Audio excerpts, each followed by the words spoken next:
Okay.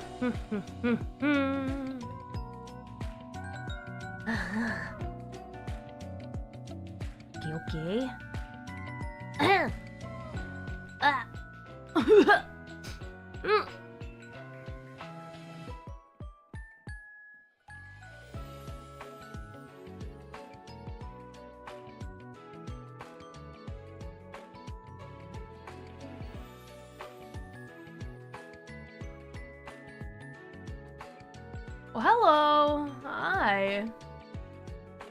I'm here. Sorry, I'm slouched over at my desk working diligently. Diligently, deadbeats. I've been working diligently, but I'm also definitely, I'm feeling it. It's not you guys, you guys aren't the reason that I'm tired. Hey, that's why we're not gaming today. It's why we're drawing. It's not you guys. Yesterday I had 4 dances. It was very intense. I had rehearsals for something. 4 dances that I had to rehearse and had to like do technical rehearsal as well. So brought my bass and everything. Yeah, for what? I don't know. Guess we'll have to wait and see. Maybe an opportunity for Mori to play the bass in front of you guys someday. But yeah, 4 dances was a lot. It was a lot.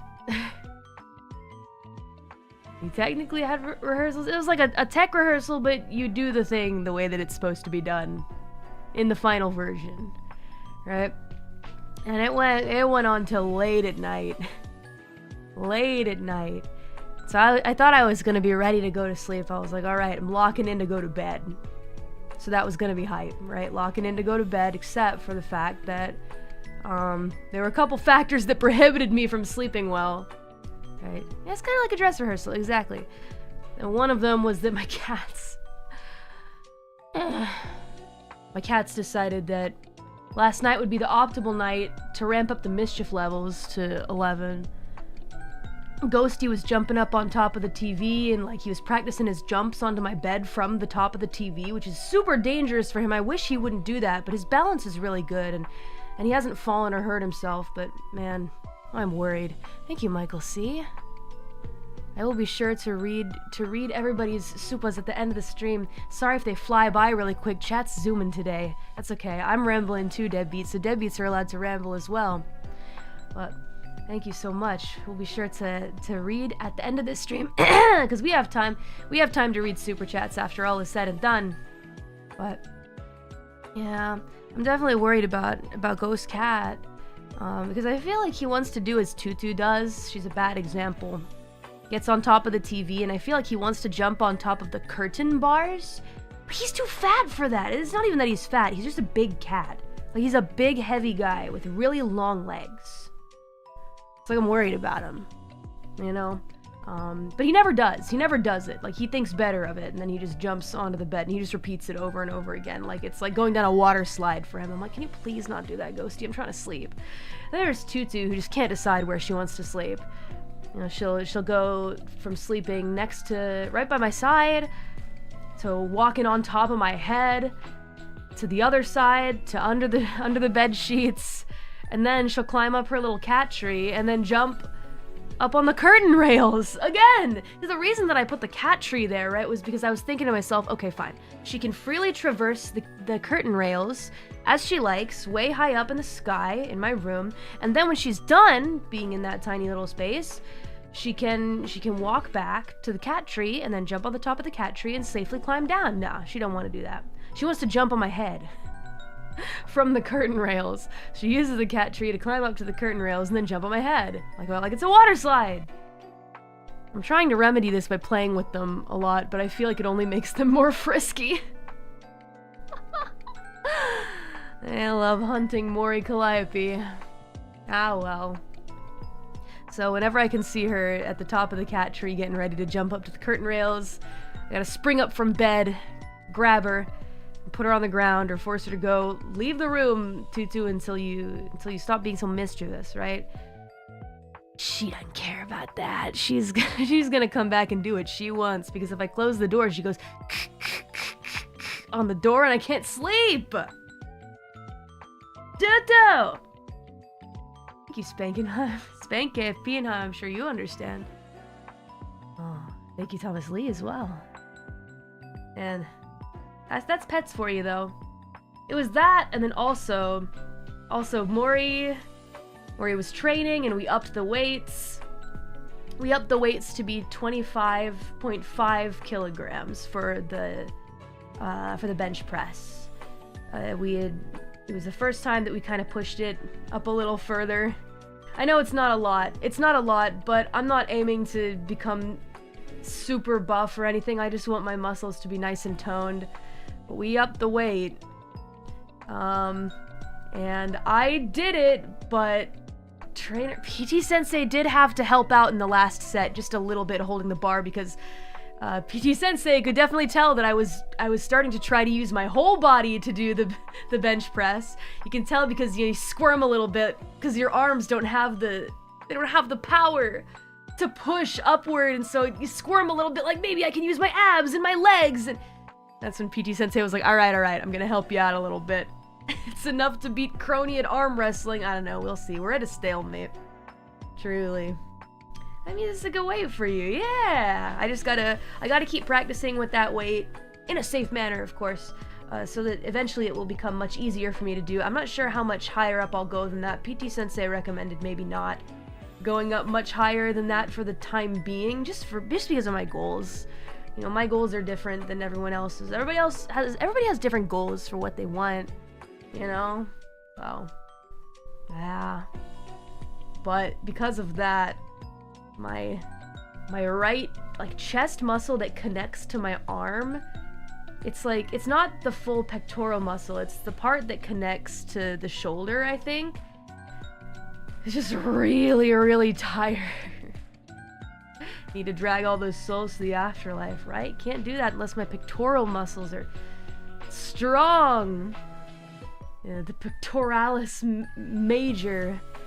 Yeah, it feels good when I massage it, but man, is it tired. I don't think it's injured. It doesn't hurt. It's more like when I rub it slowly, it feels real nice. Ah, major pectoral muscle. I think I remember drawing it in constructive anatomy class when I was in art school once upon a time. I remember that. I drew it. You General Scraggy. Oh, congrats, it's big news. Arch Dragon, thank you. If you hear me go like this, I'm pounding my chest like a gorilla. But it's also kind of my shoulder. Unfortunately enough, that is my drawing arm, but I think we'll be okay. And also, in addition to that, guess what I have set up? Just for breaks. For breaks, guess what I have set up here? Break! It says no signal now because, you know, GameCube's off. Don't need you to hear the BGM, but alas. Alas. Shiny hunting. No signal for now, because if I turn on the GameCube, there's no way for me to get the BGM off. So, but hey, shiny Phoebus hunt. Got that. But we're drawing. We are drawing today. Let's see what we had going on here. Deadbeats. A lot of people like pose 4. As I was setting up the next frame too, like for the next little group of deadbeats, I was like, wow, okay, hold on a second. A lot of people like pose 4. That's cute. I think this deadbeat wants a sword and shield though, so pose might end up changing a little bit. This deadbeat wanted a sword and shield. Pose 2 gang for life. Pose 2 is also a pretty popular one. Just a deadbeat sitting down. Let's see. This one's for Alex G, who requested pose 4 outfit is a medieval knight's armor with a helmet, holding a sword in one hand and a shield in the other. If possible, could you add a spider in the middle of the shield? Thank you. You're welcome. Yeah. So I guess what the name of the game for today's stream is mostly just I'm chilling and talking with you guys while drawing at the same time. We're gonna see how well that actually works out, because sometimes I feel like maybe I don't talk as well when drawing, but who needs to talk well when you can talk good? Maybe the shield is this kind of shape. I don't know. I kind of thought this shape would be cool. Maybe we'll do this shape. This shape could surely block a sword, right? Yeah, chillin' hours with the deadbeats. I've been playing a lot of games recently, deadbeats games for days. A lot of the same games, though. We haven't really had a chance to just, I don't know, talk about whatever. I do a lot less DRAWTSUDAN streams these days. For whatever reason, I feel like maybe it's me being like, but where's the content in that? Well, what do you mean, Mori? There's plenty of content to be had in DRAWTSUDAN. I don't know. Maybe I wonder. I wonder if I have interesting things to talk about. Do I have interesting things to talk about? Surely, surely. You can't do this job without some interesting things to talk about, right? At least in my opinion. This, I don't really... medieval armor is going to be interesting, because that's not something that Mori typically draws, but I looked up references. Presence is in high demand. Well, that is definitely... that's true. That I do get called upon for things quite a bit, but I like it. You know? I guess not so much a matter of whether I like it or not, it's more like a matter of, is it feasible to do so many things? We'll have the sword here, but I feel like it's going to be a rather short sword unless I move this down a bit.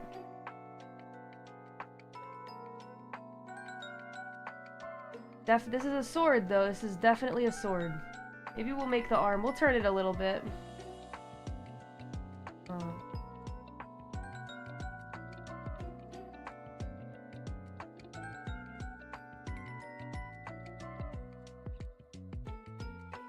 Today we're just yapping. Yappa. I don't know, I feel like I've been rambling a little bit more these days, which is not such a bad thing, you know? It's good to let your mind wander into a stream of consciousness talking sometimes. Right? Sometimes. As long as it doesn't get too crazy, but what even is too crazy, huh?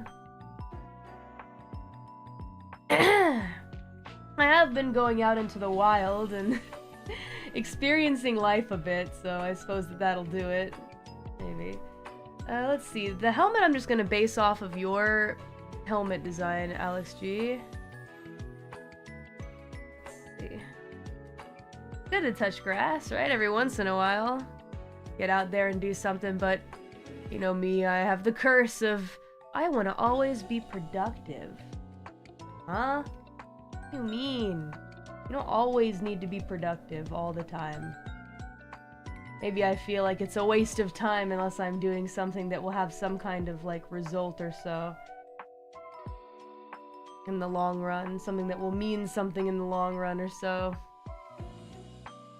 You ordered the Espeon yet? I keep getting an error for it, and honestly, it might be for a reason. It might be because the Lord is telling me that it is not to be. You can't afford this, Mori collab. I don't think it's that I can't afford it. It's more of a space issue.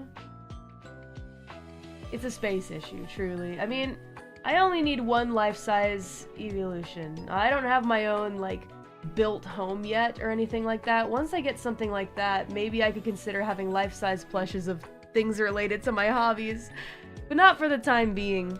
I think I'm gonna do a different helmet because this doesn't work very well for looking straight on. It'd be hard to tell that it's a helmet.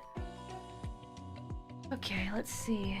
Medieval helmet. I don't know how to spell that word, by the way, but you know what? Autocorrect. This is pretty cool. Nice and simple helm. Yeah, but I assume we kind of want to see that you're a skeleton.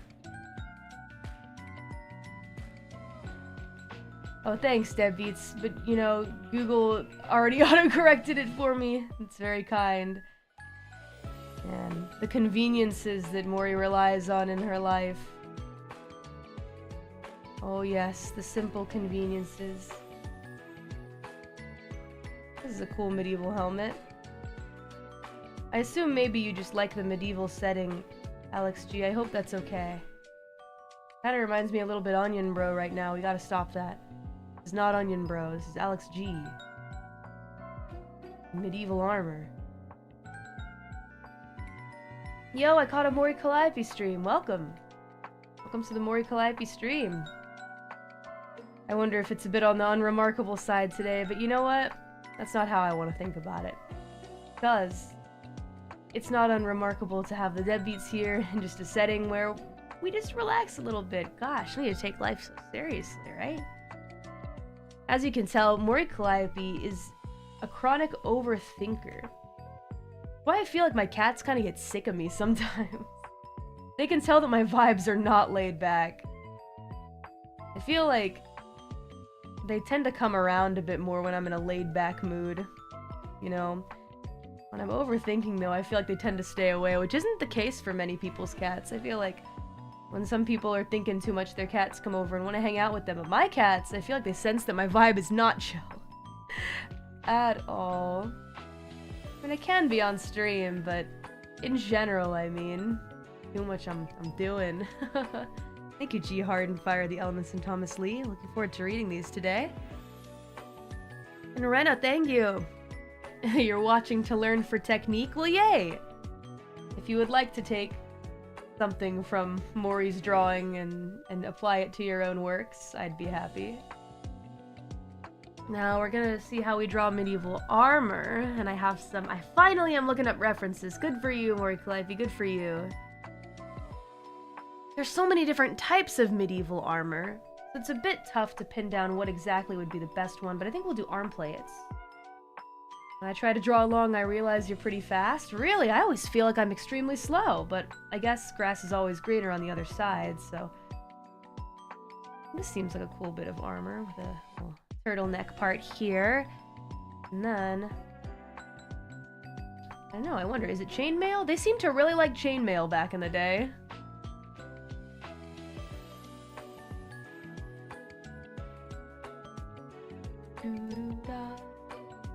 Let's see. You know, the chest plate is actually just really quite simple. It's usually just like a regular old chest plate, something like this, and then there's something that's kind of akin to a belt here. It looks like this. Man, can you imagine fighting in the medieval times? How brutal that must have been. I can't imagine just being a regular old medieval soldier. God.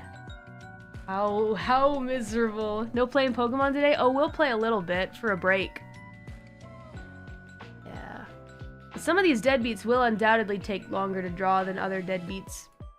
Only because, you know, some deadbeats have a bit more, like, I guess, detailed request that they've asked for, so. And some deadbeats are like, draw me in a hoodie smiling. So it's a bit of a... You don't really know what you're gonna get until we read it. So some of them take a bit longer than others. It was brutal. Just walking in that armor was a workout. Not only is the armor heavy, but probably super hot inside, and definitely could not be comfortable. And you're fighting, risking your life. Well, maybe not every single day. In times of war, maybe, but yeah. Every day, and that's your life. Walking around in this big clangy armor. Don't know if you're gonna live or die. Don't know if you're gonna be there the next day. It's hot, but maneuverable. I guess it has to be at least somewhat maneuverable, right? I'm gonna give you some metal gloves. Hey, you know what? We don't have to draw any bones, though. I suppose that's kind of nice.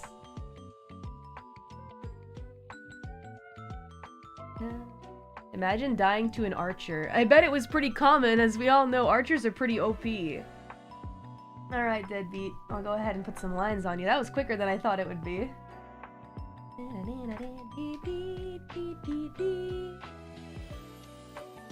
Most people didn't have full plate, but the ones that didn't were trained to walk with it, and the armor was tailor-made for protection and mobility. Ah, I see. Well, so maybe it wasn't that hard to move around in, huh? I mean, wouldn't be very good for battle. And you'd think that they'd want to have the best possible to win the battle for their kingdom, so at least there's that, but... Definitely must have been hot.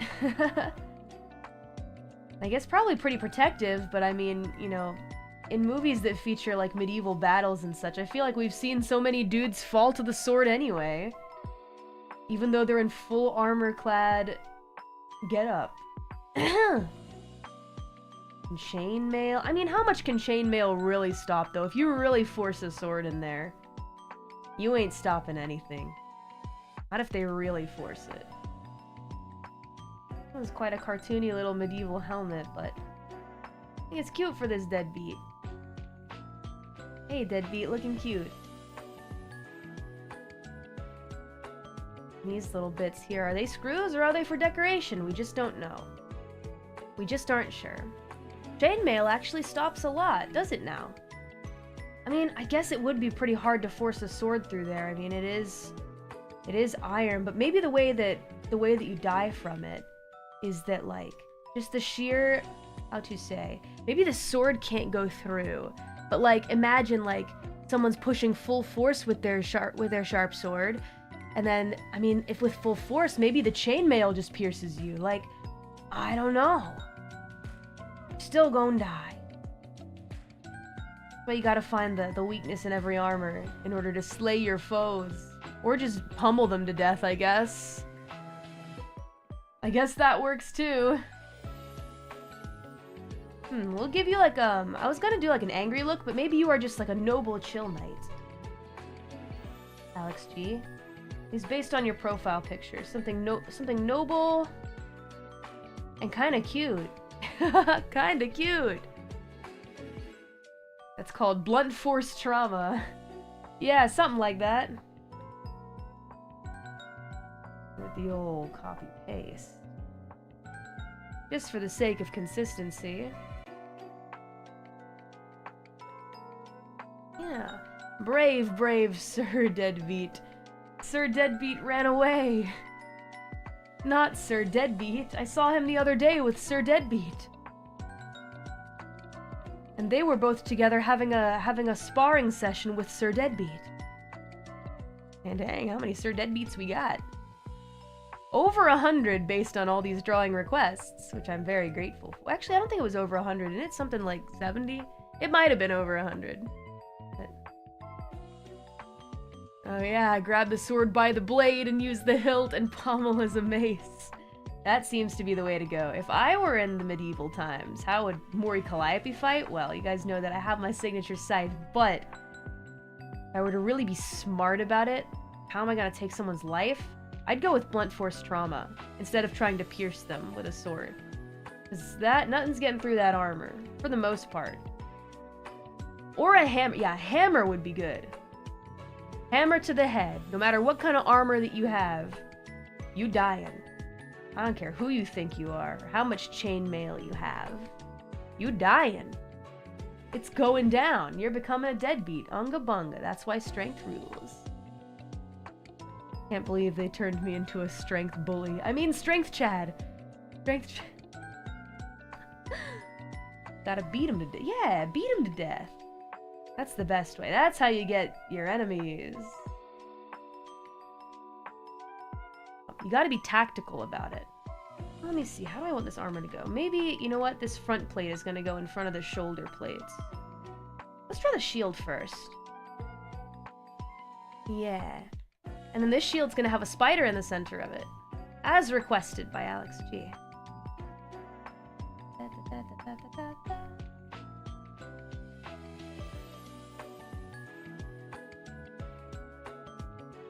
Which weapon would you like to use during the medieval times? Aside from my scythe? I think... well, recently I've become a fan of the halberd. Probably thanks to the Guardian from Night Rain, but... probably gonna end up being a medieval flail. I think I've mentioned that before. I really like the medieval flail. Just so cool. Definitely hurts. And you know what? You either end up piercing with those spikes, which is, you know, great, good for you, but there's also the chance, again, of blunt force trauma. Sorry, halberd. It's something. You pronounce it a certain way that I don't really know. But I like it. Long pokey stick, how about that? Long Mr. Pokey Stick. Yep, that works for me. Sir Deadbeat of House Spider. I like that, that's cute. The deadbeats, they have their own little houses. Aww. Cute. Is that like maybe it's like code for different Discord groups or something like that. The various factions of Mori fans. Of House Spider, of House blah blah blah. Oh. They'll have their own little houses. Game of Bones. Clever, clever little deadbeat. Very clever little deadbeat. And there's something akin to like a, kind of seems turtleneck-ish here. But it's really another piece of armor to protect the neck. What do you need protection from, deadbeat? I mean, it's not like your bones are gonna bleed, but I don't know. Maybe one of the Nightfarers will hit you again and you won't be able to come back to life. Night Rain is on the brain for sure. I'm wanting to play it more, but we'll find time. We'll find time to play together. I mean, they can still break, they can shatter, that's right. Ah, true. Even more so with blunt force trauma. But like lightly tapping a sword or like jabbing a sword against some bones is never gonna break them. That's when you really need the hammer. Yeah, the hammer, the medieval flail, the mace, whatever works. Maces and medieval flails are different, aren't they? Hold up, I'm looking up a picture, alright. Medieval mace. Oh yeah, they're different, they're different. Mace is like non-mobile version. It's not really like a... It's more of like a non-fling it around version. A flail, of course, well, you do just that, you flail it around. But I guess if you just want it to like stay in place, like the big spiky ball with the spikes on it, oh, then I guess you just use, yeah, the mace. And not every mace looks like a medieval flail, but non-mobile. Like, they have many different shapes. It seems the diamond is very popular. Probably just use a pen. Pen is mightier than the sword step. That's true. You can stab your enemies to death with a pen instead, and it'll be especially painful for them. That's a great idea. I should try that. Next time that I go back to work, back to Reaper business. Thank you for the excellent idea. Mace is kind of like Dansha's weapon. Yeah, I can see that. I want to see her fight with a medieval flail, though. I think the flail is more fun because it's chaotic. Whoa, chill, John Wick. Chill. Oh, come on. I've killed more guys than John Wick, let's be real.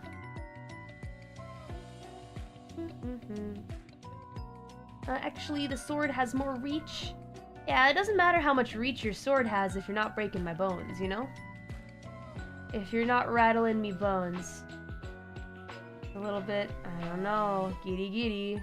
Will it break? Will this deadbeat smash into pieces? I don't know, let's find out. Shall we test it? You guys remember, a YouTube channel? Maybe you don't, I don't know. I feel like this is such a middle school thing to like remember and bring up, but I used to be really obsessed with a YouTube channel called Is It a Good Idea to Microwave This? What the hell?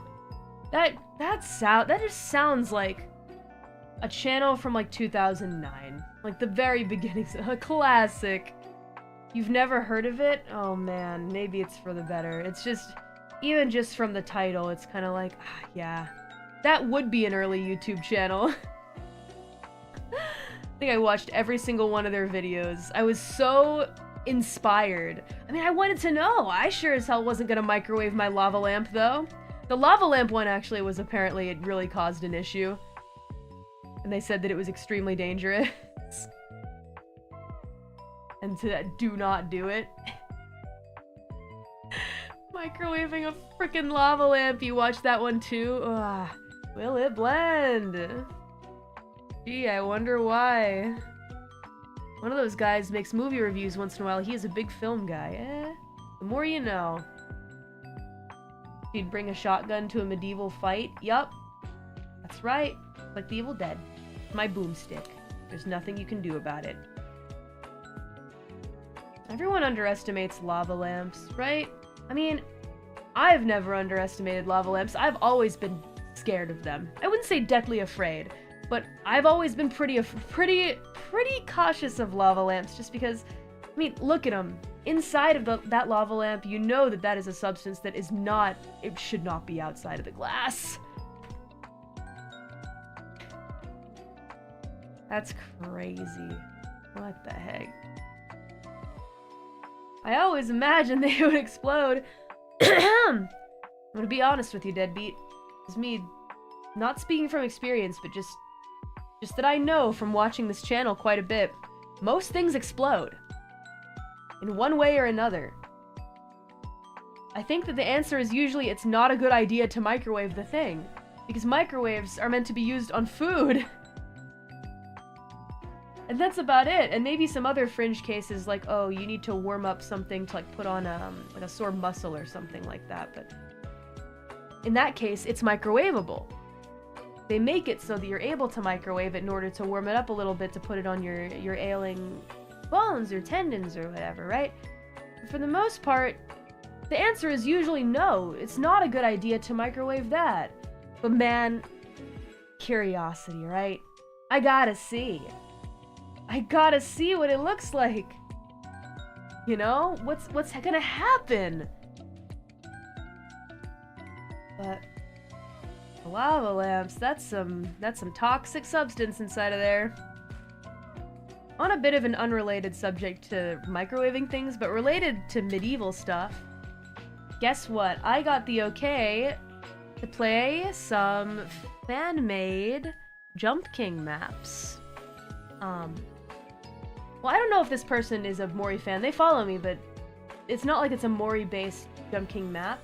I really wanted to play Waterfall Babe, and I got the okay to play Waterfall Babe. Apparently, it's harder than Babe of Ascension, though.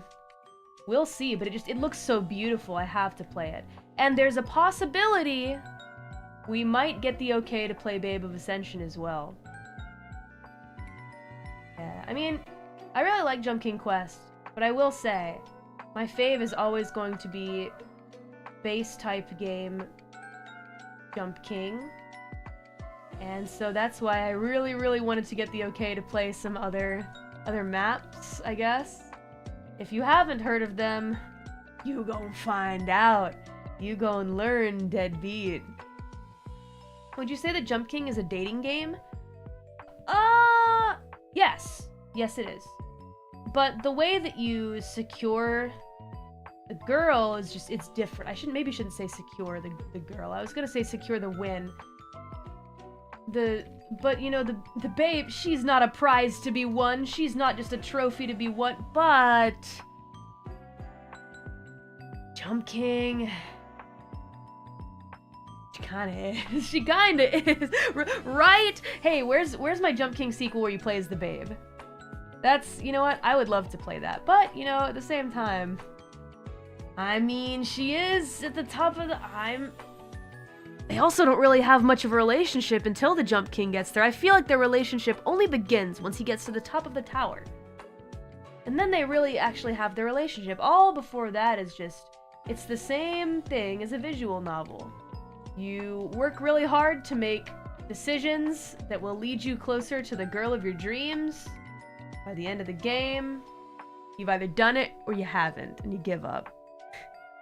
I guess there's technically no bad ending to Jump King. You either give up on the whole thing or you actually make it to the babe. But yeah, I'd say that Jump King is about the same as a visual novel. Kind of a cartoony looking sword, but that's okay. I'm interested to see what the full version of Jump King Quest is gonna look like. I'm kind of wanting to play... I don't want to wait until the full version is there, and then we can kind of explore it, but... I don't know. We'll see. Maybe I'll play it again before that and bring Gigi along, because every time that Gigi screams when something, like, hits her... I can't describe what it is, but just dopamine just... rushes through my mind. She'll just be like, hey, where's Mori Collect? Ow! What did that guy just do? He hit me! Anyway, I'm looking for Mori Collect. Ow!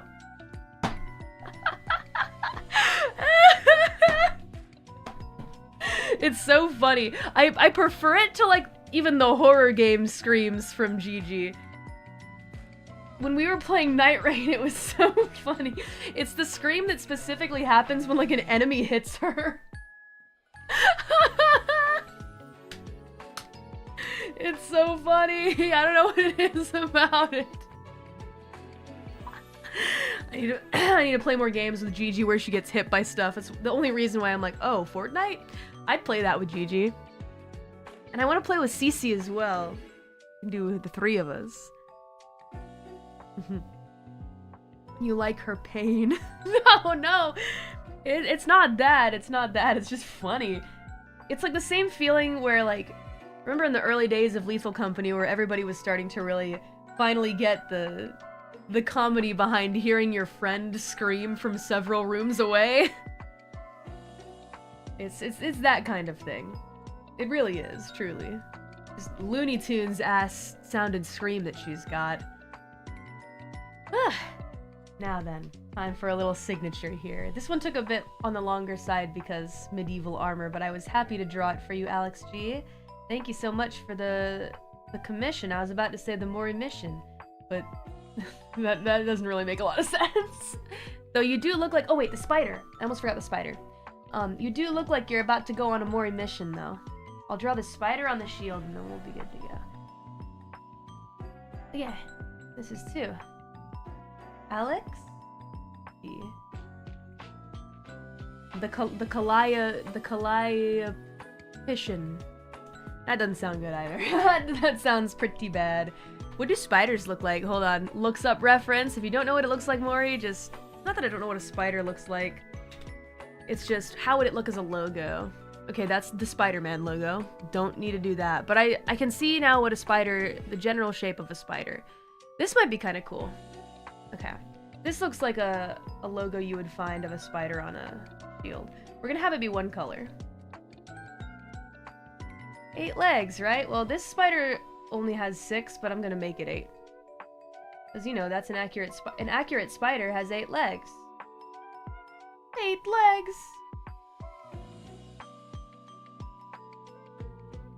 Grimsby. 8 legs. Don't finish it, deadbeats. Don't finish it. Need to go watch that video again. So silly. So silly.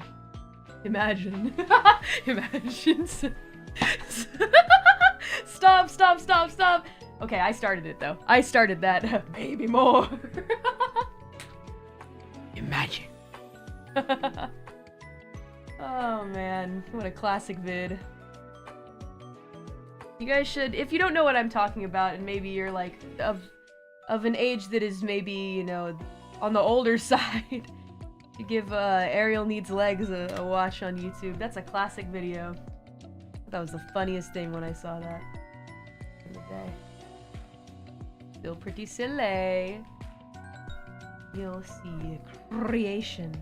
It's been so long. It's been a minute. Didn't grow up on Tumblr. Clear. Was that a Tumblr thing? Outed myself again. What can I say? What can I say? I've only outed myself since my debut. Since my debut almost 5 years ago. Alright, I'm no longer on that infernal place. Haven't been for a long time, but man, some sweet memories there. I remember some of the big dramas as well from the communities that I glanced into every once in a while. I remember the big drama about the way that Ed Helms viewed the Onceler fandom. Everybody loved Ed Helms until he had said what he thought about the Onceler fandom, and then, ooh man, Tumblr was in a state of peril. Anyway, moving right along from that conversation. Just sharing some of the culture that some of you people who were not there maybe didn't know about. That was the vibe of that place. Public enemy #1 with that statement. Ah, yes. Fine times to be a baby child. Not so much anymore. Is he their enemy for telling them the truth?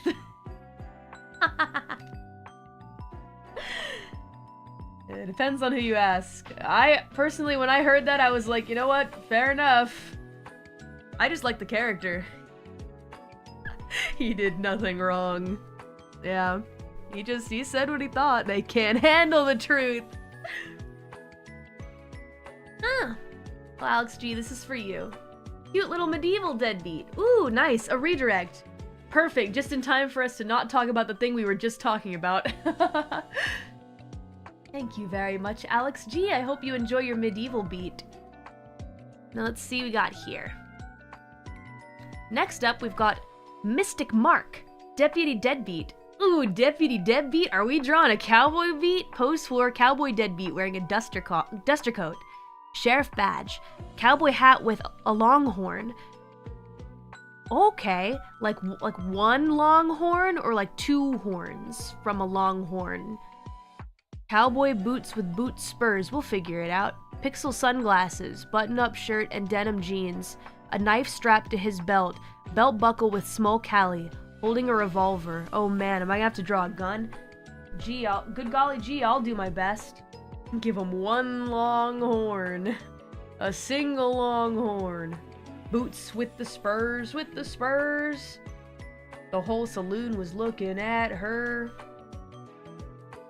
Alright, I got boots with the spurs. Boots with the spurs, First a sword, now a gun. You deadbeats are feeling violent today. Although technically you asked for this about a year ago, so maybe you were feeling violent a year ago. Let's see, cowboy boots. We're gonna have some of this going on here. I know what a cowboy boot looks like. Channeling Texas here. We boys like being macho. Maybe the lady deadbeats also like being macho. That's our violent Oshi. That is true. I was just talking about stabbing people to death with a pen a moment ago. Well, when you're right, deadbeats. When you're right, you're right. Okay, we got the belt with small Callie.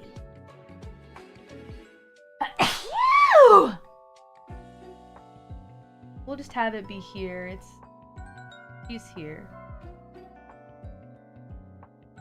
Just so I don't forget who it is. Thank you very much for the blessings, by the by. It'll probably be a pretty silly small Callie. Button-up shirt. Oh yeah. Let's see. Duster coat, sheriff badge, pixel sunglass, button-up shirt, denim jeans. Jeans. Button-up shirt. Now we need the duster coat. I need to look up what that looks like, because it's the same as my coat, isn't it? I feel like it's pretty similar, at least. Let's find out together, shall we? Duster coat. Oh yeah, it's pretty similar. I'm gonna look up the Western one. Yeah, the Western-looking duster coat is probably better here. Then Nicolas Cage. Yeah, that's good. That works. Gotcha. Big collar going on here. Alright, Nicolas Cage. Cowboy Nicolas Cage. Here we go. There's your little coat. Make him Nicolas Cage. Can't go wrong with that. I mean, true enough. Nicolas Cage is he's a real winner. No matter what he does, what a cool guy. This is a very cool coat, though. I like it. Put a little sheriff badge on it. Star Sheriff. Nice. He's a national treasure. You could say he's a national treasure, deadbeat. Oh, deadbeat. So witty. I haven't seen enough Nicolas Cage movies, but I've seen Ghost Rider, and that's the only one that matters to me. Face Off? Face Off was fun to watch with the ladies, I will say. An excellent, excellent recommendation. Now we're gonna do cowboy hat. I mostly know how cowboy hats look, but... I mean, I am a cowboy. The ultimate in overacting. Oh, yes. Cowboy hat. Kind of hat we want to go with. I'm getting a lot of Western singer looking guys here.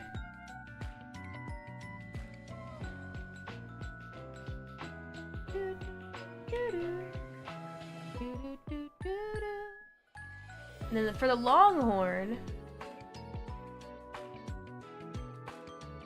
what are we gonna do with that Longhorn? Oh, you know what? He looks a little too dapper here. It's kind of starting to look like a bowler hat.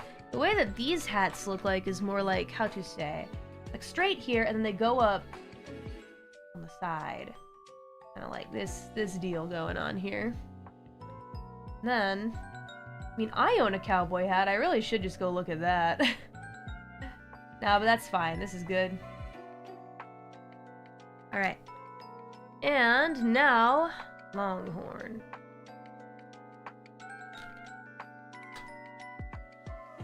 Longhorn. Like a single horn, or like cowboy hat with a longhorn?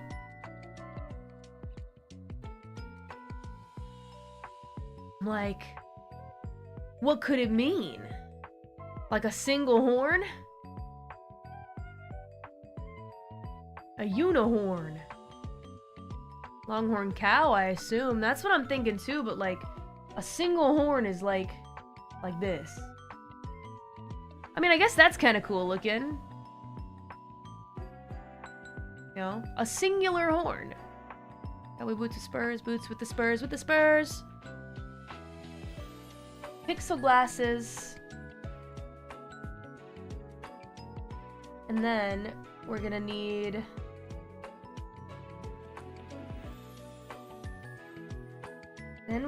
a revolver.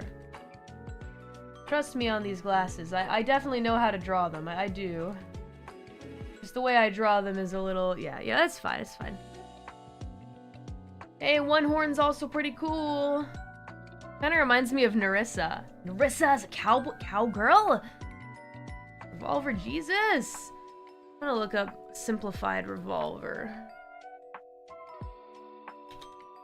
Revolver clip art is always the way to go. Yup, still looks complicated. That's fine, that's fine. You know what? I can maybe work with this. So draw the revolver first and then the hand. So it looks kind of like... I remember back in the day when I used to do like a lot of drawing with friends in like Skype groups and stuff like that. A lot of times we'd be like sharing our screen and stuff that we were drawing. I think it was Google Hangouts for a while is what we were using instead of Skype, because we abandoned Skype pretty quickly. But at that time I had a friend who really loved drawing guns. Every time I tried to draw like characters with guns, that friend would be like, "Hey Mori, you know, you might want to look up a reference to that gun." I was like, am I drawing it wrong? Friend would be like, well, it's fine, it's just, you know, it really looks more like this, and then would send like a reference picture. They just really loved guns. And sometimes I would see them drawing pictures of guns, or like characters with guns, or like, you know, army characters, or like the like.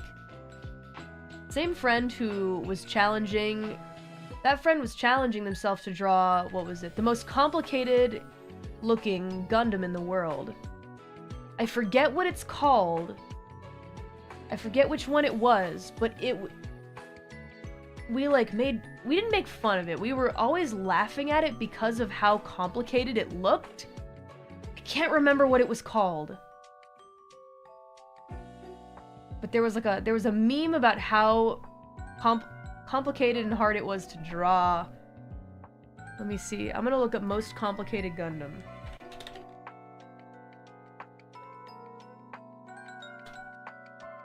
Most complicated Gundam model. If I saw it, I'd be able to tell you what it was.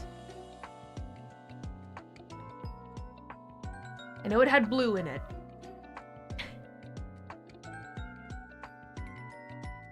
Let's see.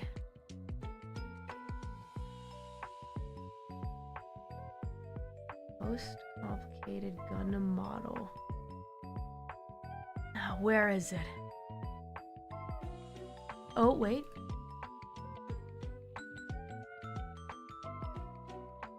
that one? I don't know. There's a bunch of really complicated looking ones, but I remember my friend was determined to draw it completely. And every time we went to go watch like some drawing happening, like, you working on that again? Why? Why do you have to draw it? No, I have to. I have to draw it completely. All the details have to be perfect. Like, but why? You don't have to. No, I have to. Did they ever finish it? No. Not that I can remember. I think maybe, but I think it was a sketch. Yeah. Good memory. Hope those friends are doing well. Maybe I can line this now. We got really quite the cast of characters in the starting group of deadbeats today. We got a medieval knight, we got a cowboy. Crazy. Heck yeah, deadbeats. Well, you know, we got a bunch of different deadbeats here too. A bunch of different folks that are fans of Mori. Thank you. Thank you for being my fans. Wow, I can't believe we have a cowboy and a medieval knight. Who else did we have? Had like race car driver. Had so many things.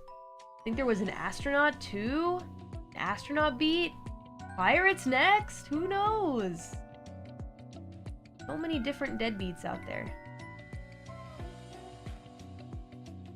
Alright, how to draw folds. Gosh, I know I don't know. Well, you know what I wanted to work on yesterday but didn't get the chance to just because I was exhausted from dancing and was like, you know what? I don't have the mental capacity to start this up.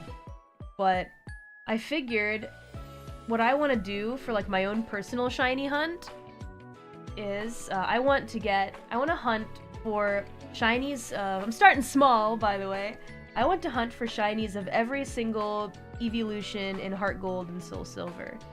So what I'm gonna do is I have a copy of Heart Gold English version, and then I have Soul Silver and Heart Gold both in Japanese. And so I'm thinking, I'm gonna grab that Eevee and get to work. And get to work. That's a lot of Eevees. Oh yeah. But you know what? Using the Masuda method, it's gonna be more possible, and it actually really increases your chances. You and Silver still keeping in touch. I don't know what you're talking about. Shiny routes to find shiny Griffith. Shiny Gardevoir is probably pretty rare. Or like desirable, I guess. Maybe I shouldn't say that. Oh, might as well go for near perfect Ivies too. Yeah, that's probably a good idea. At that point, I'll do some research on how to breed them properly. Yeah. Oh man, I'm excited. Have you guys seen? Oh my gosh, shiny Umbreon is so cool. I love that it's just the one point that's different. The yellow parts are blue. Blue Umbreon. And then Espeon is green. It looks like an alien. I love it. See, I actually really wanted to get shiny Gengar. Like, I was thinking about it because, you know, Gengar is one of my favorite Pokemon. But then I looked at it and it's not different. It's actually the same color. It's maybe like half a shade off. So, thought, dang it, what a waste. I mean, I know they kind of tried to make up for it with like the Mega Evolution shiny being white, but why couldn't they just make Gengar just be like completely like Mashiro, pure Snow White or something like that for shiny? But man, what a shame. Shiny Umbreon's your favorite shiny? Yeah? Isn't it so cool? I was looking up the evolution shinies and most of them are really cool. And then of course there's shiny Vaporeon. Yeah. It's pink. It's pink. Shiny Sylveon being blue is also really cute. It's pink. Yeah, shiny Vaporeon. You know. No, I didn't know. I didn't know. Let me see. Hold on a second.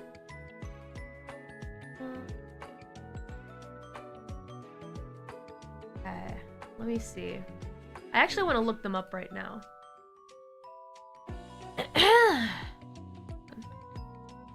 Oh, wait. Is this the Gundam? Never mind, never mind. The one I'm remembering looks like a ship. One second, one second.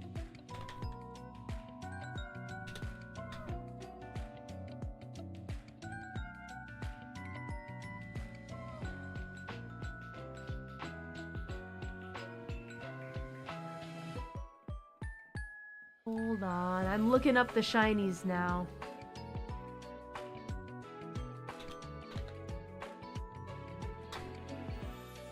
There's an image with all of them comparing them. So cute! Oh, the Jolteon being like a neon green is kind of cool as well. What the heck? Well, it's more of like a lime green. Shiny Jolteon's really cool. The evolutions, they're mostly really neat. The only ones that I think kind of aren't great are... Yeah, Leafeon doesn't look so different at all. I can barely tell. That's like another Gengar situation. Glaceon also is just very barely different. Flareon, though, I can still tell that it's shiny. It's like a different shade of orange, like, enough so that I can tell. Still would prefer it be a bit different. But shiny Espeon, Vaporeon, Jolteon, and Umbreon look really cool. And Sylveon. So cool! Ah, I want to collect them all! I'm going to collect them all. Yay! I have Pearl. It's Japanese version, but I have Pearl, so I probably can go grab shinies of Sylveon and Glaceon as well. I just need a bunch of shiny Eevees is the thing. But anyway, that's my own little personal side project that I'm doing. I'll take some pics and let you guys know how it goes. But yeah, I can't stream it, sadly. Would be a fun mission to do with the Deadbeats, but alas, we're just gonna have to keep it to shiny Phoebus. And thank you, Beelzebubba. Oh my god, I just missed that. I was too busy looking at shiny Eevees, shiny evolutions. Yeah, but Glaceon and Leafeon, no problem for Gen 4. But yeah, now that I effectively have 2 DSs, right?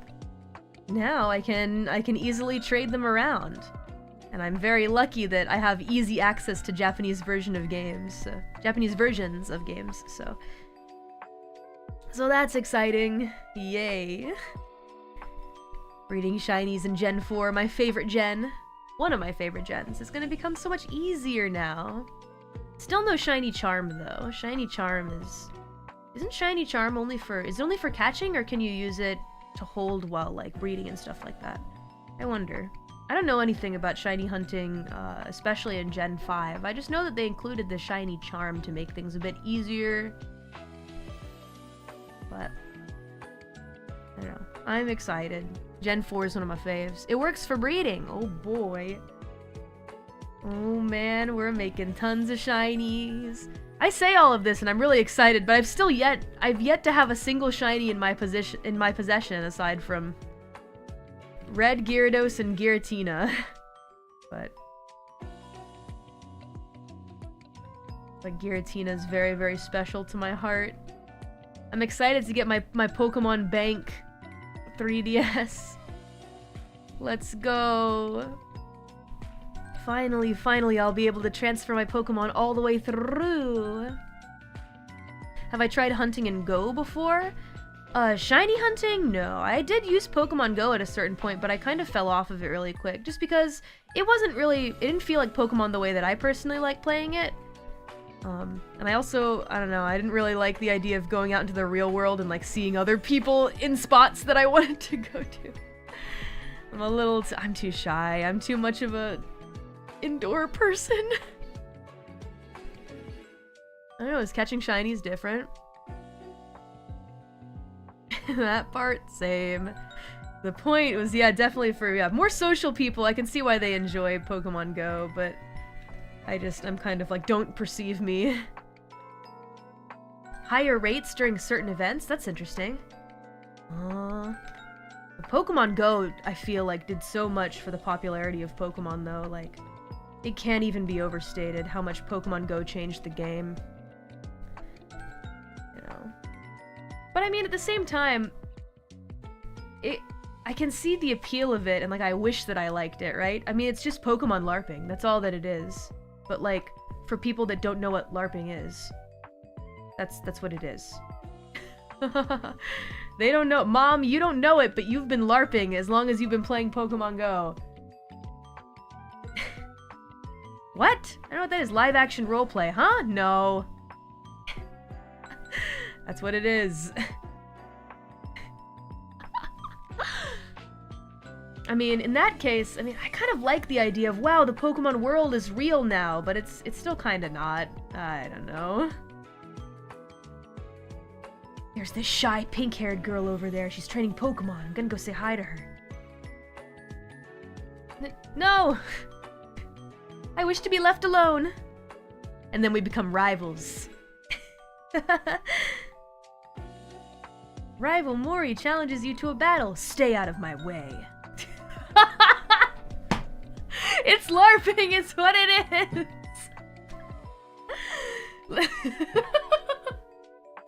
It's so silly! Shy girl into rival would be awesome. One-sided rivalry.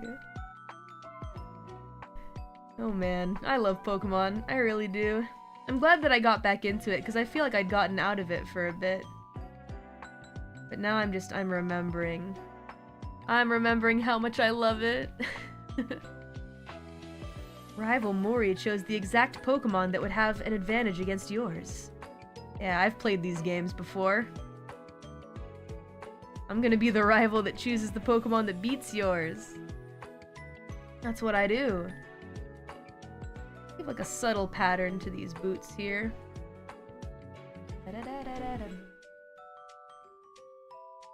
Being able to transfer Pokemon from Go to home is super cool. Oh yeah, what the heck? I didn't even realize you could do that. That's amazing. But yeah. Now it kind of makes me want to check it out, but I don't know. In Japan, maybe it'll be a little easier. Maybe people won't bother me. I don't want to be mean, but you know, Mori Calliope doesn't want to be bothered when training her Pokemon.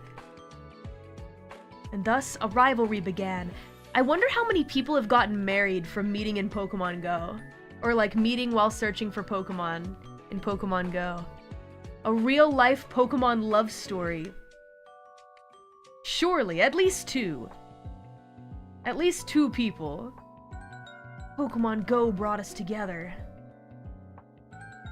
Yeah, there's gotta be at least one, which, I mean, I find that to be kind of sweet. Like, that's kind of adorable. Alrighty, we're almost at the gun part. The fun part is the gun part. All guns, all funs, wee. Playing in Japan was different from playing in America. Nobody talked. It was weird. Sounds like my kind of game. Oh no. Yeah, I can imagine in America being like, yo, you looking for the Pokemon? Yeah. Trying to get the legendary? Yeah. I'm more concerned, it's not so much that scares me, it's the confrontation aspect where, like, if somebody owns the spot or there's like a leader of that spot and they're like, hey, I'm the leader of the spot. And I have to sit there and be like, well, I'm gonna destroy you. And see their reaction, like, are they gonna hurt me? I'm scared! Am I not the Grim Reaper? What's going on? I can't help myself. No, please, don't perceive me. Look, I'm just doing what I have to do. Please. It's the competitive aspect that scares me. It's the competitive aspect. Trying to take over the gym incognito. Grim Reaper's bad at communicating? Oh yeah. Like you'd never know. Antisocial Grim Reaper be like, sorry, I have to take the gym. I wouldn't even say it. I'd just be there, like, silently trying to take the gym. And then whoever is there, I guess is like the leader or on that team, is like, yo, what are you doing over there? Nothing! Just battling, training my Pokemon. Chilling. You know. Not taking the gym. Don't worry about me. Trying to take the gym, aren't you? Please don't hurt me! Please don't hurt me. I'm scared! Please! Especially with this outfit and this combo, you sound like Mori the Rock. See, this is always how I've been. I talk a big old game on the internet, but when it comes to the real world, I'm quite frightened. Please. Don't perceive me. Please do not perceive me. I wish to be in the shadows and train Pokemon quietly. Yeah. I don't know. I don't know how I became that way. I don't know. That's another thing that Mori says quite a bit. I don't know. Well, the reason might be because I don't know. There's not a lot that Mori knows. I live life on the ambiguous side, deadbeats. That's just how Mori does things. I think I know an easy way to draw these pixel glasses. Boink boink, boink. And then we erase the center. Yeah, pixel glasses. Oh, you know what? We don't need to erase the center. This is the first line. Interacting with strangers is hard and scary. Yeah. Not something I'm super good at. What? I guess the idea is, oh, we both like Pokemon, so it's cool. But like sometimes I worry if there's like an obligation, like, alright, so we gonna like keep up after this, or you know, will they hate me if I just bow out quietly and say this was fun, I'm gonna go away now and we'll probably never see each other again, kind of thing?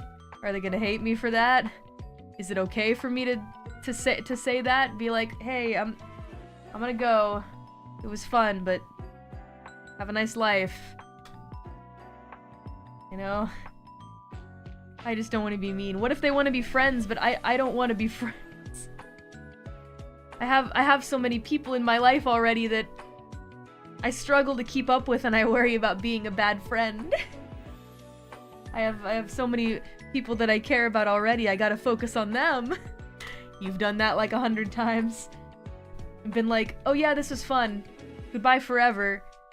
Man, I love that kind of, the possibility of that kind of world.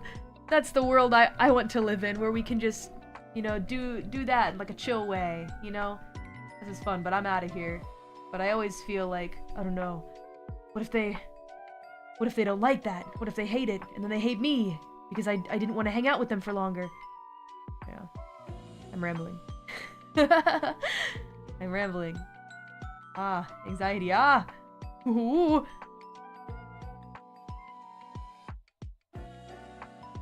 Whew. Mori and that Axel low. Oh my god, the Axel player! That dude perfected me twice, and I remember the one time that I got a hit on him, he like nodded his head like, nice. I'm so thankful to that guy. I think he made it to the finals actually, and it was him versus another bedman, but the other bedman won. I'm glad that he got the bedman fight he deserved. The bald demon. No, I'm sure he was...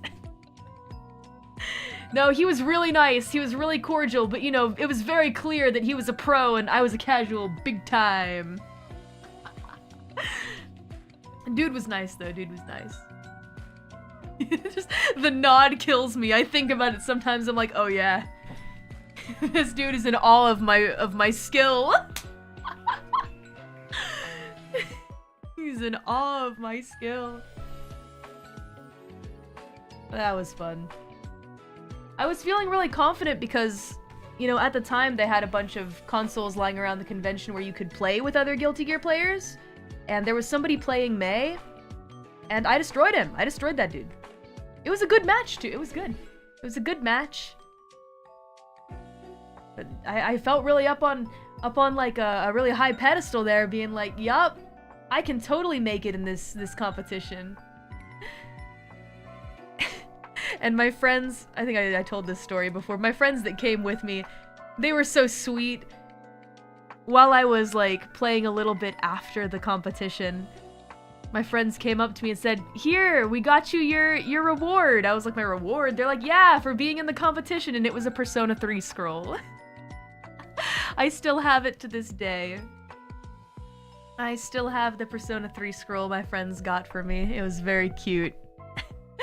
My little participation prize.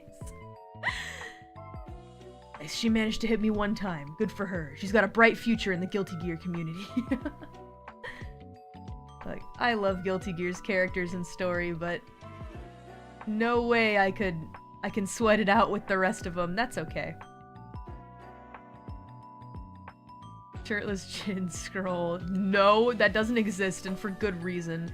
No one wants that. Not even me. I don't even want to see that. I don't even want to see that. I'm not lying either.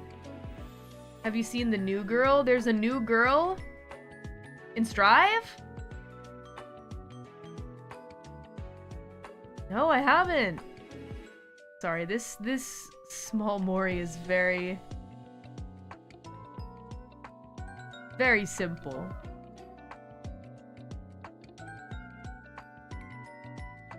But here I am.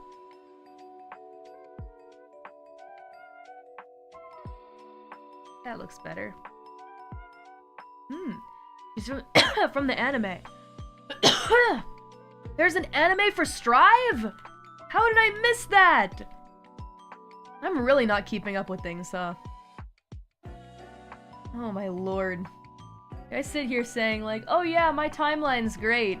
I get stuff recommended to me of all the things that I like. Clearly not. Oh man. Sin is the main character. Okay.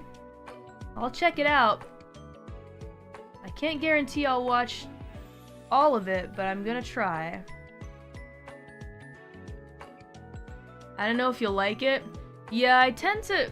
For anime based off of like fighting games, I feel like I just don't really gravitate toward it for whatever reason, but I'll check it out. It's almost like you're a busy artist yourself. Yeah, but I should still try and make time for the things I enjoy, which is why I'm kind of grateful for getting back into Heart Gold and like Pokemon in general, because I feel like it's something that I also just enjoy on my own time, I guess. It's kind of like forcing me to want to take some breaks, I guess. The idea of taking a break from, like a day break from streaming and just like playing Pokemon is honestly kind of appealing to me, so. Whereas before I'd be like, well, nothing I'm really interested in right now, might as well stream. You know? No real reason to feel like I have to take a break and do something else. I'm gonna be bored all day. It's good to moderate with hobbies, you know? Alright, Deadbeat, how are we doing here? I think we just need the badge and revolver, and then we're done with this, Deadbeat. She's starting to believe. Believe in the dream of you don't have to work every second of your life. Work really did become my hobby, Deadbeats. Yikes, that's not a good thing. I mean, I guess from a production standpoint, it's not the worst thing that could happen to you, and there are worse things to be addicted to, that's for sure, but some time to relax would be good. I guess at the same time, the way that I feel about it is, I know a lot of deadbeats say, take some time to relax, etc. But from like a mental standpoint, I'm doing really good, even without taking a ton of breaks. So, for me, if I felt like I was in a bad way, I might be like, yeah, maybe I should take some breaks, but like if I was like mentally not doing so well, I wouldn't really say that I feel obligated, but I don't know. I feel like the time to work hard is now as well. That's just how I'm feeling. And I don't mind doing it, you know? I'm having a good enough time. In Gen 2 Pokemon, thought the Pokemon Ho-Oh was a chocolate Swiss roll cake called Ho-Ho's from Hostess as a kid. They are suspiciously named similarly. That's a tie-up missed opportunity, in my opinion. Pokemon, you could have done something with that. Could have sold so many. What a name, too. At first I thought that wasn't... I'm like, that can't be the Pokemon's name. Ho-Oh? Why would that be a Pokemon name? What a strange name. For a Mon. Because, I don't know, I'd never heard any Pokemon name that was kind of, like, so simple, I guess. I was like, is that the Japanese name? Nah, it's I think, the Japanese and English name. Oh, whoa. Oh, whoa! Confused. Why is it called Ho-Ho? There was already an owl Pokemon. Yeah, Hoot Hoot.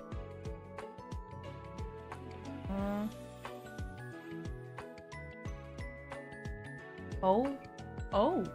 What a simple name.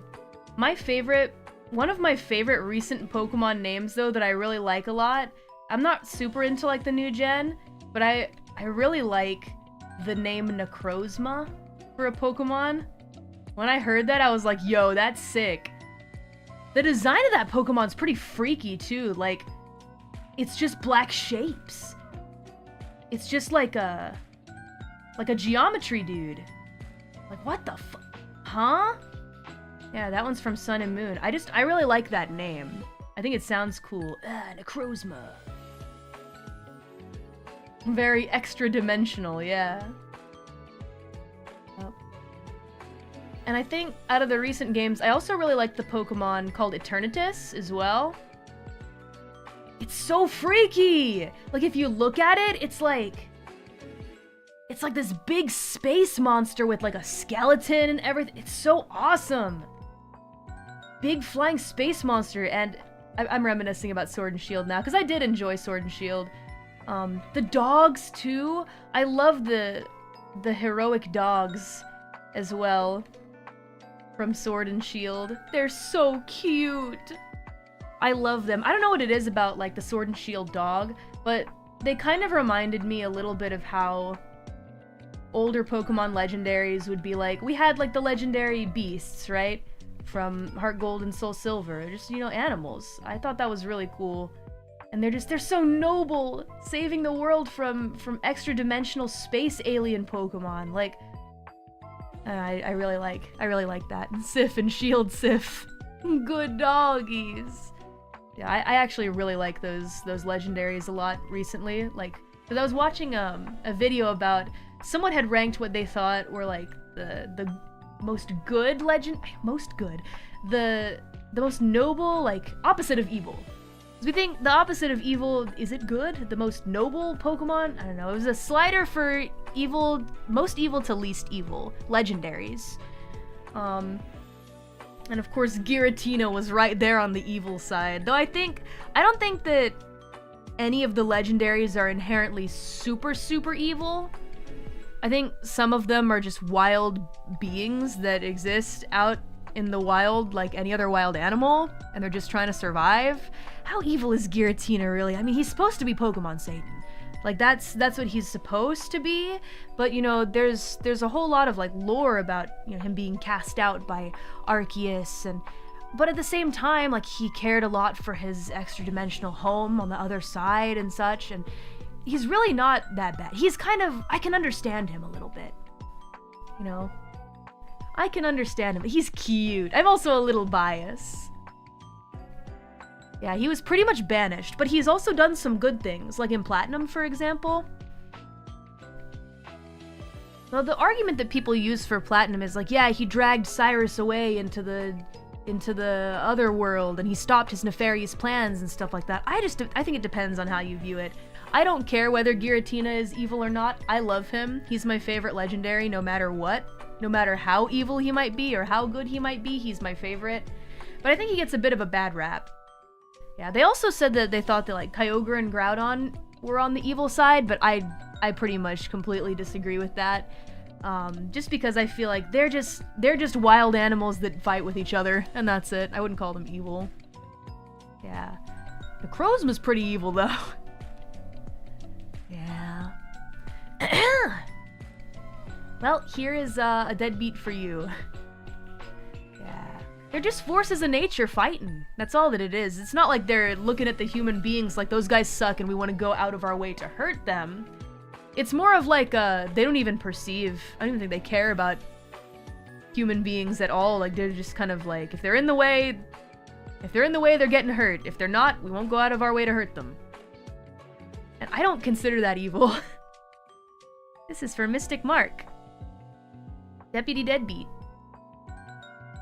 Yeah, I think it would be like, if they look at humans and go, those guys suck and we're gonna kill them, humans and Pokemon, then I think that's a little bit more, evil side. But, yeah. I love Rayquaza. Rayquaza is still my fave. My little Sky Noodle. I can't wait to hunt for him. I'm wondering, should I keep him in Emerald or should I transfer him all the way up to recent games? I don't know, there's much to decide on. This is for you, Mystic Mark. Oh, this is okay. This is another bit of a long one, but was happy to draw. Onyx is funny because, oh, is that what it means in your language? That's good. Yabai. Yabai, yabai. I'll let myself out. No, that's silly. The more you know, huh? Mewtwo is sometimes evil, sometimes, but at the same time, a lot of what happened to Mewtwo is kind of circumstances of from those who created him, and even if they felt bad about it, they still did it and made him how he is, so. Okay, next up we're gonna go to Guam Masterminds, but I'm gonna be right back. I'm gonna BRB. Take a tiny break first, and then when I come back, we'll get to the next deadbeat drawing. I'll try to go through these a bit faster, but again, it just depends on the complexity, so BRB.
I'm back.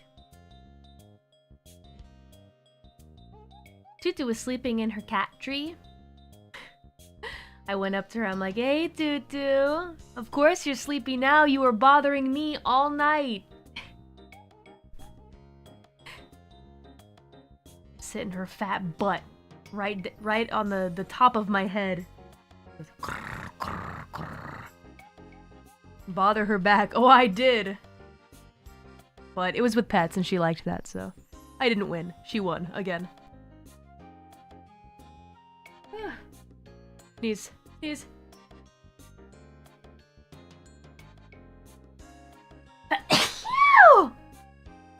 How's our boy Ghosty? He's in a different room, cooling down. He might actually be in my bedroom. You can tell I was hanging out with Tutu. You can tell I was... Oh, Mastermind. I'm gonna sneeze. Okay.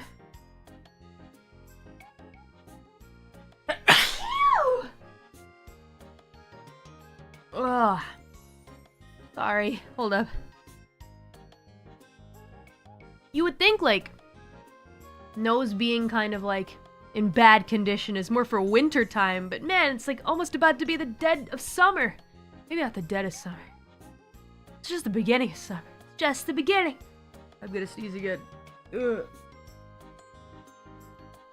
Oh, that pollen's out. You think it's pollen? I'm okay. Nope.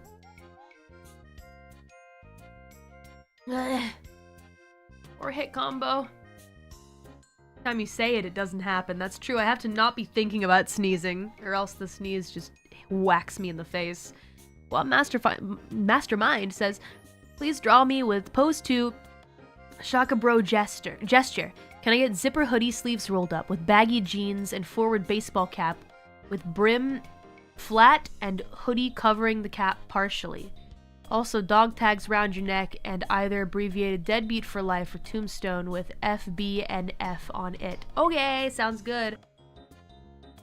I need to take a mental note of the deets. Okay. Yeah, I love doing that hand sign. It's easy to draw. Easy to draw hand symbol. Okie dokie. You got it. I'll try and be a little faster. Even just a little bit. Partially covering the hat is the hoodie. Flat brim. There's the hat. Hat go like this. But it's covered by hoodie. Forward baseball cat. Flat cat. Flap. Flat cap. Oh my god. There we go. Maybe something like that.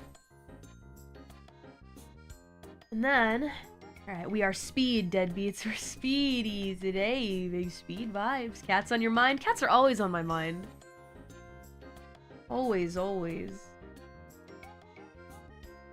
There's something wrong if cats aren't on my mind. Flap cat. Flapjacks.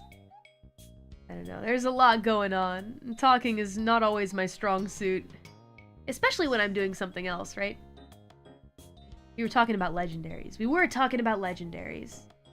I went ahead and just caught regular old Ho-Oh. But it would be cool to try and get a shiny. It's just, you know, the odds. The odds are not in my favor. I mean, I think that shiny Ho-Oh is not like the... It's not the most boring colored Pokemon ever. But I don't know if it's cool enough that like I want to actively hunt for it. Not like Kyogre. Kyogre, on the other hand. Now that's a Pokemon that I want to hunt a shiny of. I wonder if I could do it in Omega Ruby and Sapphire, but I don't know. I'll be real with you guys. I kind of prefer the way that shinies look as like pixel art. It's a really like detailed and nitpicky thing. It's a very nitpicky thing, but they're shiny locked in Oras. Like you can't get them. Kind of thing. Yeah, I don't know. I don't like as much how they look in 3D being shiny. Maybe it's just because I'm a big pixel art fan. I don't know. Its own aesthetic, you know? Shiny locked sucks. That's too bad. Pixel art for every generation never gets it right until a generation later. You missed that. Oh, I mean... I don't know. The way that I feel about the pixel art is that Gen 4 was just perfect. And Gen 5 was good, but there was something a little uncanny about so many 3D elements to me. I liked it a lot when the trailers came out and I was hyped for it, but when I actually played the game, I was like, huh, I kind of miss Gen 4's simplicity. Whoa, thank you so much for the 50 gifts. Oh my goodness. What the heck? What the helly? Where are all those gifts from? Who sent those? Fire Ragan. Beta. Thank you so much! Oh my lord, that's a ton of gifts! What the heck? Thank you very kindly! Wow, how sweet. Welcome, welcome, new members. We got membership streams coming up. Pretty soon here, actually. A lot of them are, yeah, middle of the month because there's some big stuff going on this month and some big trips happening, so join in, join the fun. Go grab it, go grab. Go grab the wallpaper as well. Get that thing. Let's see, Deadbeat for Life. And either abbreviated Deadbeat for Life or Tombstone. I'm assuming you want it on the dog tags. Deadbeat for Life on the dog tags, because the hoodie's a bit covered up, but anyway, this should be good. Oh, and Shaka Bro Pose. Don't forget that. Yeah. Well, thank you so much. Welcome to membership. You know, one thing that I do wish, you know, I don't really... You guys know, you guys can probably guess how I feel about getting too many Twitch-like features on YouTube's not my favorite. Not my favorite. I'm cool with, like, growth and stuff like that, but there are some changes where I'm kind of like, I don't know how I feel about that. But one thing that I would kind of like is something that makes it easier to do something like a subathon. Except not a subathon, it would be a membership-thon. I want to do something like that someday. But it's not really, you can't really keep track of that with YouTube's current features, right? And I don't know if I'd do a bunch of those. I might only just do one and then never again, because who knows how many days it might last. But I want to try doing something like that. That's the only feature that I'm kind of like, huh, would be kind of cool if we could figure out how to do that. You could set up your own thing based on super chats and membership gifts. That's true, but I would have to go out of my way to calculate it, or maybe I could hire someone to calculate it for me, I guess. I suppose I could look into it. Yeah. Something that shows on the screen, like a timer that gets longer and longer if more people join membership, kind of thing. That's what I really want to do. Big old membership-thon. Bring in more members. More members, more members. More members, more problems. That's not true. That's not true. The more the merrier is what I say. Remember the hype cup? I do. I do, but then I even stopped doing that. I don't know. Felt kind of weird. The hype cup. I feel like encouraging that kind of stuff, like membership, etc., is something I want to reserve for like an event, like a members-thon or something like that, you know? And then otherwise, it overflowed. It sure did. It sure did. But otherwise, I prefer that deadbeats, you know, contribute at their leisure. You know? Contribute at your leisure, deadbeats, or as you feel that it's right, as you want to support. That's what I prefer. You know?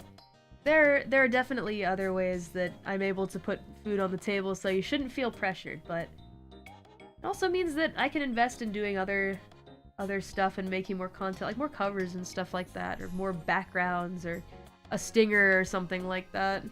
You want to stay live for a whole month? I would make it a way so that I don't know, maybe maybe I get some time to take breaks or like idle screen or something. I don't know. I'd be curious to see how it would end up. Watch me regret it or something like that, though. I mean, I'd probably take a page out of the books of those who have done it successfully in the past before for like, I don't know, months at a time or so. I'd want to find a way to make it work, you know? I'm wanting to try some new stuff. Just see how it goes. Sleep stream! Nah, if I did, and I would have to sleep, I'd have to sleep. I would go to bed. In my bedroom, where you can't hear me. So maybe it's a little less interesting to those that want it to be like hardcore members-thon or something like that, but gotta make compromises. Gotta make compromises if I want to do it. Boo! Yeah, I know. I know.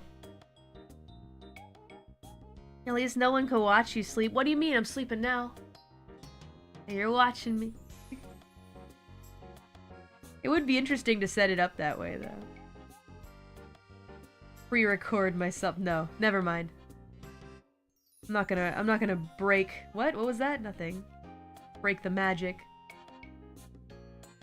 You might see me on screen like going honk shoe though, honk shoe. With a sleep mumble here and there. Just for fun.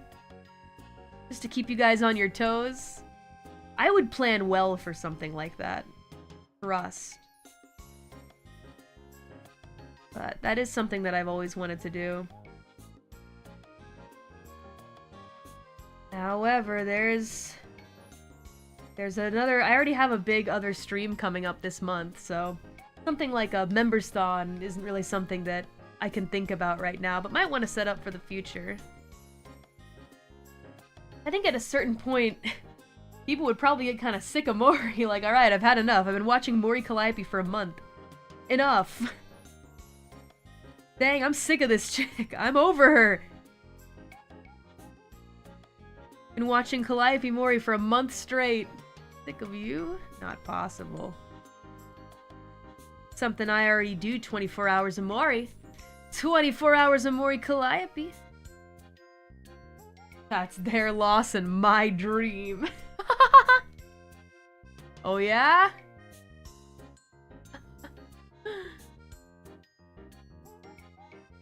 Mori Calliope, 24 hours non-stop Mori Calliope! Hey, why not? Why not? Some people love it. I'm watching 2 Mori Calliope streams. The other is the DS3 VOD playing along. Playing alongside Mori Calliope in DS3. Sounds kind of fun. I too occasionally like to play along with, like, I don't know, somebody else playing a video game. It really does enhance the experience somehow in a way that I can't really describe. It's a bit mysterious.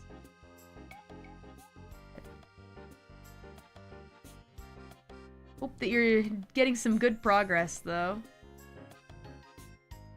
I did want to go back and run through it again, New Game Plus, and get the different ending.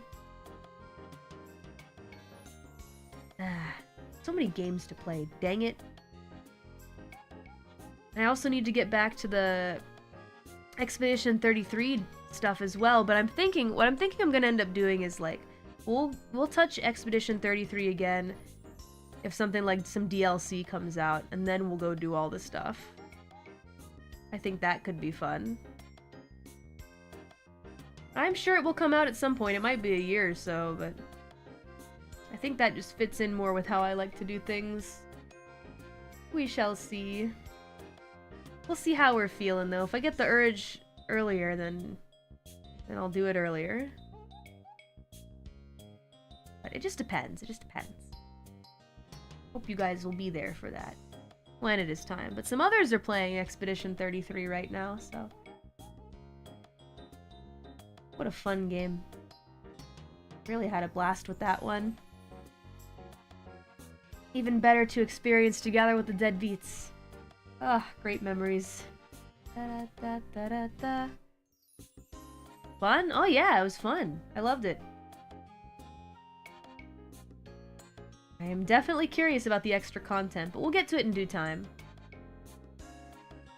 We will get to it in due time, when the moment is right. But right now, it's the time of Pokemon. It's Pokemon time. I can't help myself when it comes to Pokemon. When it comes to Pokemon, I make sacrifices. Pokemon, yippee! Whether it be old games, new games.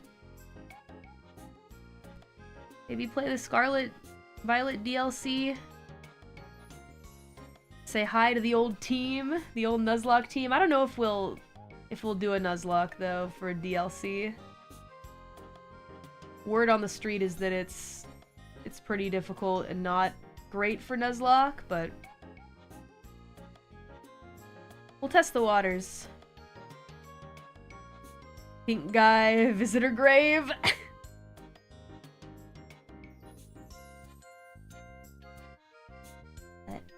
It's basically, yeah, supposed to be the final part of that place's lore. That region. Is it Paldea or was that Sword and Shield? I forget the names of the regions. No, Galar is Sword and Shield. I think it's Paldea for, yeah, Scarlet and Violet. Sword and Shield is Galar. And then, yeah, X and Y is Kalos. I tend to kind of mix up those regions in particular for some reason. Because Europe. I think. If I'm to put it bluntly. I mix them up.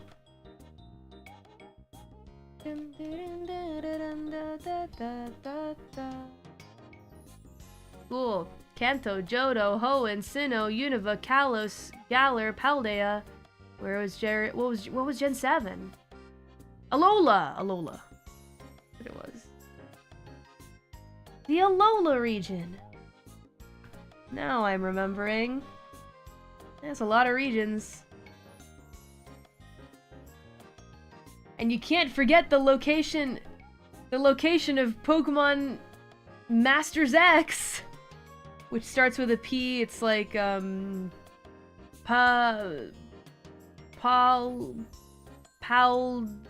Tropica Passio. That's what it is. Passio. Palos. I don't know what it is. Power. Passio. It's the Passio region. Can't forget Passio, the totally canon area in the Pokemon games, in the Pokemon Gacha game. His shiny hunt legendaries in Ultra Sun and Ultra Moon. That sounds fun. That there sounds like a good time. Shiny hunt and legendaries. How rare truly are legendaries, though? If you think about it. You always get one per game. You reset. I mean, it takes a while to get to it, but sometimes I question the rarity of legendaries. I still feel like Phoebus is rarer than Rayquaza. Depends. Yeah, there are pseudo legendaries too. Alright, gotta make sure that we can ride on this dog tag here. And there's a zipper in the middle. Rayquaza is only findable in one square. That's true, but the difference is you know where the square is. You know where you find that square.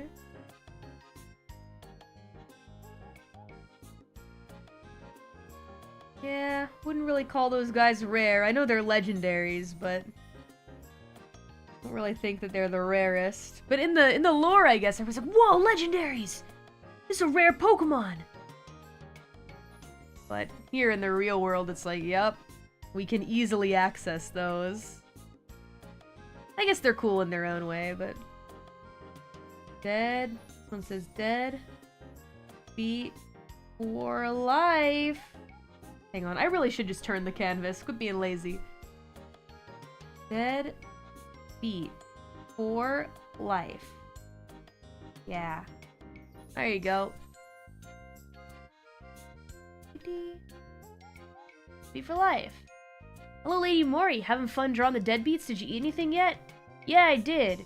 I had natto. I had natto and coffee. Yep. I had natto and coffee. And I did reinstall the food delivery app, but looking at my order history, it's all Starbucks. And it's the same latte. The same latte I always get. Yummers. But the natto I get from the convenience store. Yup.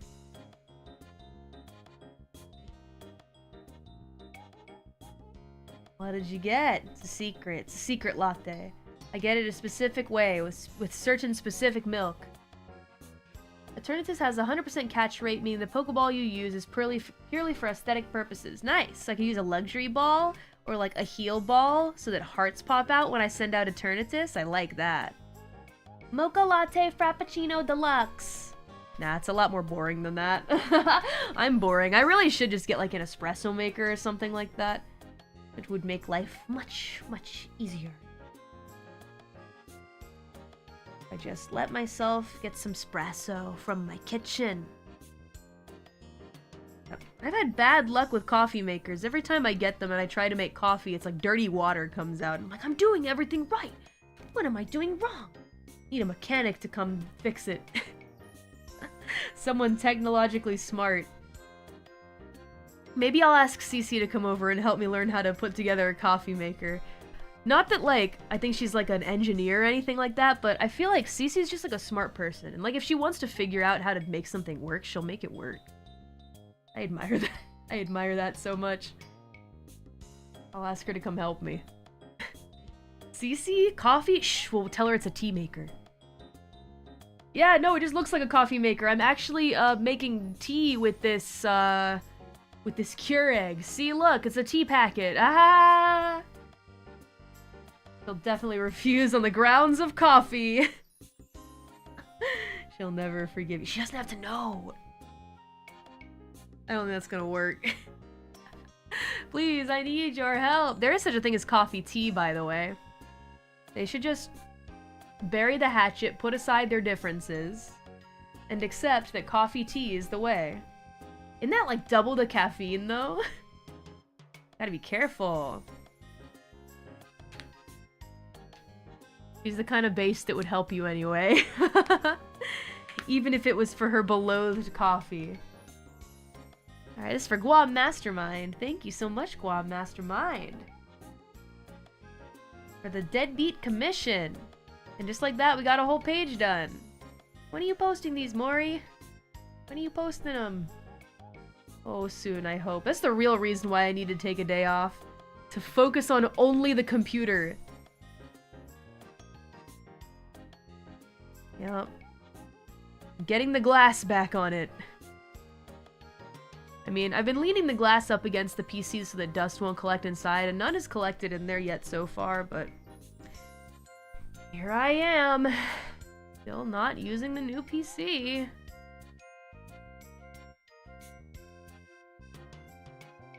Yee! Yatta! It has been a long time, but... I've been busy second to second. Is it really just the glass? Yes, it's not going in. I think I'm gonna ask someone to come and put it in for me. I can't. It's making noises. He was like, wrong.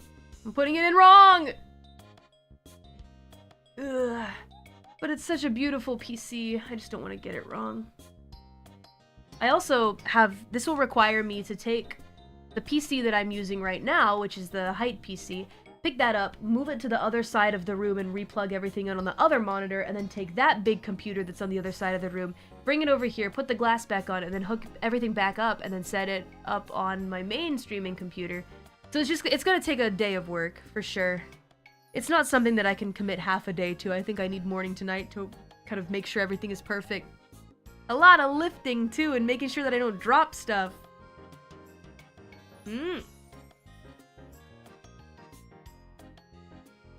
Ah! Oh, yum yum. It doesn't sound too bad, that's true, but knowing my luck, what's gonna happen is I'll turn on the computer and it'll say something is wrong. Or that I have to set up something else. Oh. Or that. Either that, or what's gonna happen is I'm gonna set it up and it'll be done in like an hour, and I'll be like, well, why did we take the whole day to do it? I guess after that I just play Pokemon. Or do a gorilla stream. No, play Pokemon, Mori. Anyway, that was these guys. Now I had these guys set up. This is how many people want pose 4. I probably should flip them around a little bit to make it a bit different, or like, I don't know, give them like a different hand sign. I mean, they ordered pose 4. Who am I to mess up the pose that they specifically asked for, unless they want a specific like hand sign or something like that? Throw up a gang sign. Guess we'll see. Thank you, Guam Mastermind, for your commission. Next up is Big Haas.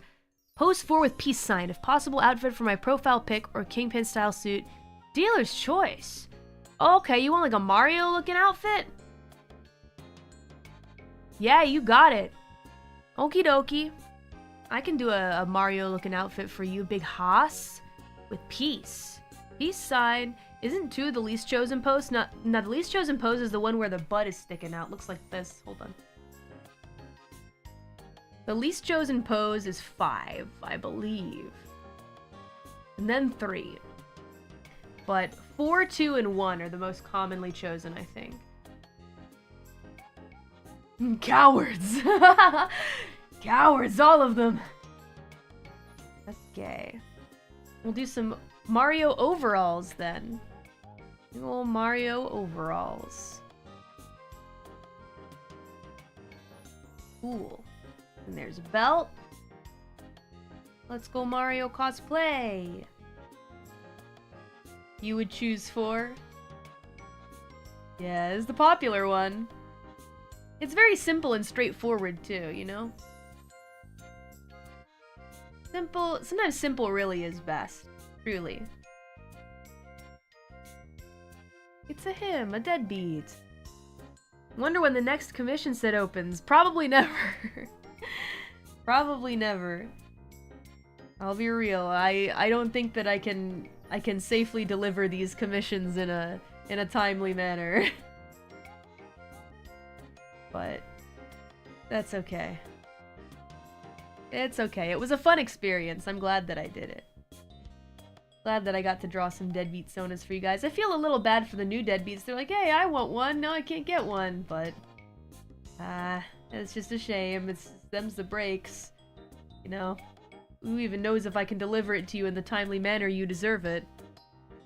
Another 5 years. Oh yeah, guys, I'll open some more. It takes 5 years to draw again.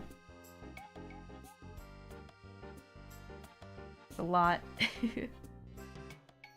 Very understandable, though. Yeah, I want to make sure I don't leave you guys hanging for too long. I've already left you guys hanging with this one. Well, I wouldn't care about the time I have to wait. I guess there are deadbeats that feel that way too, right? It's just the excitement of being able to have a Mori drawing for you, you know, based on what you request. I get that. I get that. Yeah, this is more of like a simple style Mario cap. But it's not the character Mario. It's just a guy with an M on his head. See, Mario doesn't look like this. Mario's not a skeleton. You know? Oh, is that a Hako's Bale shirt in there? I think it is. Cool, casual Mario cosplay. I like it. Doo, doo, doo, doo, doo, doo. Legally distinct Mario. Yes, yes. And then peace. You were doing a peace sign. Well, for peace, I guess we'll have finger folded over this way. I'll make the head slightly bigger.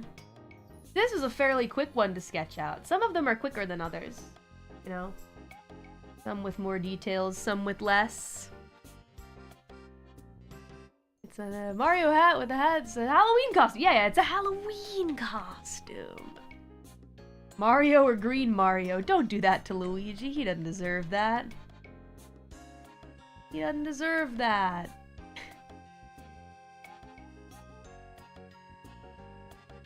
Cute outfit, though.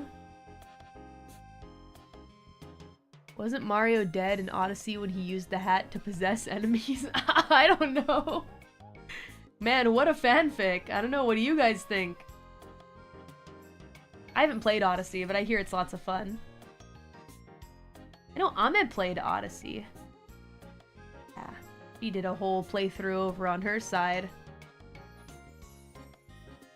It looked fun. But I've never played a ton of Mario games. I really loved Mario RPG, though. Super Mario RPG! And then, of course, like, the party games and the racing games I'm familiar with, but... And I played with Subaru once. We also played some co-op together. Co-op Mario. Super Mario Brothers! That was fun. So maybe I have played a decent amount of Mario games, but I don't know if I'd consider myself a bigger fan of Mario than something like Pokemon, for example, right? That was a really fun stream. Two brothers! Two brothers!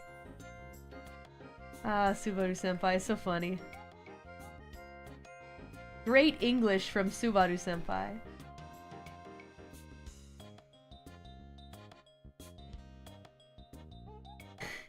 Two brothers? Three brothers! That's right, senpai! Nice counting! Excellent English. I hope we get a chance to hang out more. Ugh, I wish I wasn't so shy so I could hang out with more JP mems. I want to reach out more and be like, hey, you guys want to play some Night Rain? Night Rain time? My Japanese is okay enough. It's passable. I speak passable Japanese. Certainly enough to play games. I mean, there are some that don't speak any at all and still manage to have fun playing games with JP mems, so... I really should give it a try. The old college try.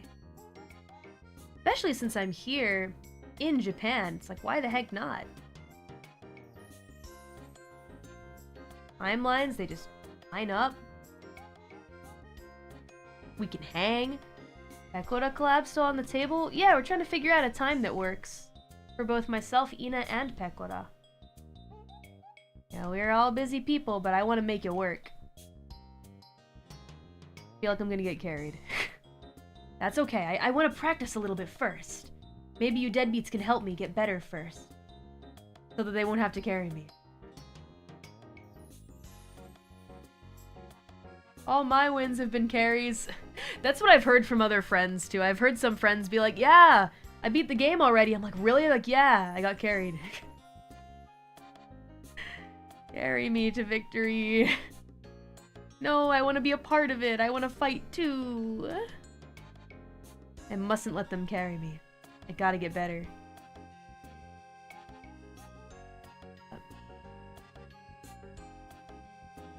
Auto Fister plus Cali Night Rain would be amazing. I also really want to try that. I haven't had a stream with CC and GG together, but I want to go along for the ride. I want to go along for Mr. Bones' wild ride too. Invite me. One of these days. One of these days. I have to get better at reaching out to people for collabs. The thing that sucks about me is I'm always like, I don't want to butt into anyone's stuff. And I go, man, I wish we could collab together. Well, why don't you ask then, Mori? Oh, is it really okay? Yes, dummy, silly. He's just a little silly. A lot silly. Alright, arm reaching up to the sky means this part of the overalls is maybe a little further this way. Yeah, and then the arm just goes boing, out of the sleeve.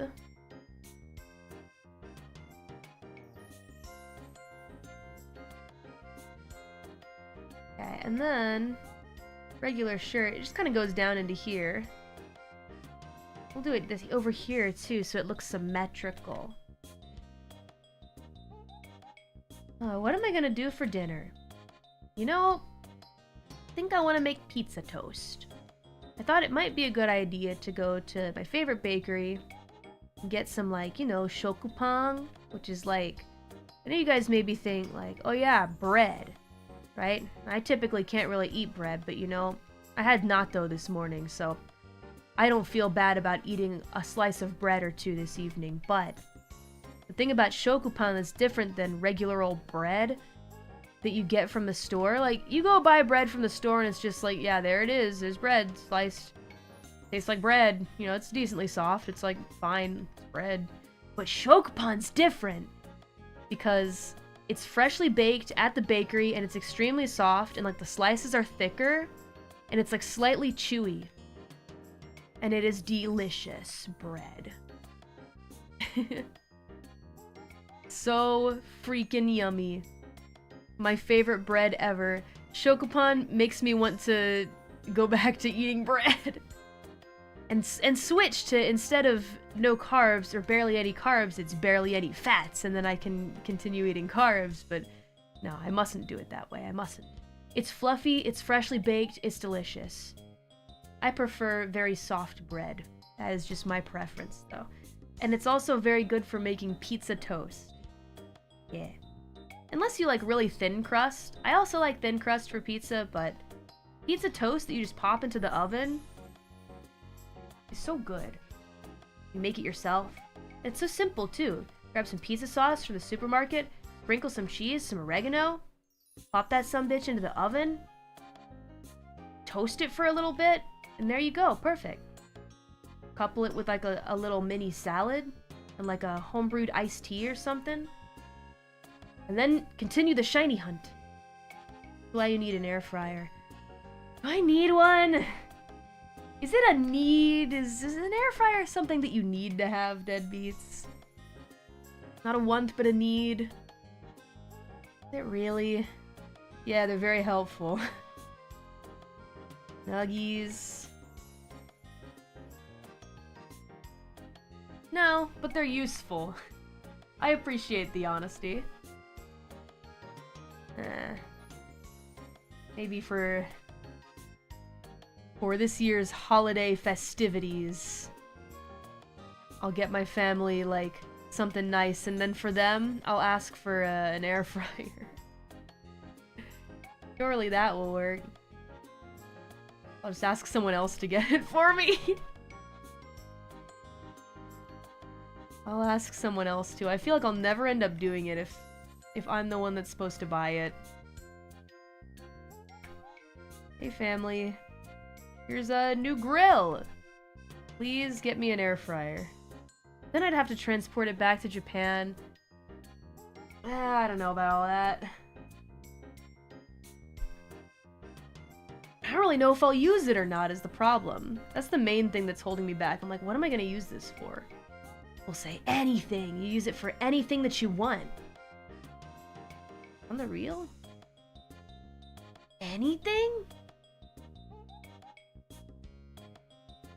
Dino Nuggies. That's about all I can think. Suppose it probably fries chicken pretty well.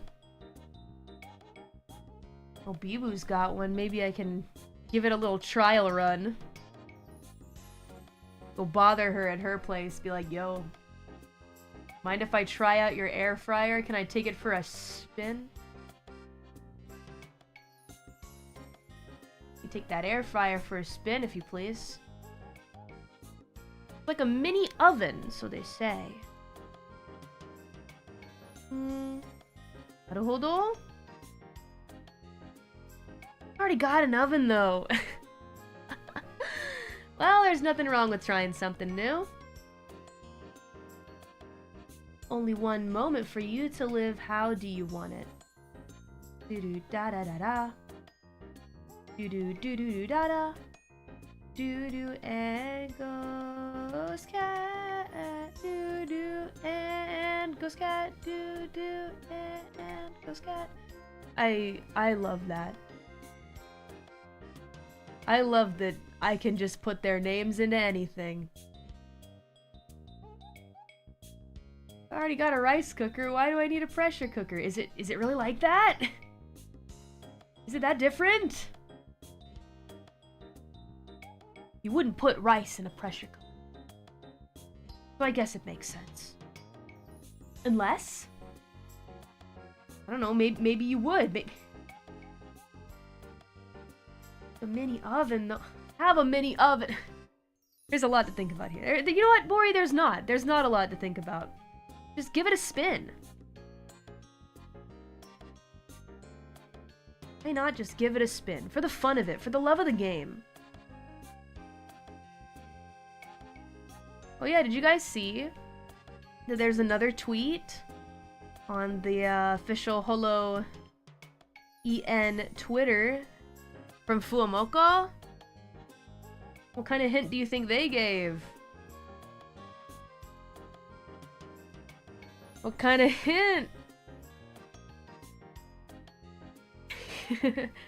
Are we cooking up some theories for what's getting announced?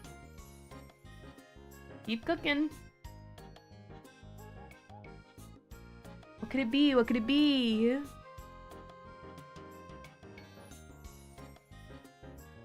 Pretty sure we have a membership stream on the same day that announcement happens.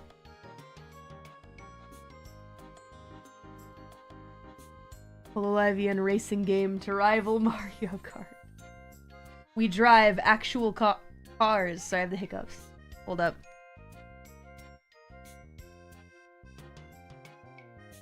I'm in trouble. I have the hiccups now. Oh, come on.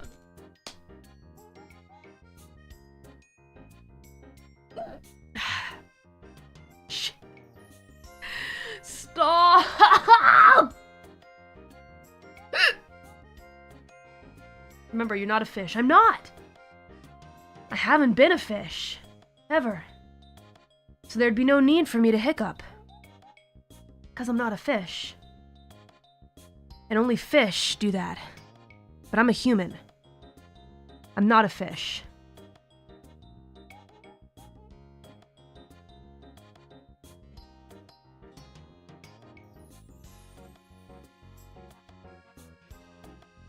Why does that work so well? Because I was using the technique of telling yourself that hiccups aren't real. And that worked for the first, 3 times, then it stopped working. It really must be a psychological thing. It's gotta be psychological. However, bears are fish. Good thing I'm not a bear either.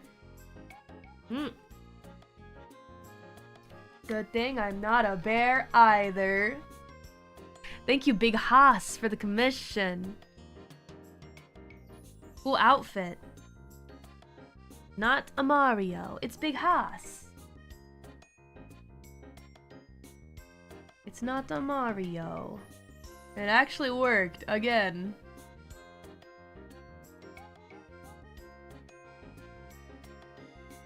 I'd love to hear your song in Persona 6 if we ever get one. That would be a dream come true for me, but I feel like it's probably a little too late for, they gotta be working on it now. They gotta be. I feel like if they wanted me to do anything, they would have asked me. I'll work hard so that maybe Mori Calliope can be a name that the world knows, and then maybe they'll ask me for Persona 7. Yeah, what a dream come true that'd be. That's what I hope for. Oh, my heart. The truest, biggest dream come true. We will cheer you on either way. Thank you. Though in fairness, I feel like the people that have been chosen to sing for Persona aren't they don't need to be massive internet celebrities or superstars or anything like that. They just fit the vibe, you know? I need to try and fit the vibe. Well, maybe not go out of my way to try and fit the vibe, but maybe someday there'll be a game that fits the Mori vibe. You never know. Maybe someday. Yeah, I mean, a lot of people haven't heard of the various Persona singers until they show the world how capable and amazing they are by being showcased by Persona. So, seeing stars does fit. That is true. Glad so many people like Seeing Stars and have been streaming it on Spotify as well. Thank you. Thank you for streaming it lots. I'm very proud of it. Dream come true. Dream come true. Only one moment for you to live. How do you want it? Find something you can move toward. I mean, I do write English songs. I do. I know they like to use English so that JP bros don't have to think too much about the lyrics.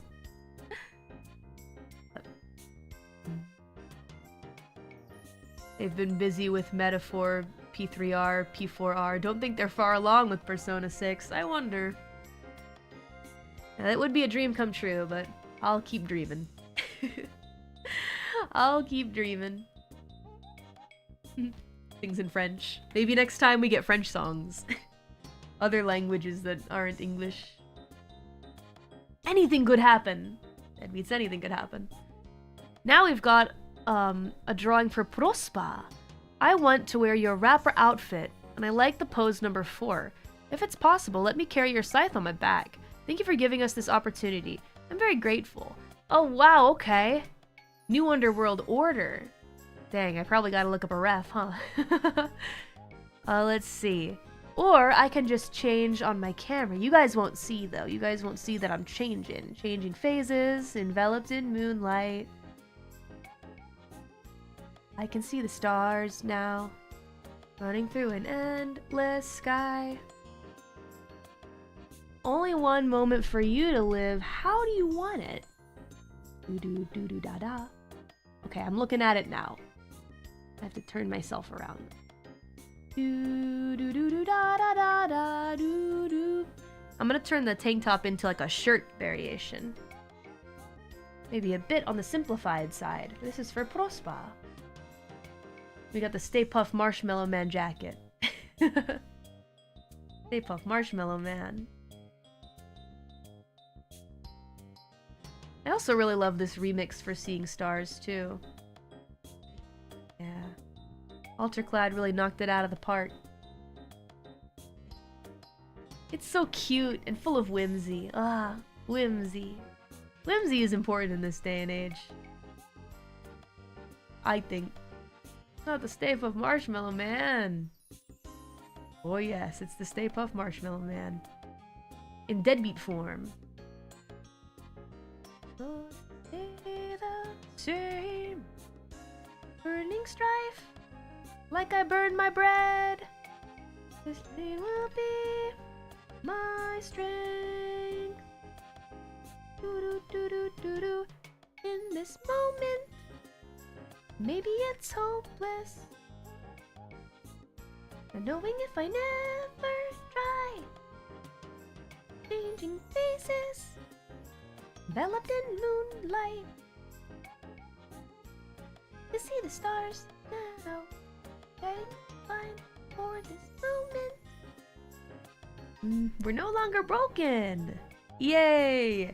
Never leaving love behind. This morning, I'll wake up to sunlight. To the light, Living with resolve now, yeah. It'll seeing stars. How many people expected that matchup, huh? Me and Mr. Juice. And Shoji Meguro. I mean, in what universe could that have happened?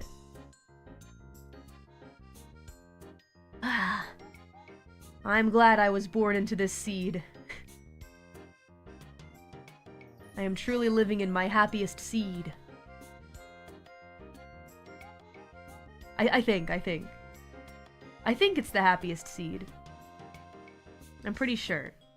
It's been pretty good so far. I hope that we fly even further together, deadbeats. Let's make more dreams come true. There's still many wonderful opportunities upon the horizon. The gods see. Let's see, and then backwards hat. And then what else? Let me carry your scythe on my back. Okay. Ricky. Ricky is yours for the day, but only for the day. You gotta return him afterward.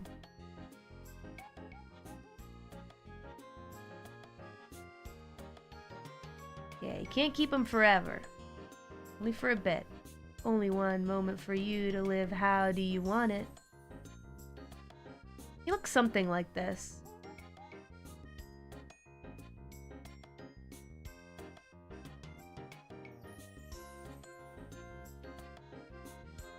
Yeah. Up next, Adam Sandler Mori song, like Wedding Singer. Yeah, deadbeats would love to see that.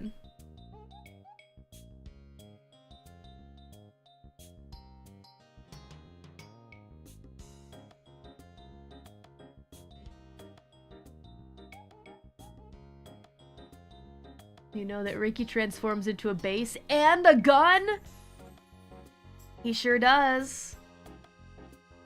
He's a very versatile weapon. You know, Scythe doesn't always have to look like this. Scythe can look like any weapon that can take a life. Including a guitar. Or bass. Bass in particular, designed to take the lives of everybody who listens to it, especially when Mori plays. You know, I've been practicing though, I've been practicing. Practice makes better. I still got a lot to learn, but these days I try to find some time to put in at least a little bit of practice every day. So that someday I can show you, I'll show you guys what I can really do. And it will be something worth listening to. But nobody starts off a legend at anything that they try. Not even so-called prodigies, even they have to work kinda hard. You know? People who seem like they're naturally gifted, it's not like they're not trying. That's truly what I believe. Feel like looking at quote-unquote naturally gifted people and being like, oh, well, that person was just born with talent. Kinda diminishes the hard work that they put in. Maybe they learn quicker or are faster, but doesn't mean that they're not working hard. Doing something good is gonna be hard, no matter what. Everybody just sees the results instead of the hard work, yeah. Talented people are not just born into the world, I think. But I think some people do learn how to do things quicker. Or like have a natural proclivity to learn how to do skills quicker. Or if you really love something as well, that can also help, but there are plenty of people that really love doing things that just have a tough time making something they're satisfied with. I am definitely one such person. I love making music, but very rarely am I satisfied with anything that I make. In the moment, it's fun. I have a good time making it, but a lot of times when I hear the result, I go, I could have done this better. Which is such, I don't know, it's so unfortunate, you know? I wish it could be all good and no doubts or feeling bad about what I've created. I wish it could be that simple. Your own worst critic. It can't be helped. And I mean it that time. I know I say that quite a bit, but it really can't be helped. There's a lot of shogunai when it comes to doing stuff that's like fun for you, but you're like, is this any good? Maybe not. Oh man, but I sure do love making music. I think it's important to stick to doing the things that you love. Even if maybe you aren't completely happy with it all the time. Making it in the moment makes you happy. I think it's got worth. I know what you mean about wanting to get it the way that you want it. Oh, audiobooks. You must have a nice voice. Or very good enunciation. But I can imagine that that also takes a lot of work to get things the way that you want it to be. You know, something like narrating a book maybe sounds really simple to people. You know, oh, what do? You just read a book out loud, right? But when you listen back to it, you think, maybe I could have done this intonation instead. Maybe this delivery would have been better. No. Recently, though, some of my senpai with making music have said that I think too much, though. Like, I like, how to say, I'm thinking too much about stuff. I overthink. I'm so dedicated right now to becoming better that I'm starting to look at my work and find flaws that aren't inherently there because it's too much. That's what some of my music producer senpai have said to me recently. They're like, Mori, you gotta calm down. It's going to start affecting the music. if you look too critically at it, you gotta take a step back. Or ask a friend. I ask them often. What do you guys think about this? What are your thoughts on this, etc.? It's a slow climb. Yeah. Gotta stop overthinking about every single thing. Sometimes the passion itself just shines through, but...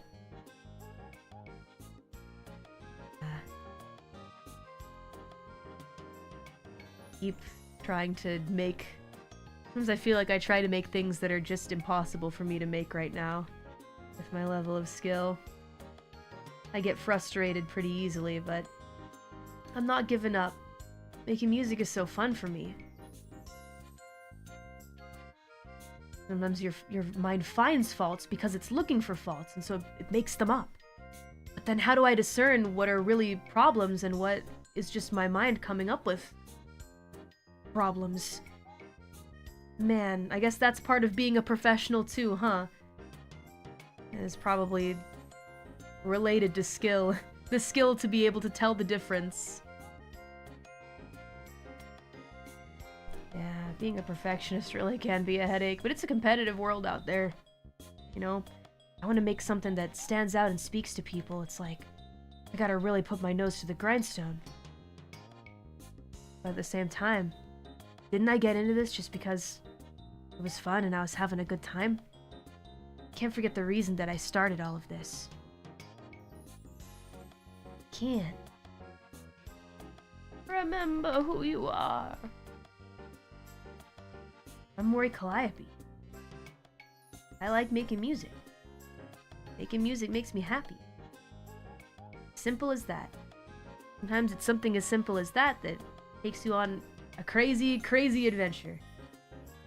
Such is the case for me. I'm very lucky that things worked out very well for me. Now you're thinking too hard again! Well, that's what this stream is about, me rambling stream of consciousness.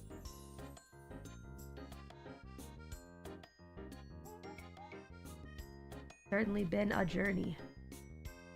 The thinker. I don't want to not think, though. I feel like that's worse. It's worse to not think at all. So much for relaxation, huh?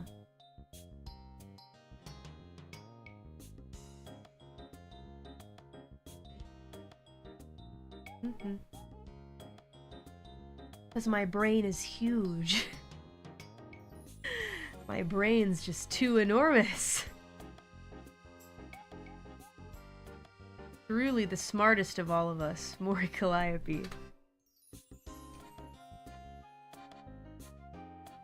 Gotta get my mind off stuff. Maybe some Fortnite? Put me in Fortnite. That'll take my mind off some things. Inject a little whimsy into my life. Take my mind off the seriousness.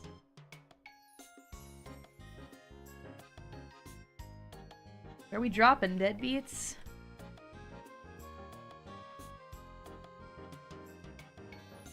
Aisha!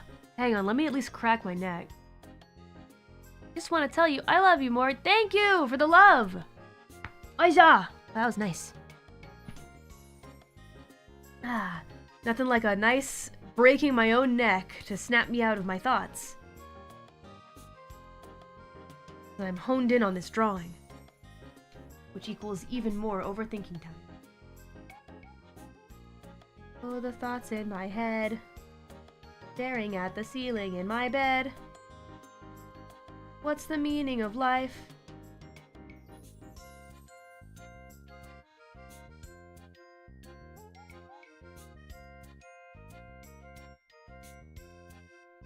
Yeah, I don't know if I'd want to make a goofy song for Fortnite. They approach me and they don't let me choose the songs that I want to be in the game. Then it's gonna be a no. Gonna have to be a no thank you from me.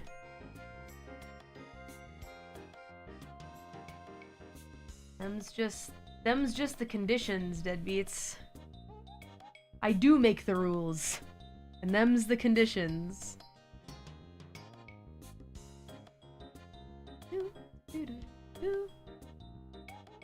Well, you heard him, Fortnite. Me and my people are waiting for you. Me and my people, as in my deadbeats, are waiting for you. I don't know. I think it could be silly. Why not? Like, what else is going on? Why the heck not?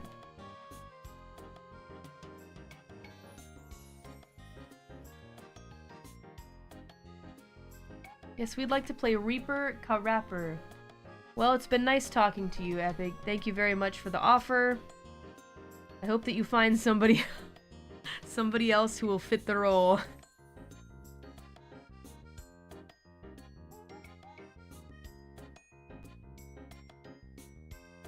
Mori Calliope's brand new song for a fortnight. End of a night. They're like, it has to be hip-hop. Oh god, Jesus fucking Christ. I don't think that's a good idea, Fortnite. No, the kids will love it. Fortnite, I don't think they will.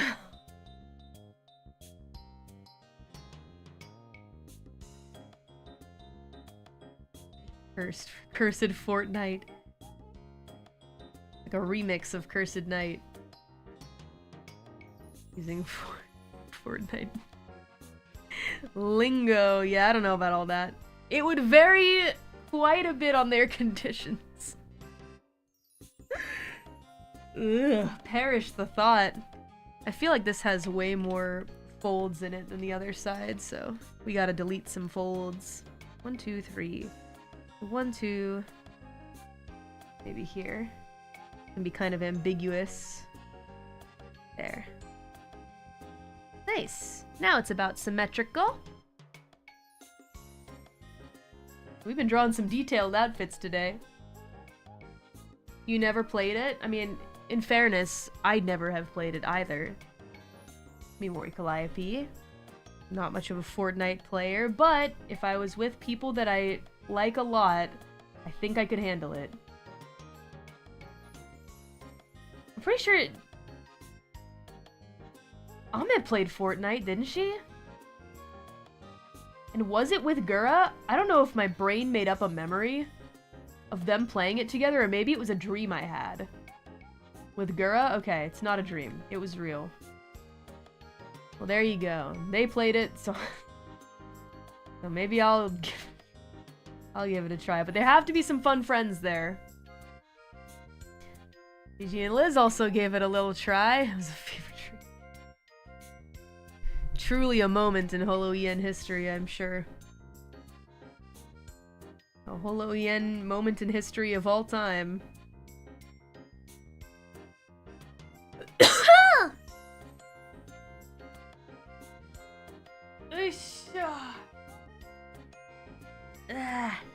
Need to elongate my spine a little bit. I need to do some proper stretches because the pectoral muscles are definitely feeling it. It's like a very specific part where my pectoral muscles connect to my shoulders. I am feeling it. Big stretches. And I need to drink more coffee because if I only drink a couple sips, then I get sleepy so quickly. Now is not the time for naps. We've only just begun.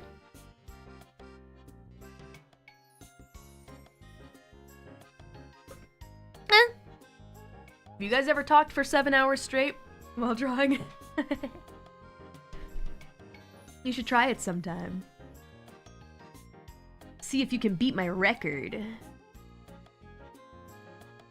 No, not at all. Can't say I have. While drawing? No. Oh, but with friends, maybe? Sitting around the campfire? From dusk till dawn, just shooting the shit? That sounds fun. How is that any different from this? I'm drawing. I've talked 7 hours straight with my friends about you, about me? Is there even enough content about me to put into 7 hours of chatting?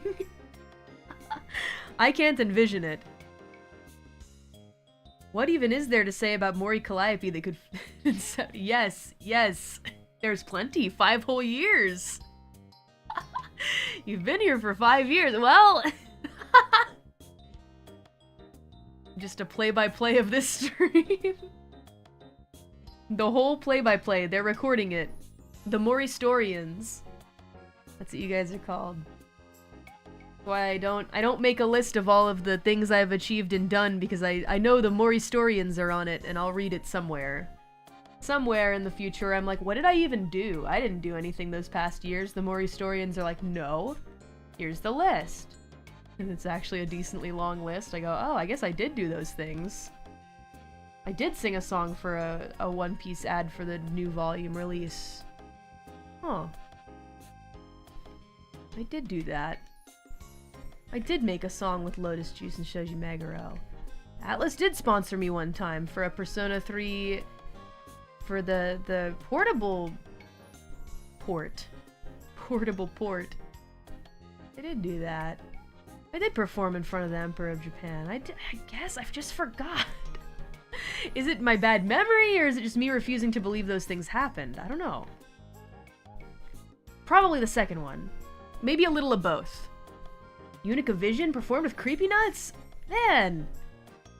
I did have a fun career. I guess I'm just not thinking about that right now because the end is not in sight for me, so I'm like, alright, next thing, what's going on? Let's get going. It beats. That's not how it should be! Revel in it! Mori, revel in it. Jesus! Is it not enough for you? Yeah. Take a deep breath. Be happy with that fact. Mori's on a constant quest just to be enough for herself.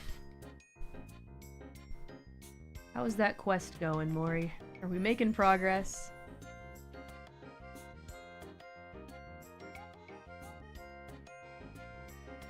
Can't believe I think I really kind of started to get to the bottom of my traumatic childhood experiences influencing how I became how I am today.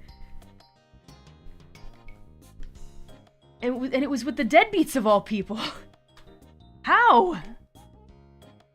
Your name was right next to Blink 182. What's that about, huh?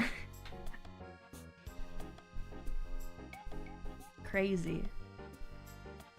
No amount of talking to professionals ever helped me get that far. So I just kind of didn't really do it after a certain point in my life. But now I think I finally kind of figured it out. After talking with you freaking deadbeats. And talking is like 70% of the work, true enough. I'm glad that I know now, though, because now that I know, I feel like when various things happen in my life, I can approach things differently. Maybe that's like too deep of a conversation to have with your deadbeats, is what I thought to myself, but nah, I don't really think so. I feel fine sharing the troubles that I've gone through in the past. It's all just a part of the journey, after all. I don't mind talking to people about it. I'm kind of an open book these days. I'm also pretty lucky because I feel like nothing really, really, truly terrible has happened in my life. Well, that's not totally true, but... yeah, that's not totally true, but I guess the way I think about it is other people have had it much worse, so... I should be grateful for the blessings that I do have. No? And no! I mean, I feel like that's everybody, though. Callie, just so you know, my rates for therapy is 3 new songs per year. Thank you for the therapy, deadbeats. Deadbeats in chat, just existing as I ramble on and on. You know, in my childhood, these horrific things happened. And deadbeats just nod, uh-huh. Gotcha. Ah, whatever. Whatever. I'm an open book. We are here to listen. Hope you don't mind my stream of consciousness. It just pops out every once in a while, deadbeats. It just pops out. Especially in these kinds of streams. I really kind of stopped doing as much. But now I have all these opportunities to yap at you. Tell you things you didn't ask about. But you listen anyway. Hi, Skeleton Army. You guys don't even have ears, but you listen anyway. Thanks for listening to me. Prospa! Oh, you know what? I'm gonna write this in the proper hiragana. Sorry if it doesn't look good. ごめんね。日本語書けないよ。文字書けないけど、頑張ります。プロスパありがとうございます。プロスパ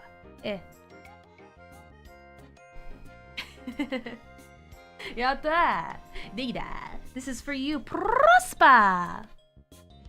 Please enjoy. Thank you for the commission. Thank you very much for the commission. Please enjoy it. Again, we have another pose 4. Oh boy, hold on a sec. I'm gonna need to look up a reference for this one.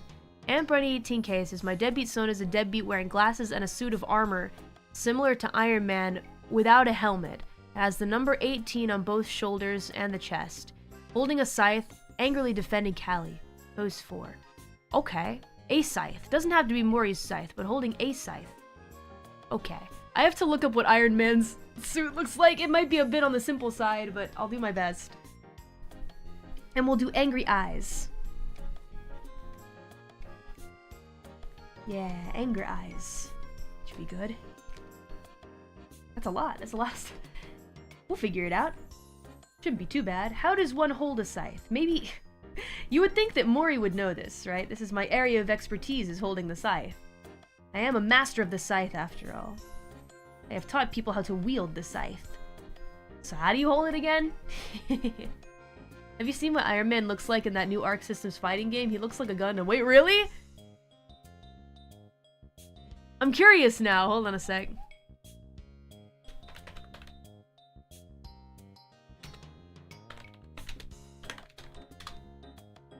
Whoa, he does look like a Gundam! Cool! Marvel Tokan. Fighting Souls. What the heck? Now I want to play as Iron Man. Heck yeah.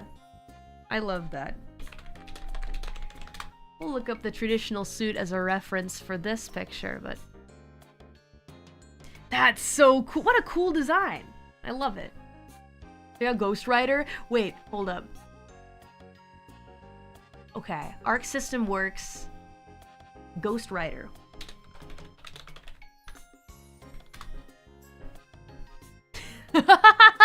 Cool! What a cool guy!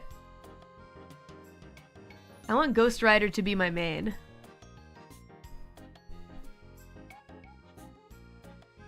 What a freaking legend.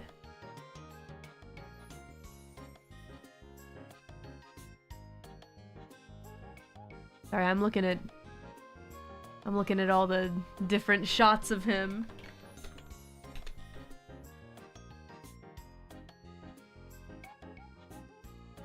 Cool. New game looks awesome. Maybe I'll check it out. I mean, it genuinely looks pretty high quality, so I'm kind of like, huh. I don't know if I'd play it a ton, but like, maybe just a stream where we check it out together. Even Cap looks pretty cool. But you know, Mori's more of a DC fan. I'm still gonna check it out. Iron Man suit. There, now I've got the reference in front of me. Okay. 4v4 might fry your brain. 4v4, oh lord. Maybe still worth checking out though for me. Just a stream. A singular stream where we check it out. And just see how it goes. Wow, we have two sides. Two sides, right? Side by side. Ha ha ha ha. You guys get it?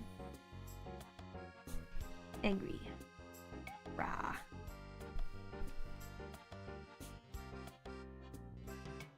Angry eyes. Mori Calliope! Kinda reminds me of that fan art of of Gigi. I'm like lying dead on the ground. I've seen a lot of fan art of me recently, like lying on the ground for whatever reason. Like there was one where it was a picture of like Kiara holding the Switch and like me dead on the ground. And then also a picture of Gigi defending my corpse and me dead on the ground where she's barking. Coming to my rescue. Yeah, where Kiara beat me up for the Switch too. That was a funny fan art. Okay, so we got regular old Scythe here. And then no helmet. And I'll try to draw the armor as accurate as I can, but it won't be perfect probably. I'm not like my friend who can draw the accurate Gundam, complicated Gundam pictures. But I'll do my best. I'll do my darndest. You know, the fingers kind of look like the skeleton fingers anyway, so should be fine. Do do do do do do do. Okay. He's got like this kind of shield on his arm. And then there's like it kind of looks like a muscle almost.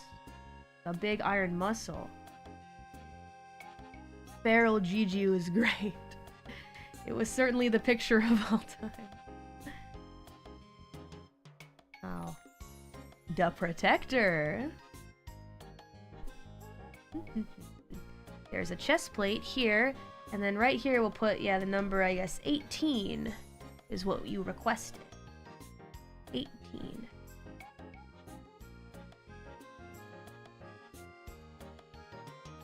Yeah, it doesn't need to be exact, but it will be close.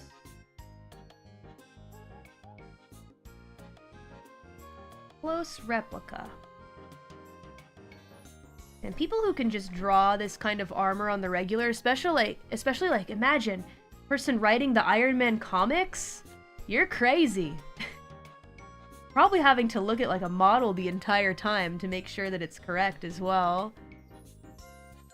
It's 1, 2... There's 3... It's kind of like the 6-pack of iron suits. And there's a thing that goes like this. Above the legs. Oh. Person that draws historical armor for fun. Those people are insane, and I'm scared of them. And that's how you know.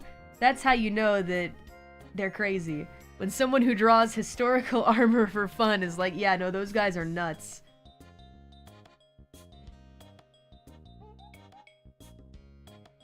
Okay. Like this? Yeah. Well, I can also imagine some people maybe find it therapeutic in a sense. You know? Some people just do it for the fun of it. For the love of the game, as they say. Like, how does it go? Like this, and then this. Yeah. And then kneecap.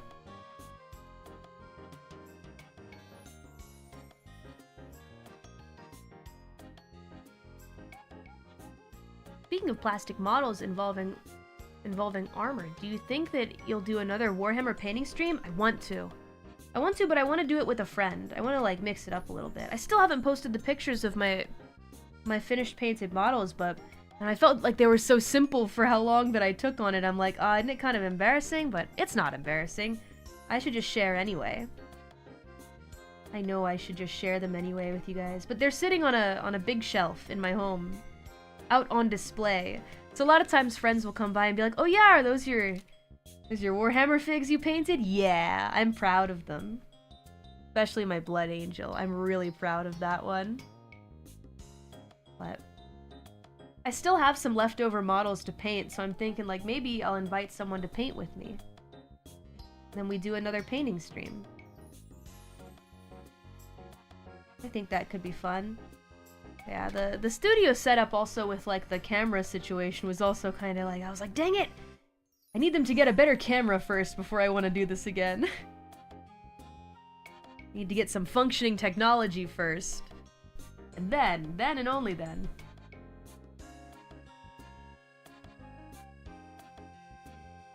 And maybe Ina would like it. He's definitely an artistic type.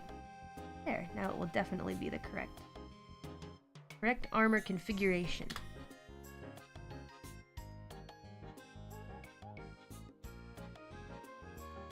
Which cat is most likely to destroy Umbreon when it arrives? Ghost cat. The reason I say that is because Tutu, you know, she prowls around, and her big mischief point is that she likes to get into really, like, how to say, narrow places. She loves narrow places so much, and sometimes she gets stuck in them. I gotta help her a little bit, and she likes crawling up into high spaces, too. That's her favorite thing to do. That's her mischief point. Ghost Cat's mischief point is that he loves to tear the shit out of things. So for example, my couch, right? I felt proud of myself for getting a couch that was like, supposed to be cat-proof in a sense. Cats are allowed to scratch it and it doesn't really mess up the design because it's kind of a ragged looking design in the first place, so if a cat ends up using that couch as a scratching post, it's not such a big deal, right? Ghost Cat took that as a challenge. Ghost Cat said, oh yeah? Bet. You think I can't destroy this couch? Bet. And he has absolutely... It's not Ghost Cat proof, exactly. He has absolutely torn it to shreds. I mean, it's still usable, but man, there's a specific spot. It's like the bottom left corner. The bottom left corner of that couch is just ripped to shreds, just strings coming off all over. I mean, I can't believe the stuffing hasn't come out. It's fighting for its life, that couch. That couch is fighting for its life. Oh, but he's so cute, though. I can't be mad at Ghost Cat. And it's so cute when I'm, like, watching TV or just, like, chilling out, eating dinner, or, like, playing some Pokemon. I hear...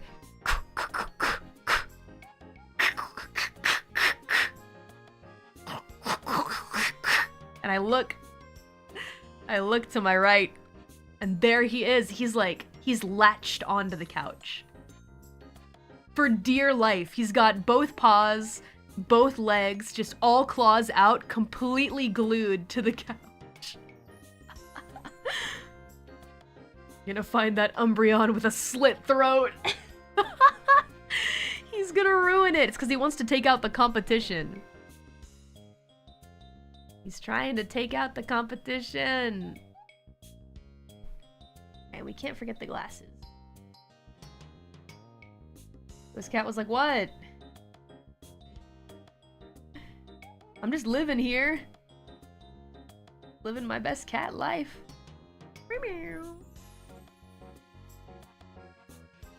Can't stay mad. I can't. Except when he chases Tutu and I have to be like, Ghost Cat, it's 3 a.m. It's 3 a.m.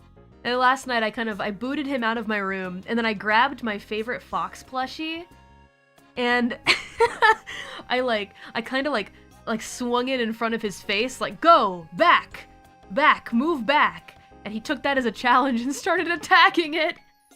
And he thought it was playtime. He's like, oh, this means playtime. Gotcha.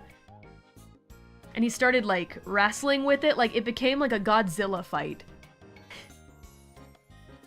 It became a Godzilla fight between two titans. His plan worked. His plan to get me to play with him worked. Back, foul beast. Let them fight. It was kind of cute. I couldn't help but smile and be happy. Even in the midst of me wanting so badly to go to sleep, I couldn't actually be upset. Airman armor looking pretty sweet. Yeah, you know, it's getting there. It's not the most unaccurate for the simplified style I've been drawing these deadbeats in, so...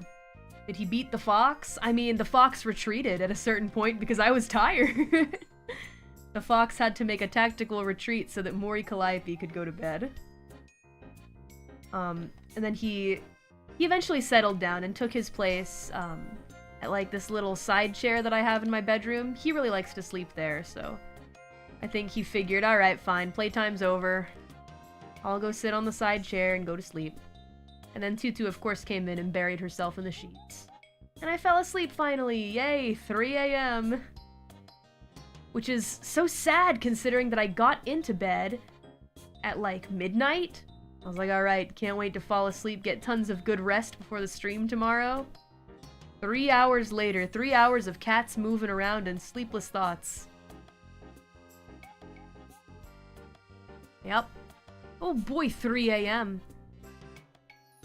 Oh, weasel tail balls, but you'd want them outside of your room. Night toys. Oh, some night toys would be nice.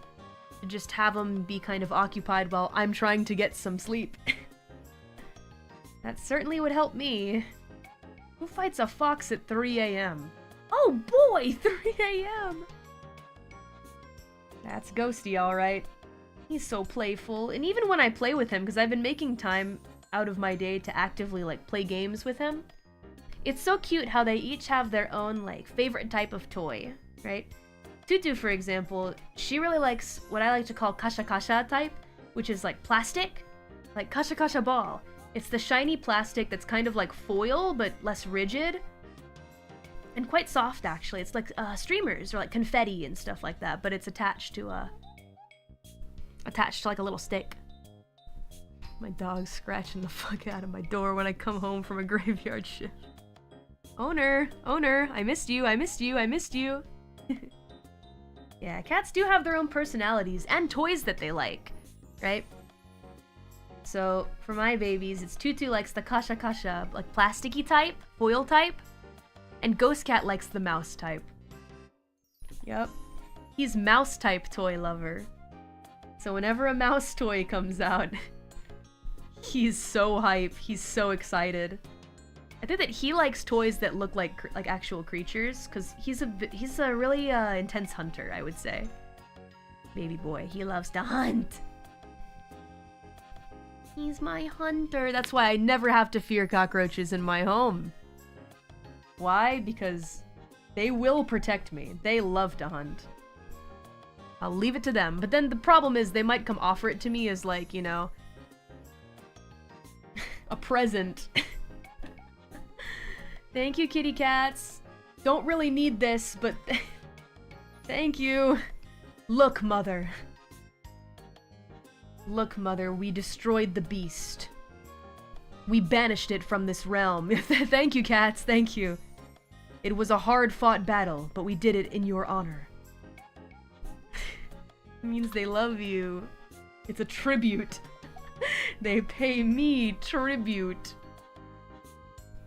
Yeah, because I feed them. That's why. I am the one who feeds them. Look at what we hunted. Mommy, mommy, mommy, mommy. Foul Beast. I need to go meet Foul Beast, aka John Cat, aka Bibu's Foul Beast. Can you imagine having a 6-pack of abs, just pure metal? That's why I'm doing my crunches and my planks. My planks would not make Mama Mori proud, though. Not right now, but I'm getting closer. Yeah. PT Sensei's like, alright, let's try to plank. We're gonna go for a minute. I'm like, you got it, PT Sensei. 20 seconds later, yep, that's about all I can do. PT Sensei's like, alright, 20 seconds. 5 sets. Come on! Come on! Abs of steel, eh? I too wish that my core was stronger. It's definitely stronger than it used to be. I've been putting in the work. But planks are pretty tough. It's not the type of planking that's like the internet trend. It's what Mama Mori kind of described from before. It's like you get on your elbows, and then what you do is, you know, you're on your knees, and then you put your knees up, and you make your body stiff as a board, but your elbows are still touching the ground, right? And you're on your tippy toes on the ground. It's hard to imagine unless you look up a picture of it, but I'm just not describing it very well, but that's a plank for you. Yep. That's a plank for ya. Yeah, those. I think I can picture it. Yeah, the internet trend really kind of, like, simplified it, I think. It's very, very simplified for the funny, the funny aspect. I guess the only requirement for like planking for something silly like an internet meme or a picture that you will post on the internet is that your body just needs to be flat and in a really weird or random place. That was the vibe that I got from that whole trend back in the day. It wasn't really about exercising or getting a strong core, and I don't really think you need a strong core to do it. All honesty. 2 minutes is your max, and that's a lot. Yeah, 2 minutes I can't imagine. Maybe if I really locked in and thought about something else, or like had a really intriguing line of thought that just kept me enraptured in my own thoughts for long enough to ignore the pain that my core is enduring, then maybe I could pull off a 2-minute plank, but it would need to be in the future. A lot of people died from that trend by falling off balconies while drunk and planking. Come on, man. Anything for an updude, I guess. That's sad. That's so sad. Sad and ridiculous. Don't do that to your loved ones, man. What an internet moment, huh? Anyway, glad that we've moved on from that trend. Now it's even more dangerous ones. Okay, but think of the upvotes. Your 5 seconds of fame. It's, not all you want it to be. You know, the idea of being internet famous is exciting for all of about a millisecond. Yeah. I remember as a younger Reaper, though, I definitely was thinking to myself, oh man, someday I hope that I can show what I can do to millions of people across the world. That is some young people naivete.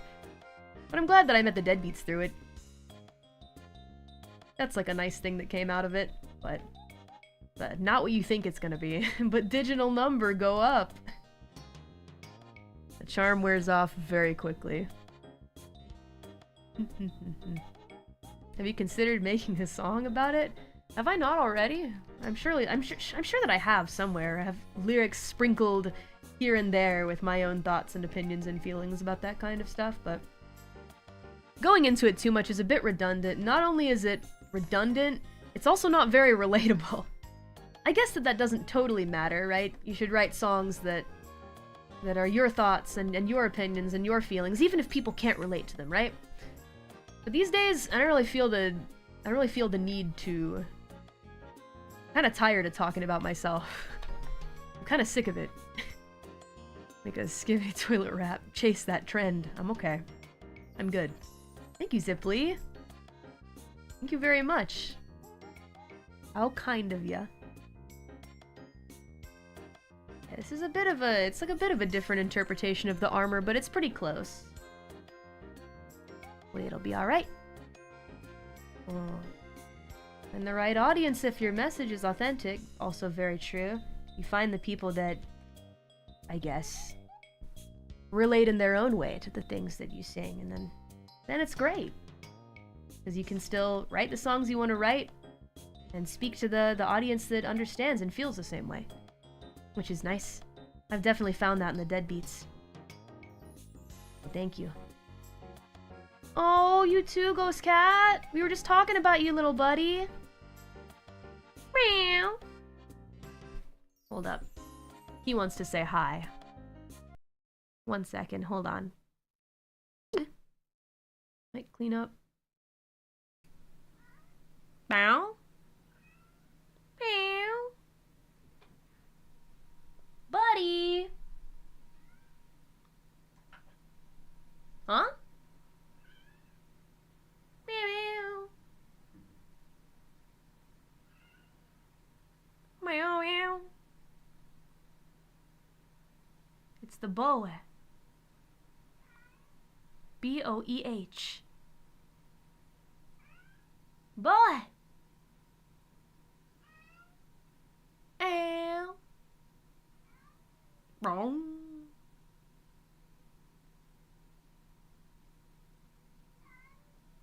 He yearns for the wires. Come in here, little boy.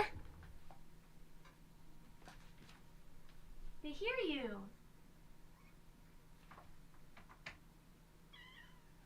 Hi. What? Are you confused why I'm letting you inside?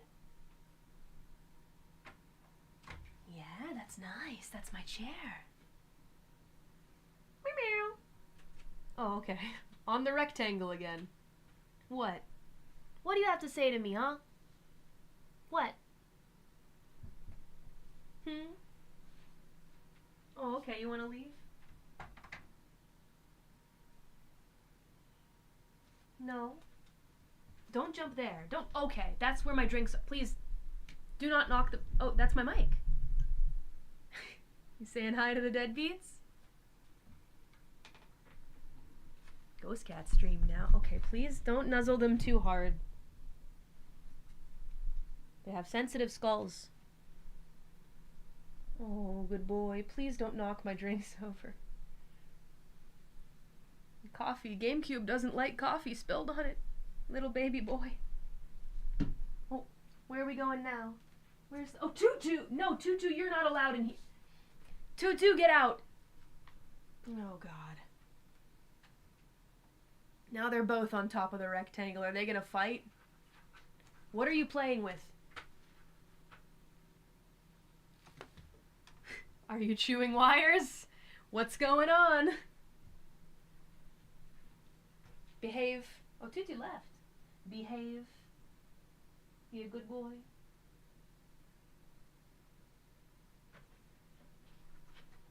No, you can't scratch the PC. It doesn't work like a carpet. It's not like a carpet, little boy. Alright, bye-bye. Good boy. He had his fun. He was trying to scratch the PC like it was carpet. What the heck? What the heck, little boy? Ooh, pounces on PC. New scratching spot. He sees the holes, yeah. He's like, I can get my claws in here. No, you can't. You cannot do that. It's not possible. Stop trying to do that. You little silly.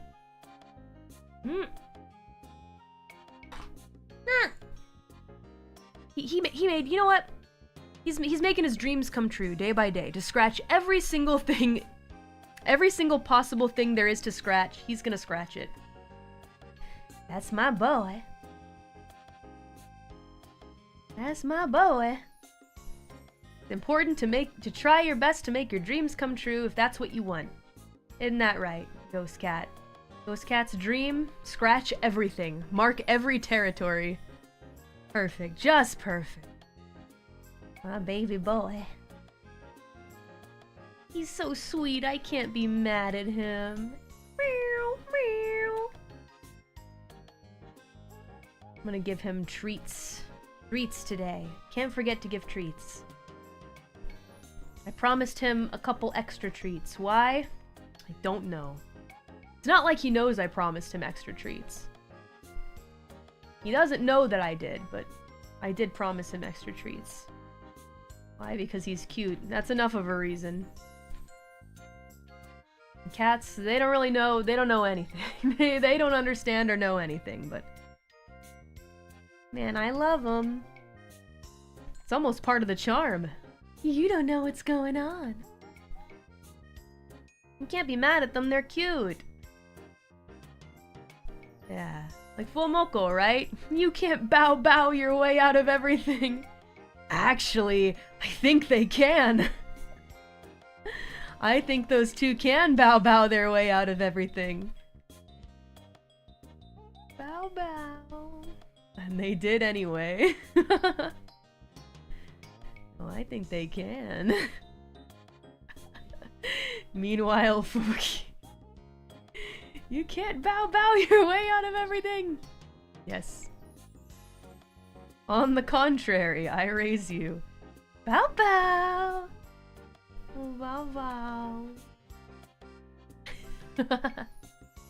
Yeah, they've weaponized it pretty well.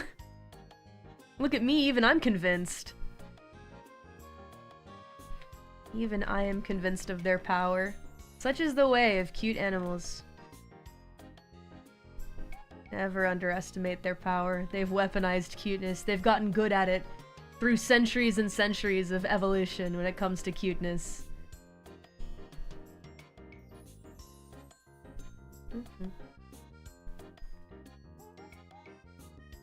Some of the people grew wise to it in Holo GTA, but it took a lot of frequent use. Yeah, at a certain point you go, all of these insane things are happening, and they just respond with bow bow. Something's not right here. Something's a little fishy. Oh man, what a fun time that was. I feel like I've learned how to play gang pretty decently well, though, so next time I might want to do gang. How does that sound, deadbeats? Shall we do gang next time? If there is a next time. I don't know if there will be, but if there is, I want to join. I want to try gang. Police was fun, but definitely tough. I feel like next time, though, when they switch it up, they might balance it a little bit more in a way where it's tougher to be in a gang. Nonetheless, I'm still excited. Gang leader, Mori? Yeah, I wanna lead my own gang. Like, not the main gang, like a small gang. Or maybe like an EN gang or something like that. I wonder if an EN gang leader would need to be somebody who's probably able to speak better Japanese than I do. I mean, I can speak it, but I don't know that I can speak enough to really facilitate things like, alright, we're gonna be raiding this place, etc. Maybe I could be like deputy or something like that. Or maybe I could, I don't know, team up with a deputy who speaks better Japanese than I. That could be fun. I just think that would be such a good time. Well, I hope we get the chance to, when the time arrives. Hope that I won't be too busy. That's another worry, right? How busy is Mori gonna be at that point? We just don't know.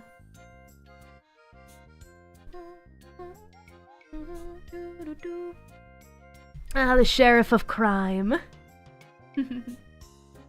It could be funnier with minor misunderstandings. It fuels the comedy. There were some really funny moments. I especially love the helicopter crash. Was it Kanade? When the helicopter crashed into the police bureau. Mikochi running past on fire. My car! My car blew up to smithereens. Oh, was it Iroha? It might have been Iroha, yeah. Sorry, I'm so used to Kanade! I think it was Iroha. God, that was funny.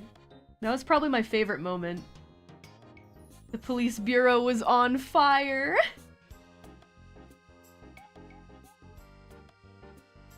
Ah, man. Gotta play again.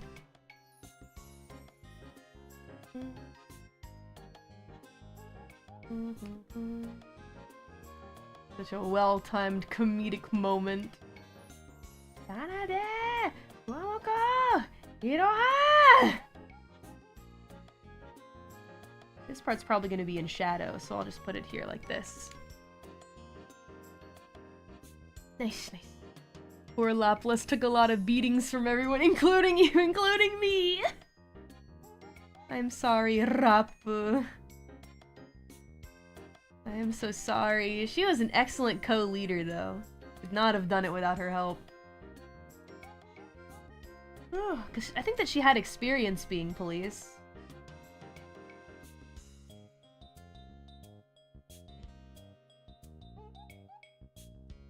Callie is always so cute. Oh, thank you. Oh, thank you. Today, I'm wearing something cute. Not like this every day, though. But today, yeah. Going for a softer vibe.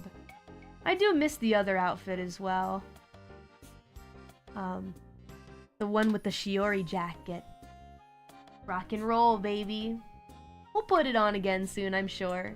Well, also with the Pokemon Emerald Nuzlocke as well, I've been using my casual outfit, which I really just kind of stopped using after a while, so it's been kind of nice to give it some use again.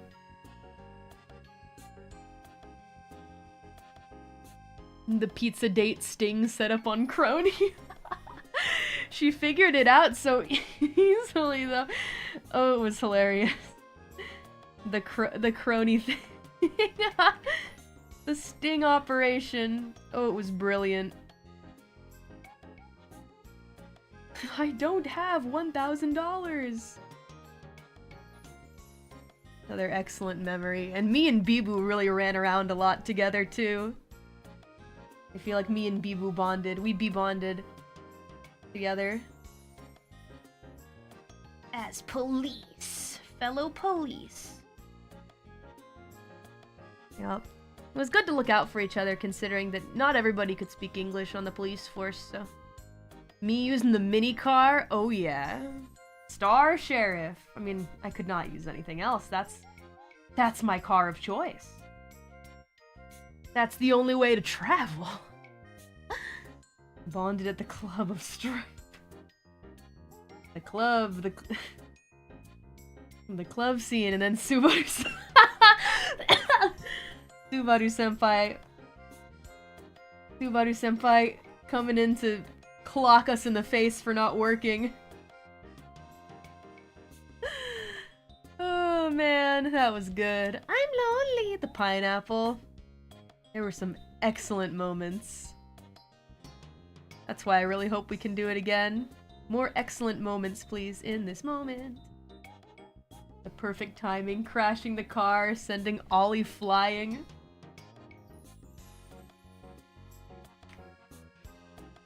That one time where there was a rude person just chilling on the sidewalk, or not on the sidewalk, in their car yelling at me. And then I think, who was it? Was it Ollie that rammed into the car right before our eyes and the person went flying out the windshield?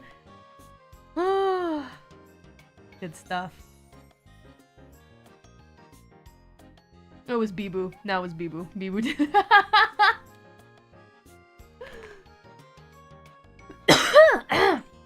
That was just excellent, excellent timing. Hello GTA was too fun. Hopefully we get to do it again sometime. But I definitely would want to be gang. The sheriff has turned to a life of crime. It's probably the angle that I would take for it. Very traditional scythe here. But probably a pretty powerful one. Sometimes the most simple of scythes can be the most powerful. A scythe for justice. Defense of your Mori. Maybe there's like a small little Mori face in the background. Allie is, as we say, Breaking Bad. Maybe the twins will join gang next time.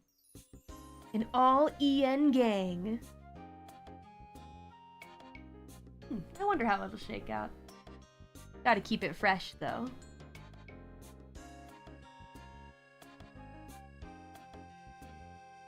Yay.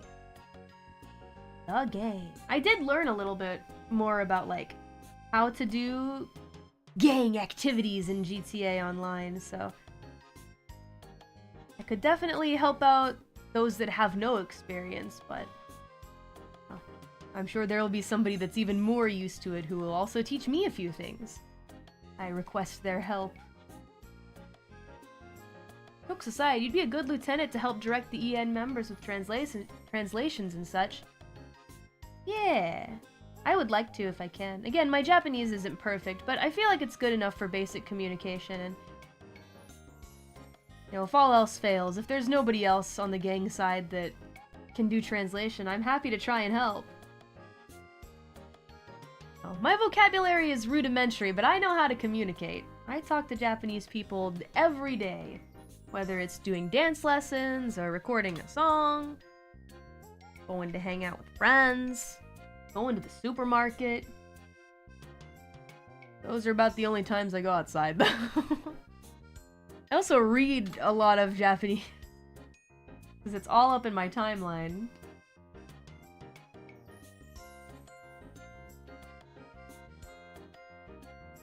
Yeah, no. Or watch JP streams. I also tend to do that as well. So, it's around me all the time, my problem is that I feel like I don't make enough of an effort to, like, learn new words actively. And that's a bit of a problem for me, but if I had a little more time, maybe, just a little more time. I'll always remember that you can't bow after this. See, there's a little Mori back here. Not necessarily small Callie, but the idea is there.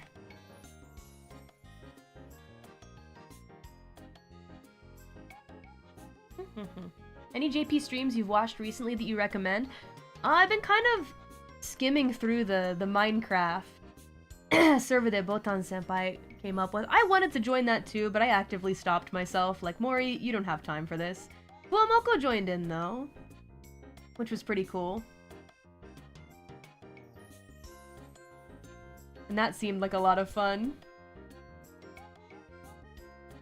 You are a busybody. Yeah, not much EN representation there for sure, but Fuamoko were there. Again, I just didn't... I just knew that I would not be able to actively participate properly. Yeah, like Ian Recco without the RP, getting the stock event really fun. Korone had some really good moments with the Koronesuki items. Grinding to get figures of the Koronesuki, so funny. See, watching that, I was kind of like, maybe I should have joined in. That does look really fun.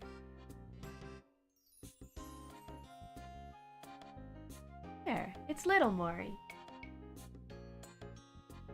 Defend the little Mori. Make the line thickness a little bit less. Saw a couple clips from the event.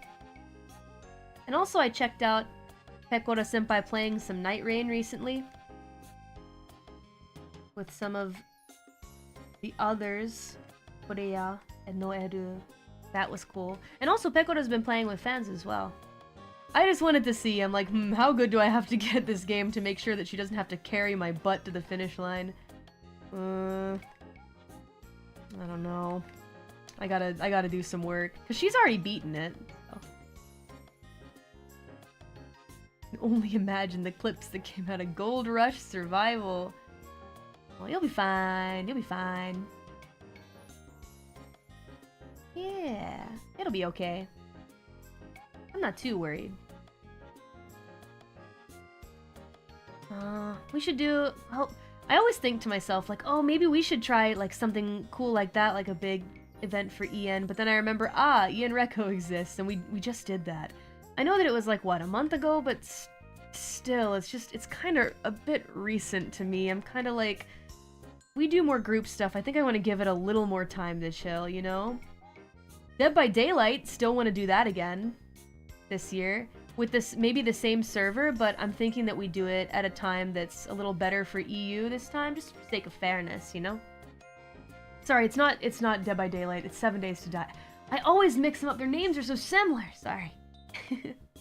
But yeah, Kiara was really into it as well. I'm like, well, maybe we should do it at a time that's good for, like, EU JP this time, maybe? I think that might be a good idea. You know, just to make sure that they get their chance to actively participate as well.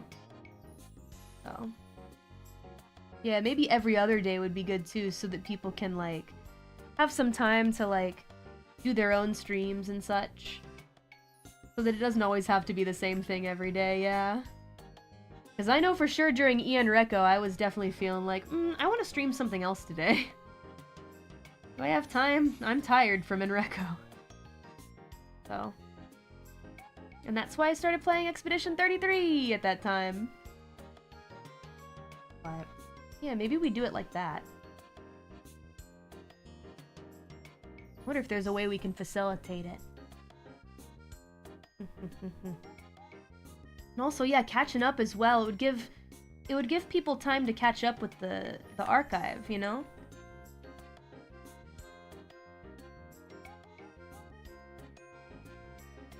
There it is! Mori Calliope!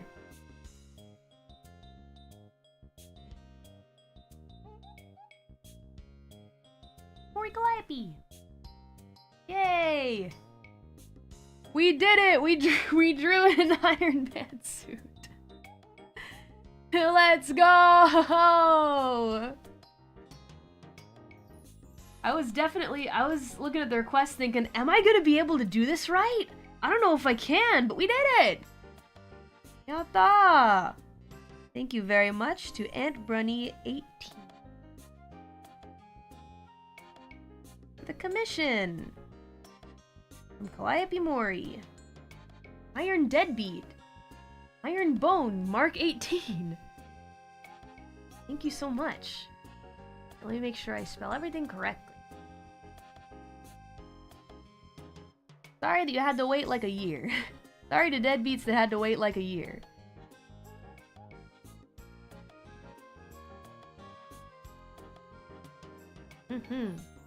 All signed. Yay, yay, yay. Thank you very much. Thank you everybody who's been so patient with me. Ah, big stretch. We're a patient bunch. They sure are.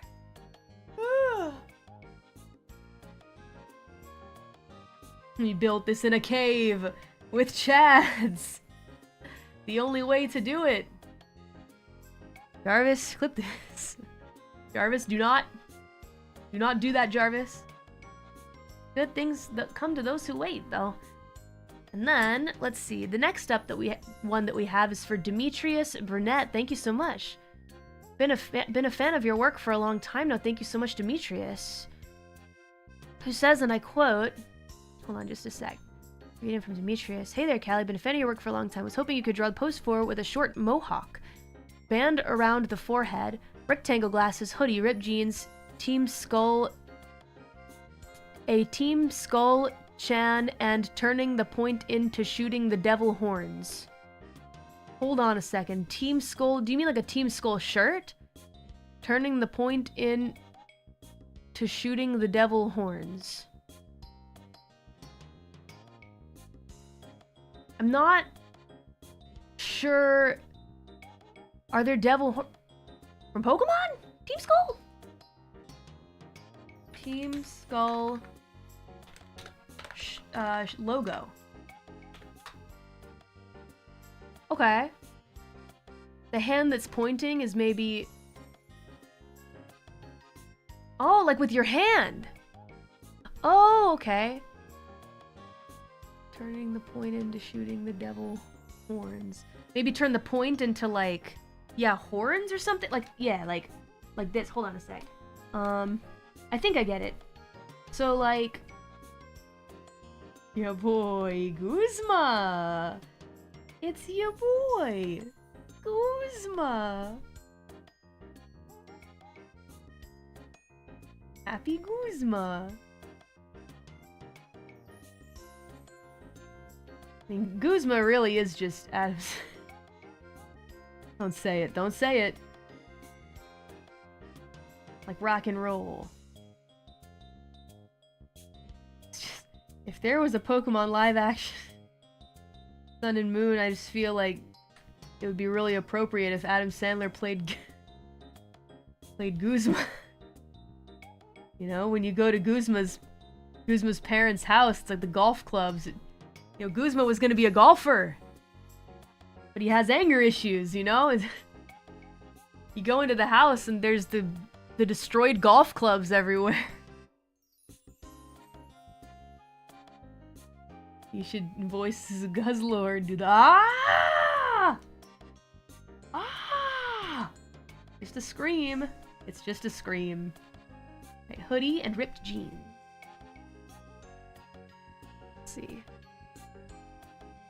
Team Skull. Hoodie with a Team Skull on it. I'll draw it to the extent that I can without getting in trouble. Anger management time. Makes sense for some reason, right? That's what I'm saying. Alright, we got ripped jeans.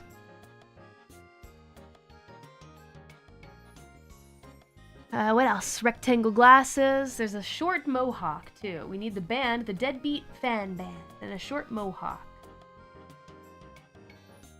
Cool. That's a cool Deadbeat. They're making Spaceballs, too. Isn't that like a pretty bad movie?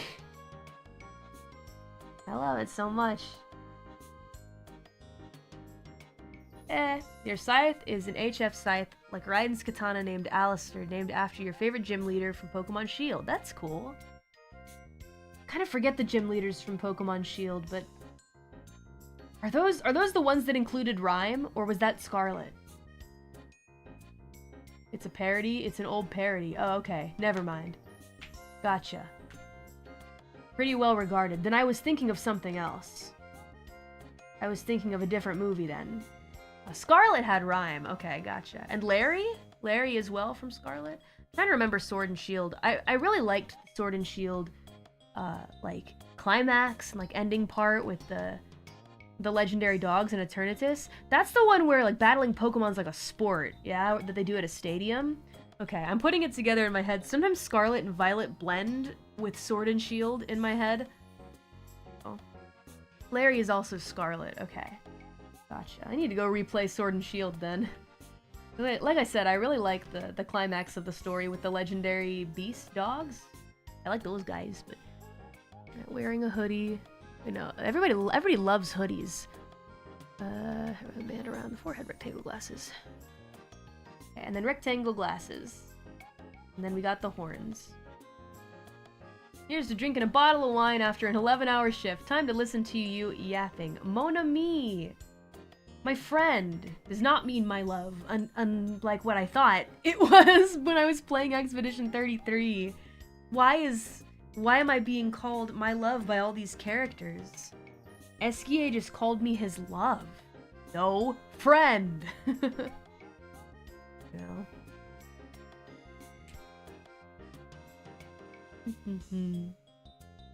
Big man. Oh, big man. And then Team Skull logo as much as I can without getting in trouble.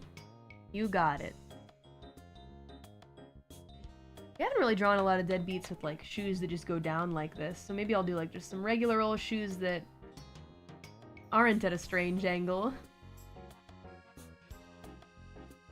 Yeah, there we go.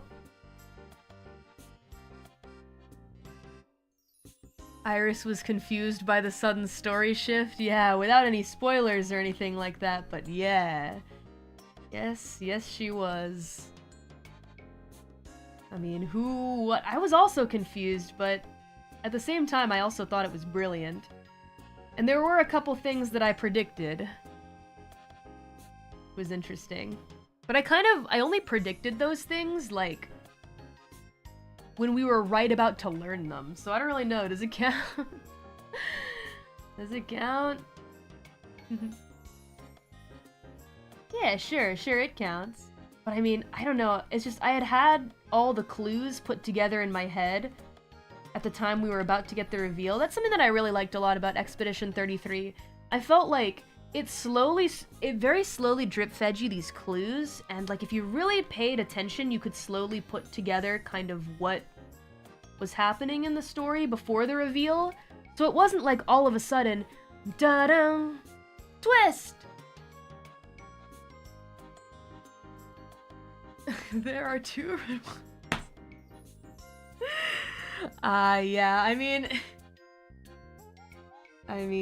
yeah, I feel like, it depends on how you consume the story, right?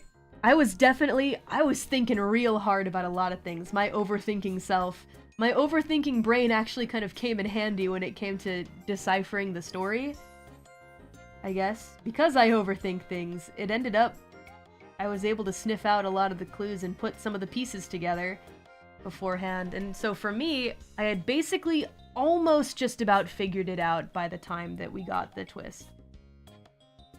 Which was a really good feeling, because I feel like sometimes in games it's like the twist is coming and then it's something that you completely just didn't even guess.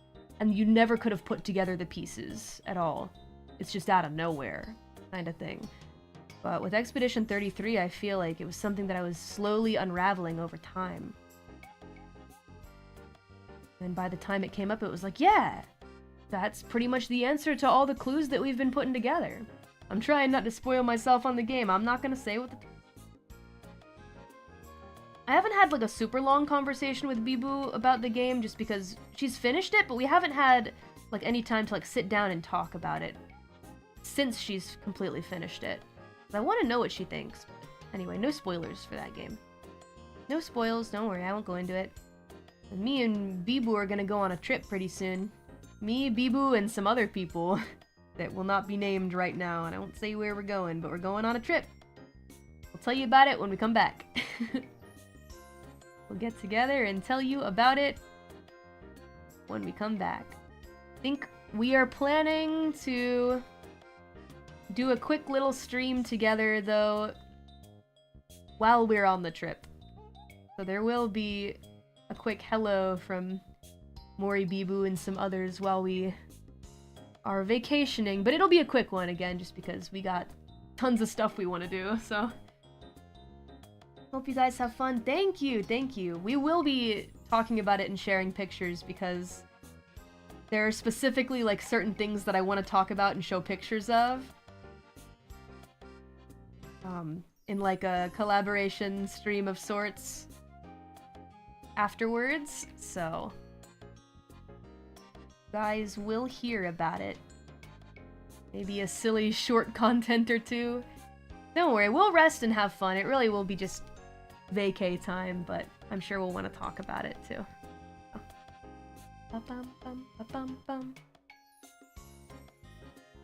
Oh yeah, all of Chadcast is playing / has played Expedition 33, huh? It would be pretty neat to talk about it in a very spoilery episode.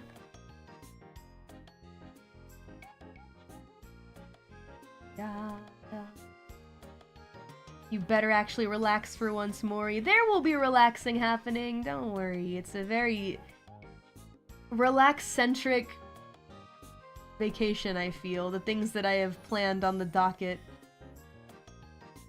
are very themed about chilling out. That'll be fun.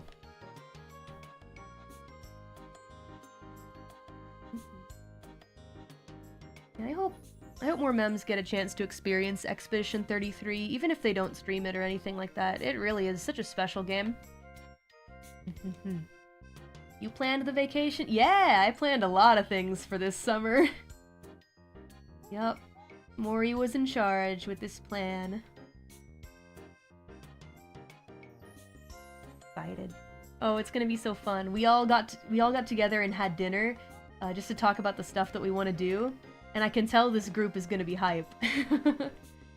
I can tell already we're gonna have a ton of fun. Because we all could not stop yapping at dinner. It's gonna be a good vacay. Yeah, I like being the planner.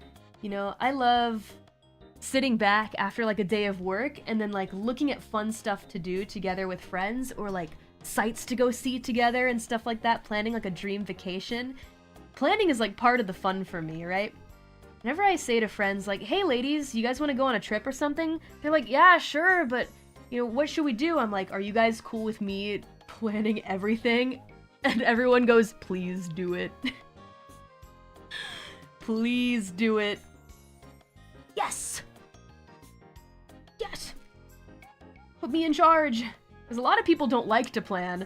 A lot of people like to be like, alright, someone else handle it, and I'm like, ooh, I'm the one that likes to look at all the options that we have. In another life, I could have been like a party planner or like a vacation planner. I don't even think that's a job.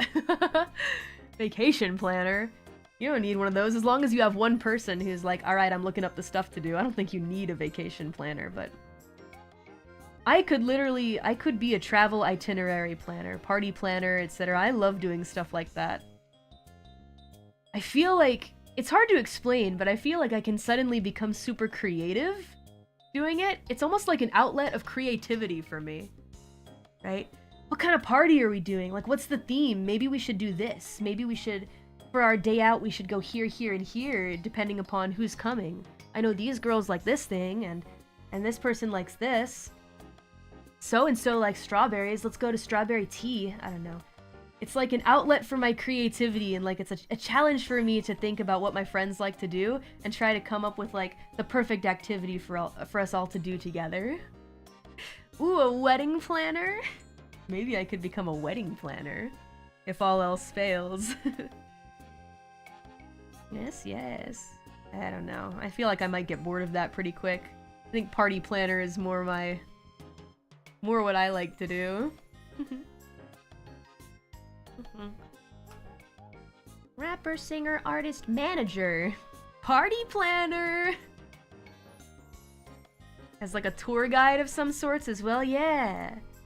But part of the fun of the challenge is like seeing who's coming along and trying to identify what will give them the maximum happiness points. It's just a game to me. It's a game to Mori Calliope. All these vacations. If we take this person here, we'll probably get the maximum happiness points. Literally just a game. My brain is too persona coded right now. Oh, but it's so fun. And I love seeing it work. I love seeing friends be like, Mori, that was so fun. Yes! I got him! Got it right! Yes. A true underworldian guide, but don't get it twisted, I'm no psychopomp. The psychopomps are pretty cool. I guess if I ever stopped being a reaper, I wouldn't mind being a psychopomp. Just for fun. Only a matter of time before we get one somewhere in Holo, I'm sure. I'm sure that we'd be great friends. Gotcha, bitch. I got him. Got him. I knew you'd like that. The same goes for recommending, like, games to friends and stuff like that. I try to think to myself, what would this person like game-wise? But then also I get kind of sad if I'm not right. And it happens sometimes. I feel like it happened more back in the day, though.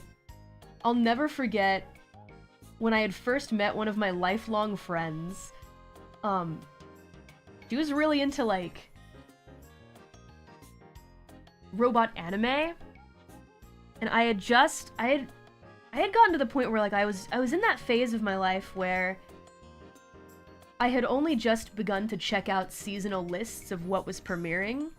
Or, like, what new anime was coming out, like, based on, like, this fall season, spring season, winter season, like, what's popping off? What's gonna be the next anime to come out that everybody's watching together and discussing together kind of thing. I had only just gotten into that phase of my life, and I had, like, just met a friend who really loved robot anime, and I had started watching a certain robot anime that, like, I thought was pretty cool. I never finished it, but it was, like, one of the only ones that was airing at the time, and I just wanted something to watch with my friend, and I was like, hey! You know, there's this show called blah blah blah blah blah. I may have I don't know if I talked about this on stream. Do you guys know Valve Rave? You guys know Valve Rave the Liberator? I was watching a couple episodes of it, and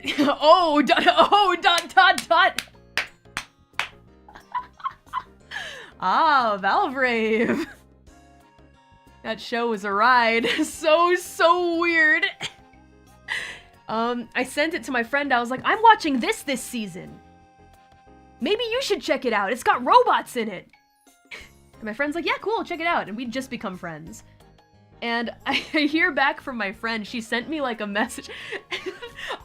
I was trying to figure out, for a couple days, I was like, I don't know why she sent that to me. She could have just not said anything. But she sent me a message and said, hey, it started off so positive. She was like, so I checked out that show that you recommended to me, Valve Rave. I really didn't like it. She's like, yeah, the characters are super boring and make me angry. And the robots aren't that cool. Smiley face. And I went, oh, I don't know what to say to this. Anyway, this is my lifelong friend. We're still best friends. She was not a fan. You know what? She let me know. She let me know what she thought about it. Yeah, truly, it was a rookie mistake. Again, I didn't really know a lot about robot anime at the time. I would never recommend anime to them ever again. It's like the time that my longtime high school friend told me that she had been lying to me about the fact that she was watching Psycho Pass at the same time as me and that she stopped watching it ages ago. I'm like, what? It was the scene one of the characters died. It was like one of the characters that she had said, oh yeah, that guy's kind of cool. I was like, oh my god, did you see the new episode of Psycho Pass? She like laughed, she's like, I'm gonna be honest with you, Mori, I stopped watching that ages ago. That's a good anime though. That's a good anime though. See, that's what I thought too. It's not for everyone, I guess. I also just really liked Genozo a lot. That was during my Megane phase. I was like, I like Psycho Pass, but again, it was one of those things where I was like, oh man, let's watch this anime together, and my friend was just not feeling it. That's okay. Yeah, that's okay. I have lied about watching many, many shows to impress women, so I can relate. Yeah, and then they start to talk to you about it. Like, oh yeah, I remember this part, and you go, yeah, that was crazy. Yeah. Oh, I still really like Psycho Pass, though. I liked the world a lot.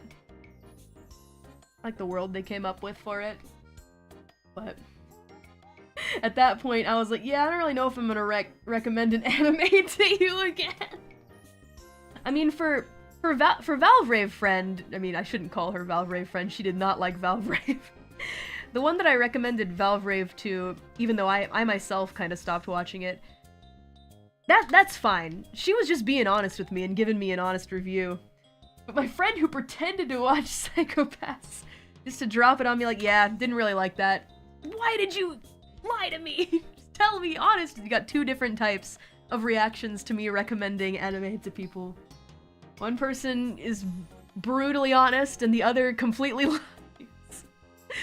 Two completely different approaches to letting me know that they didn't like what I recommended to them. And in fairness though, the Valvrave one was more just like, oh, you know, I'm watching what people are watching on the internet and discussing together. It has robots in it, and you, my new friend, I heard that you like robots. The Psycho Pass, though, I genuinely really like Psycho Pass a lot. I still do. Truth or lie, which is better? Truth. Truth. Absolutely truth. I felt so betrayed being told, like, oh yeah, the whole time that you were, like, yapping to me about things that happened in Psycho Pass and talking to me about all of that, I wasn't watching it. I prefer the friend that goes, yup, didn't like it. So I won't be discussing it with you because I didn't like it. At least she was trying to be nice. Now, she was pretty mean about it. When she admitted to me that she wasn't watching it along with me, she was very brutal with it. She's like, yeah, lol. I stopped a long time ago, lol, haha. Don't think it's very good, haha. I'm like, whoa. So all those times I was talking to you about it? She was like, yeah, Lamau. You told the truth, only several weeks in. Then you punched a wall. No, it had been 16 episodes, maybe. I think Psycho Pass was 2 core. No, I will always prefer the truth. I will always prefer being told, especially now. And like Deadbeats, for example, you guys don't hold back when I say I like a certain thing and you go, yeah, I think that sucks. It's fine. I'm used to, especially characters. Oh man, the Deadbeats, they let me know. They let me know when they think my character taste is trash. They will not let me forget the Jin hate. They don't care about, the Deadbeats do not care about that. So, I can deal with it. Allie ... moment. We're sad you don't like Glover. Yeah, that's what it is. Why like Jin when you can like good things? Like Glover, the game. I don't know. Again, it's one of those things where I can't really defend myself. I don't need to defend myself, though. I don't need to. Just a feeling I have. That guy was kind of cool for the 2 seconds he existed. I liked him. I don't know. It's mysterious. And also so incredibly random. Why? The randomness of it all is somewhat entertaining. Glover is all you had as a kid. Well, there you go.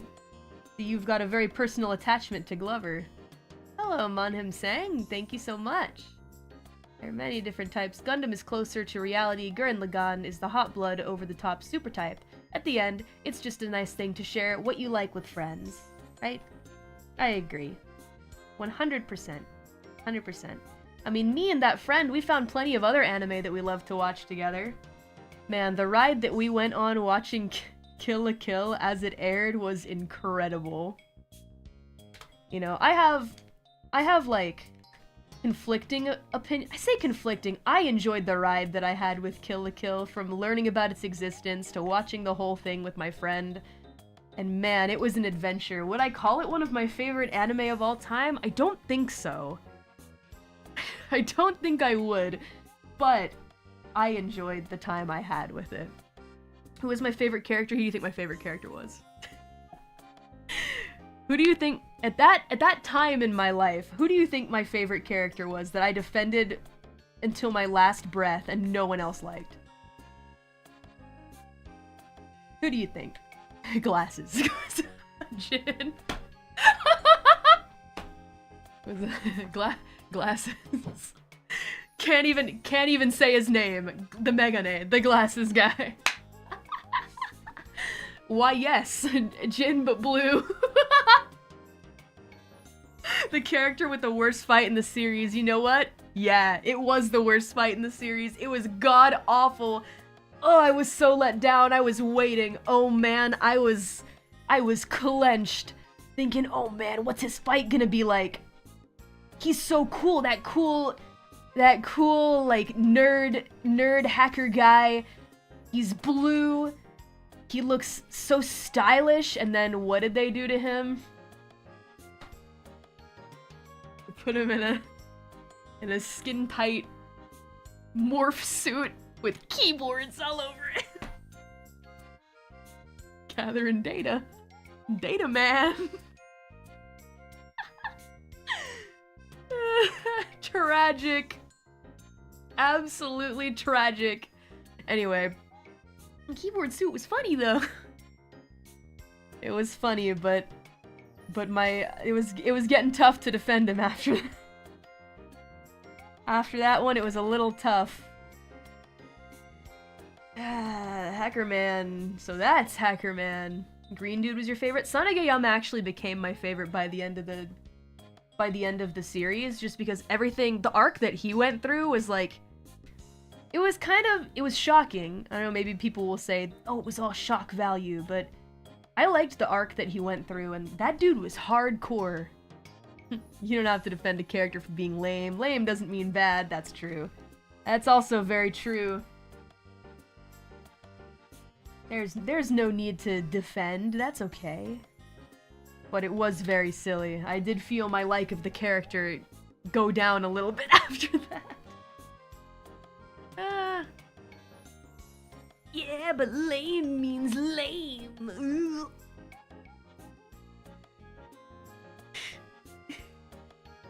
Hey, look. It's got nothing to do with the eyesight, okay? The only Inamuda fan in the chat. I'm used to it. It's fine. I'm used to it.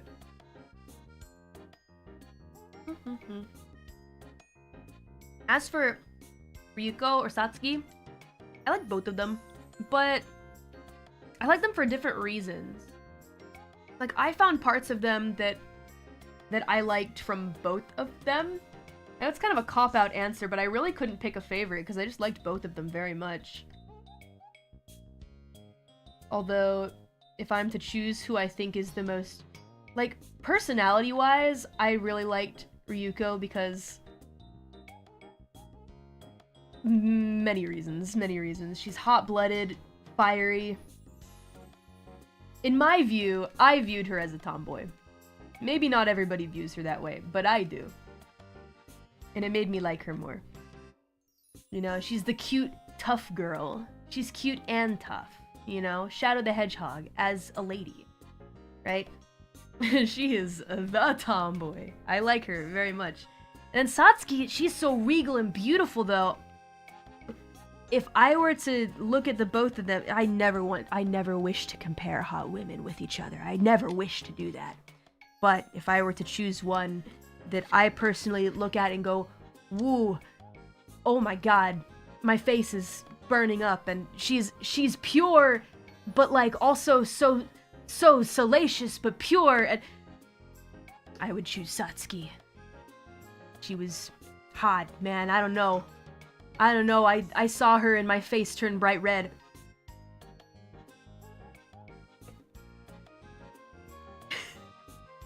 My face turned bright red. Hey, good answer. She was hot. Indeed. But personality-wise, I feel like I wanted to root more for Ryuko. But the both of them were amazing main characters. I love the both of them very much. Which is why their fights together were so peak. Oh, good old Kill la Kill. Why haven't we sang any Kill la Kill songs? Gotta sing some Kill la Kill songs karaoke next time. I start to draw slower when I talk a lot.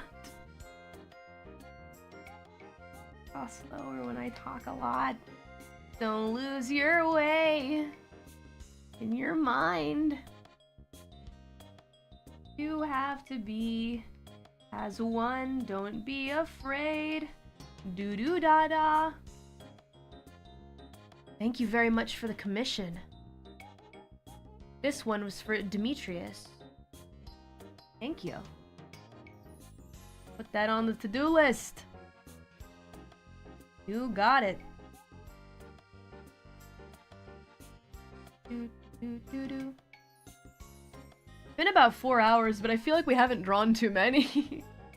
I'm taking my dang time. Well, I want them to be good, though, is the thing. But I'm also talking a lot. And it's not Demetrius Brunette, like I said, it's Demetrius Burnett. Poor Demetrius probably doesn't even have brown hair. I'm sorry. This is for you. They look cute, though, huh? How many have we drawn? 1, 2, 3, 4. Hold up. 5, 6, 7. Not bad. No need to finish them all in one stream, that's true. I can keep going for a while, though. Maybe after we finish this page here, we'll take a little shiny break. Yeah. You guys have your snacks with you. Strap in. It's gonna be a long day. I'm drinking tea. Tea from Starbucks, and there's also coffee. Shiny break, what's the rarity on that? What's the rarity? I've been watching in bed. Yeah, I assume some deadbeats are probably gonna end up falling asleep. That's okay. Got water by your side at the ready. Good. Arnold Palmers are yummy. I used to make them when I would go and get food at places that offered like a soda machine. Lemonade plus iced tea, it's just too brilliant. I just woke up. I guess it's morning for some folks, huh? Checks my worldwide watch. Worldwide watch? What does my worldwide watch say? You must be in the EU. 7 a.m. in London. Atlanta, 2 a.m. Dallas, 1 a.m. Denver, midnight. Los Angeles, 11.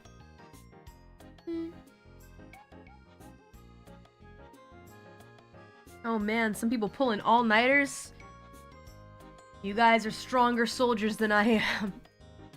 Engine Crafter 77 says, "Hey Callie, can I get Post 2 Deadbeat wearing a hoodie without the hood on? Simple pants, the headband, and a few cables or other PC stuff and tools lying around. Simply a techie deadbeat. Details are up to you. Thanks." Ooh, tech beat. Okay. PC stuff and tools. Wonder what I should draw. The rectangle, of course. You're building a PC, I bet. You wanna come put my PC together, deadbeat? Well, I can just look over to my side and see, what does the PC over there look like? Hacker beat? Tech beat? One of those dang tech beats. Alright, hood is down. Wearing a hoodie without the hood, simple pants and headband. This will probably be a pretty simple beat to draw, but I wonder what kind of tech we're gonna have here. Mechanical arm on his back for tech marines? Oh god. You ever get the glass back in? Nope. Nope. Need a full day for that. We'll have a PC over here. The rectangle, as I like to call it. What you building, deadbeat? I'm sure this deadbeat knows how to put the glass back on. Like a little tool. It's kind of like a wrench. When Mana-chan was working on my PC, I'm pretty sure that a wrench came out at some point.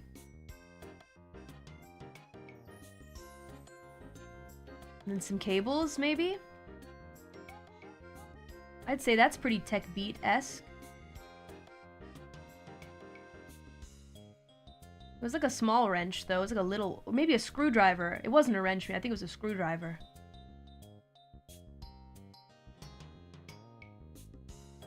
Well, we'll have a wrench on the ground anyway. Hacker shades. Eh? Huh? It was like a little baby one. Not a screwdriver. It's basically all screwdriver. Then maybe we don't do a wrench. Depends on like what kind of bolts you need to tighten, I guess. Maybe screwdriver's the way to go. Yeah. Definitely screwdriver. What? The hoe of disbelief. And we'll have some cables. Technobabble. And there's like one of these. Plug it into the wall. It's like the big plug into the wall because, you know, need a lot of power for the computer. Gotta get all the small components in. Through here and there. I don't know, this rectangle here is probably something important. Wires. Big pane of glass that doesn't fit. It's right over here. Here's the glass. This deadbeat's gonna pop it right back in, though. Best Mogogo impression of all of EN? Nah, I think that goes to Kiara. Have you played Deltarune? I seem to remember you saying you wanted to wait for more of it to be out, but I could be wrong there. Yes, I want it to be complete first. I'm not playing that game until it's done. I'm not playing it until it is done. 100%. And there's nothing left to play. Because the way that I feel it's going to happen is the same thing that happens when I watch shows that aren't complete. You know, season 2, season 3, etc. It takes a whole year for another season to come out, and by the time the new season's out, I forgot everything that happened. And now I have to rewatch the season. You'll get spoiled. I haven't seen anything. Because I don't understand anything about the story or know anything about it. Any spoilers or Deltarune related things that have come up, I'm just like, I don't know what this means. I don't know. But yeah, no, I'm sick of getting into shows that aren't done yet, or starting to read manga that isn't finished. Made in Abyss and Gachiakta are exceptions. Those are exceptions because I really, really, really like them. With Made in Abyss, I have to know what happens. I have to know how it ends. Then there's Berserk.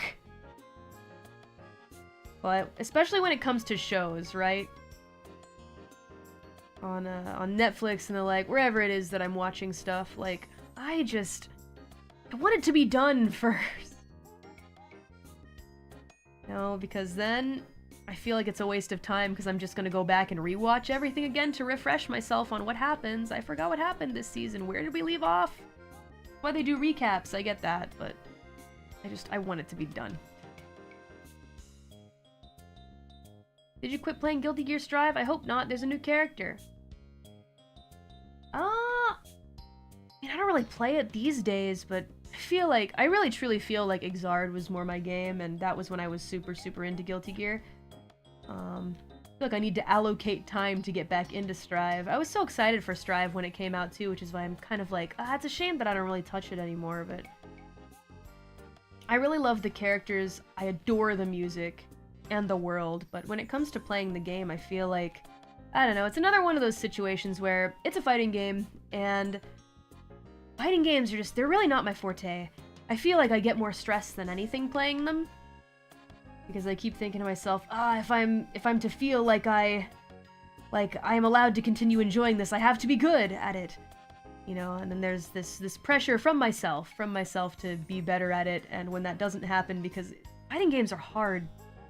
Especially hard to become good competitively because there are so many amazing people out there and so many amazing fighting game enthusiasts out there. I feel like it's easy for me to get demotivated and then look back at all the other things that I'm doing and stuff that I'm working hard at and think, well, I'll just go back to that.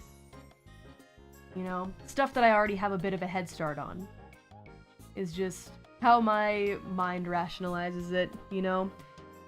I mean, it's like a sad way to think about it when I say it this way, but I kind of go like, why am I wasting my time here trying to make yet another skill, build up yet another skill, when I have all these other skills and hobbies that need work and that I want to focus on, and this is going nowhere, etc., you know?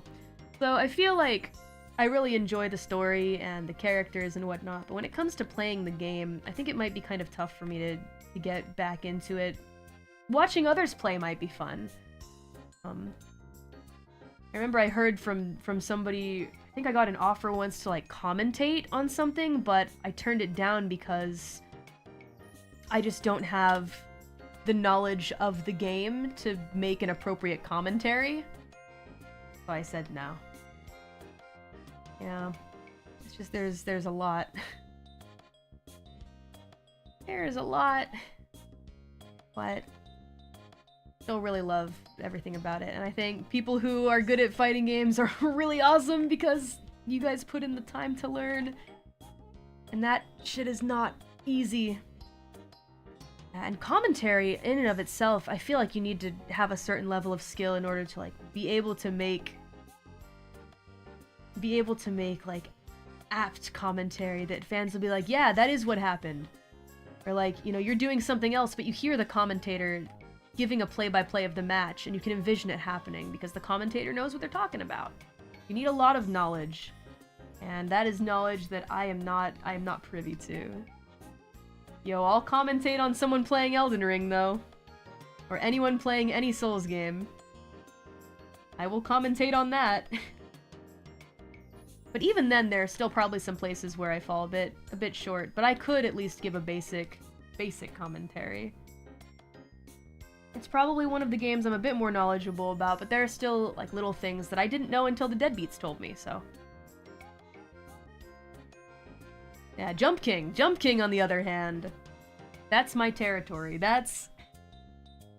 I could commentate Jump King easily. Not that the mechanics are, like, especially difficult or anything like that, but I'm well versed in it. Come up with new terms, yeah, and act like they're normal.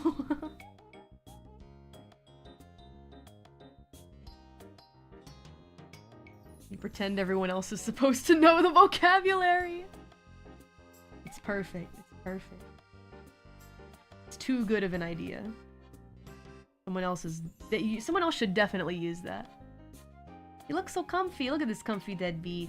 Ready to build a PC. Ready to build Mori's PC.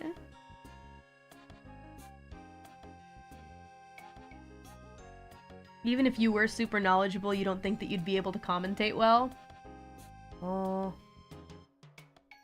I think that's completely fair. That is completely fair. Because yeah, commentating in and of itself is a skill. Even if you have all the knowledge.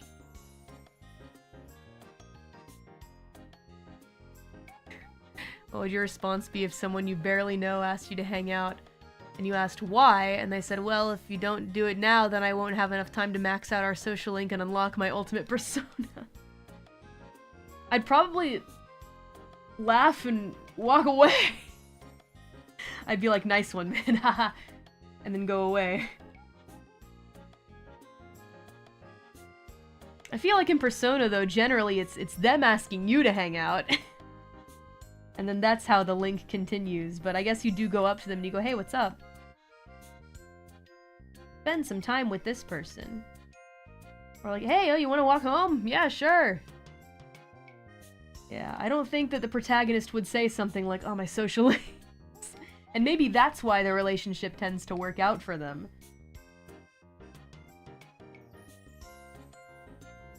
Oh, guess they chose the wrong option. Yeah, I would say so. That might send the social link into reverse. Or we simply wouldn't hang out and the social link would not continue. Not until you speak to me like a normal person. Gotta whip out a tarot card, flip it upside down in front of them. Sorry, friend. That's such a stupid thing to do, but I could actually see someone doing that in real life. Oh my lord. You just keep, like, you assign yourself a tarot card. Like, I assign myself, like, the Death Arcana, and I keep the tarot card. I actually have a collection from, like, the special edition of Persona Q. I think I still have those cards, and I have the Death Arcana card, keep it in my pocket. For every single time I have a bad social interaction with someone, I take out the card, I flip it upside down in front of them, and go, better luck next time, buddy. The amount of Chunibyo. It's a good bit, if you don't take it seriously, but... Have you seen people that get really into Yu-Gi-Oh? Oh man, what the hell? Again, I believe it. I believe. I can see it happening. I can see it happening, deadbeats. Would not be surprised. You have a set from the Persona fighting game? Oh, I didn't know that they gave those away in the fighting game, too. I'm pretty sure I got mine from Persona Q, unless it was the fighting game, but... I think I remember I got the special edition of Persona Q when it came out, so I got, like, the special DS case and everything. DS case. Hell yeah, DS case. Back in the day. I remember I saved up my job money for it. Ah, man, sweet memories of a simpler time. Times were quite a bit simpler. I never ended up finishing the game, though, just because it really kind of wasn't my cup of tea. But I still have that Persona Q DS case. I think I filled it with other stuff. Like, I was really into making acrylic charms at a certain point, so it became, like, my acrylic charm pieces box. I started using it for other stuff, basically. We got the basic deadbeat down. Now I just gotta draw his computer stuff. I should probably stretch a little bit, though. Ah. Use flip notes as well. I didn't, but I remember watching the amazing creations that people made of flip notes. Some of my friends also made the craziest flip notes ever. Like, how do you even do that? Y'all are truly skilled. You're going through January in Persona 3 right now? Godspeed, deadbeat. Godspeed. Yeah, there are so many more Persona spin-offs now, though, that I kind of feel like... how do I say? I don't want to say that it's starting to feel similar to, like, Pokemon to me. It's more like... I don't know, I just don't really keep up with them. I know there's, like, a mobile game and spin-off games. I just don't really... I don't really care for much that isn't mainline Persona. If that makes any sense. The Dancing All Night seems cool. Oh, that's like a rhythm game, but... I'm just kind of interested in the main line. And I'm also very excited for Persona 4 as well. The remake is going to be so good. We will be there. I wonder if they're going to redraw everybody's portrait art. They have to. I mean, Persona 3 portrait art really needed an update, but when I think about Persona 3 portrait art really did need an update. But I don't know about Persona 4. Maybe they'll just trace over it. Probably not a lot of redesigning that'll go on, but I mean, even Persona 3 didn't have like redesigns per se. It was just, yeah, very much updated. Yeah, it looks wonderful. I'm super excited.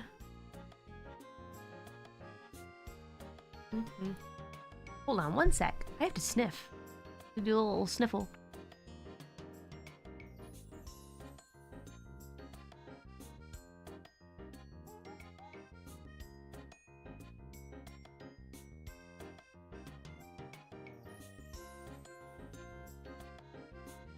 I don't know why my allergies have been so bad. There was a time in my existence where allergies were not even a worry for me. Little Sister Reap always had really, really bad allergic reactions to cats, to ragweed, to all kinds of things, right? And I never had those. But now, as an adult, I'm like wheezing all the time during certain seasons around cats, pollen in the air. Like, dang it, why? Things were so smooth. Things were going so smoothly for me. I don't understand. Ah, well.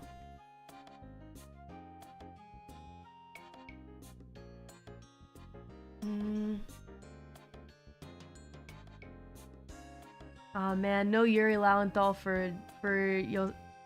It's wait, hold on a second. Yosuke. God, the characters in this game. Hold on a second. There's who is it? There's Yosuke. There's Yusuke. Why are they so close in names? Why do they do that? Why do they do that? Oh, Persona, you could have named him anything else. And there's you. And there's you. There's Yalsuke.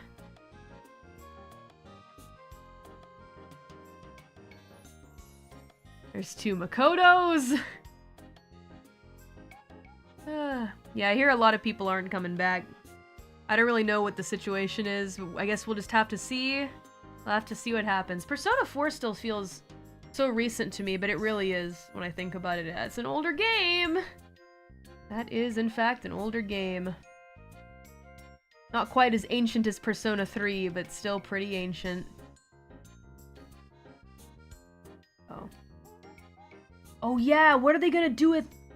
I mean, it's such an old game. I don't really know that it's spoilers, but if you really don't want spoilers for Persona 4, maybe cover your ears. But what are they gonna do? I want to see how they're gonna handle Adachi. I want to see Adachi come back. What's he gonna look like? Oh man, I have to contact my high school friend.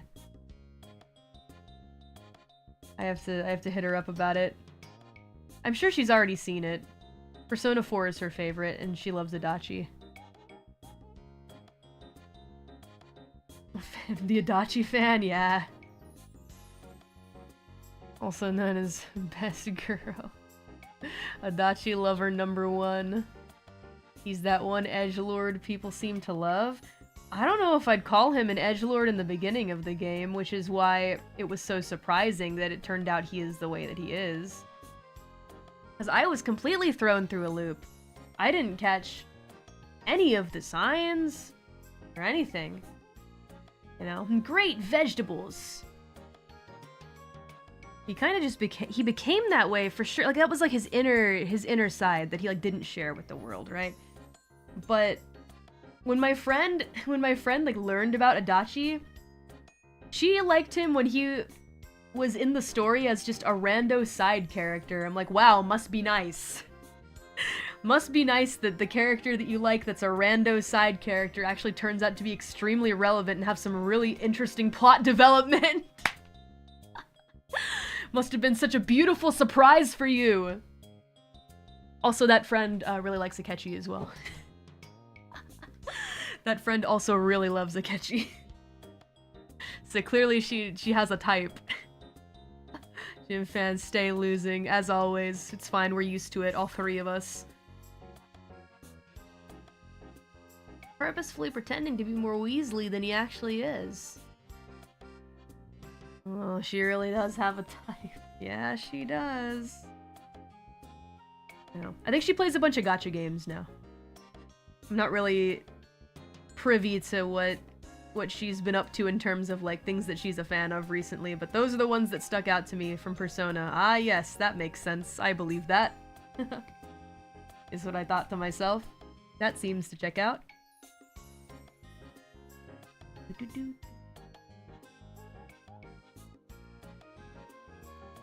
Surely this is fine, this direction I'm going here. These are definitely pieces of a PC, I think. Got some screws here and there. There's a rectangle that does something important.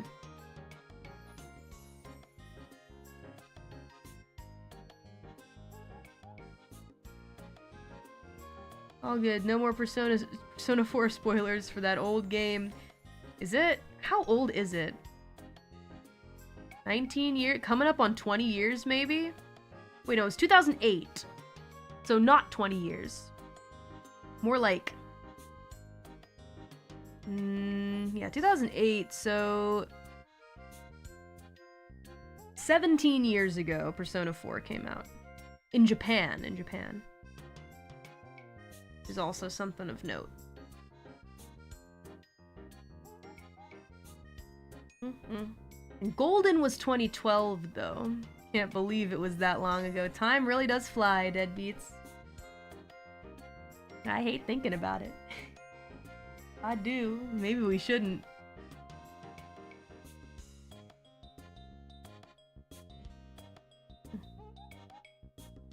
Let's not think about the passage of time, shall we? Okay. This one is for Engine Crafter 77. I believe it. I believe you craft engines, deadbeat.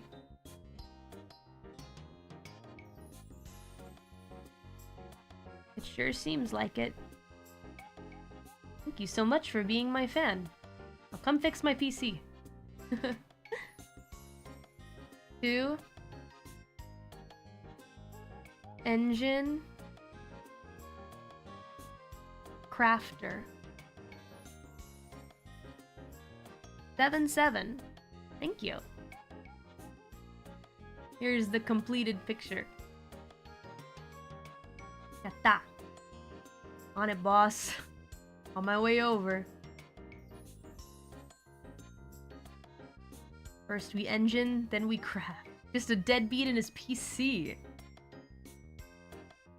Right, and then the last one for this page is for Axel Darkana. So much Axel. Let's see what Axel wants over here.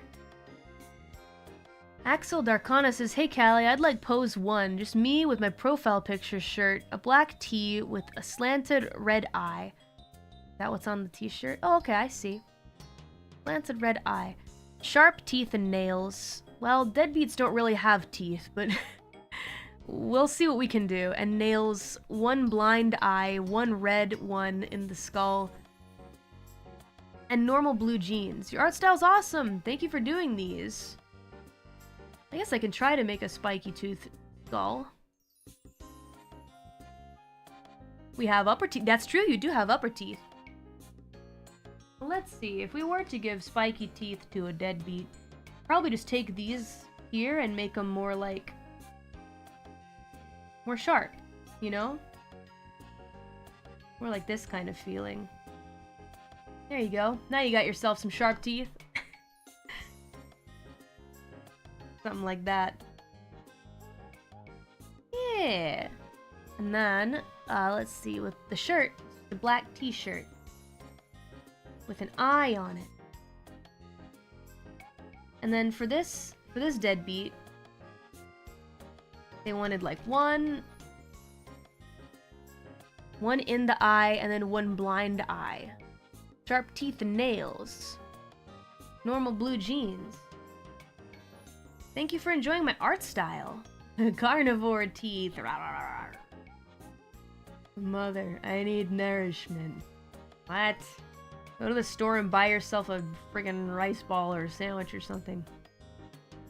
Is it an eye or an eye? No, eyeball is an eyeball. Slanted red eye. Gotta head to bed. Take care, Inuhoshi. Good luck with the rest and with the shiny hunting. Thank you. I don't even know if I can truly call it shiny hunting because I really don't expect to find anything. But we gotta try anyway. There's always the possibility of it, right? And because there is the possibility, we can't give up.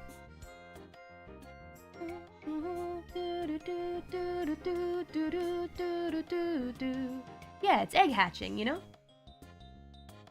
Egg hatching is definitely a form of shiny hunting. What I really wish is that we could do the heart gold hunting on stream. All I can do is show you guys pictures though, sadly. But that's okay. I will let you guys know how the hunting goes. I still have to kind of advance a little bit through my Japanese copy of Heart Gold so that I can get the Eevee. Oh man, I hope it's able to breed with the one that I have in my English version. Either that or a Ditto. Yeah, so if not, I'll just have to go find a Ditto. How far are you right now? Well, in my English copy of Heart Gold, I'm about to go face the League. I just caught Ho-Oh. In my Japanese copy of Heart Gold, I think I have 2 badges, so I need to move forward a little bit further. Just a bit further. Ooh, what if I could probably breed for a shiny Cyndaquil as well, because I chose the same starter in my Japanese version of Heart Gold as I did in my English, but we'll see if it's possible. A Ditto, also a very good call. Yeah, if I have a Japanese copy Ditto and just throw it into my English copy Heart Gold, be a shiny making factory. Japanese perfect stat Ditto is a must for breeding. Yeah, I gotta figure out how to make it. Gonna look up the do's and don'ts. Thank goodness for guides on the internet. Makes shiny hunting a lot more fun for me because I don't feel like I'm completely lost in the dark. You know? Gold Ho-Oh is the hardest to catch. Oh yeah, you mean like shiny Ho-Oh? Because shiny Ho-Oh is also gold, but just use a Master Ball. Easy. I already used my Master Ball on the Ho-Oh in my English version of the game.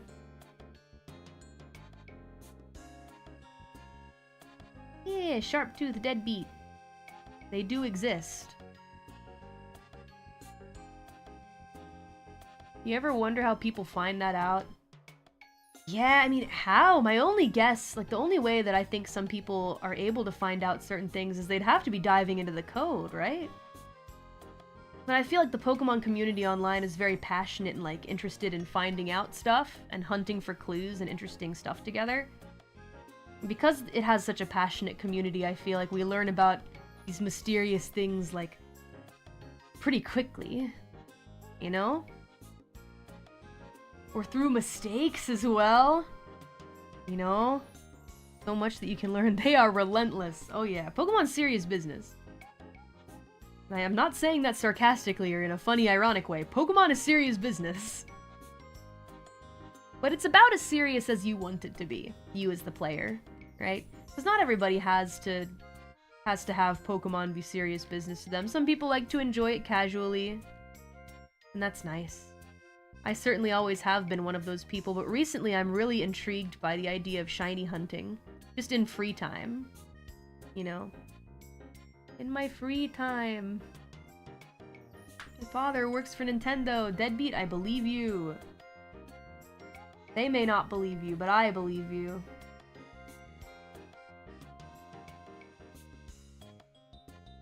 Sad they had to lay off Ash in the anime, though I grew up with him. It got emotional. Yeah, truly the end of an era for Pokemon, but I mean, he had to become a Pokemon master at some point. You know, we had to let his dream come true. At a certain point, it's like, just let him become a master. It's been years.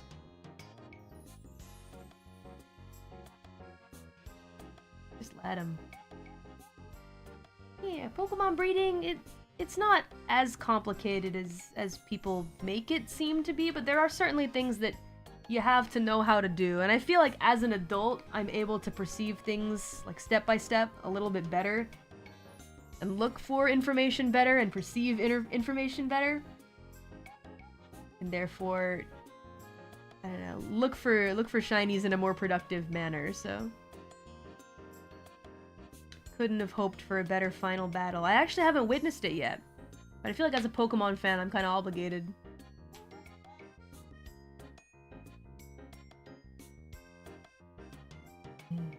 Productive shiny hunting. Yeah. Exactly. Should be productive. I'm going to hatch my first shiny sometime soon. I can feel it. Especially now that I have a Japanese copy and English copy of Heart Gold. I feel like that's truly when I'm gonna find my first hatched shiny. Though I still want to look for shiny Phoebus as much as I can. We could get lucky. Super lucky.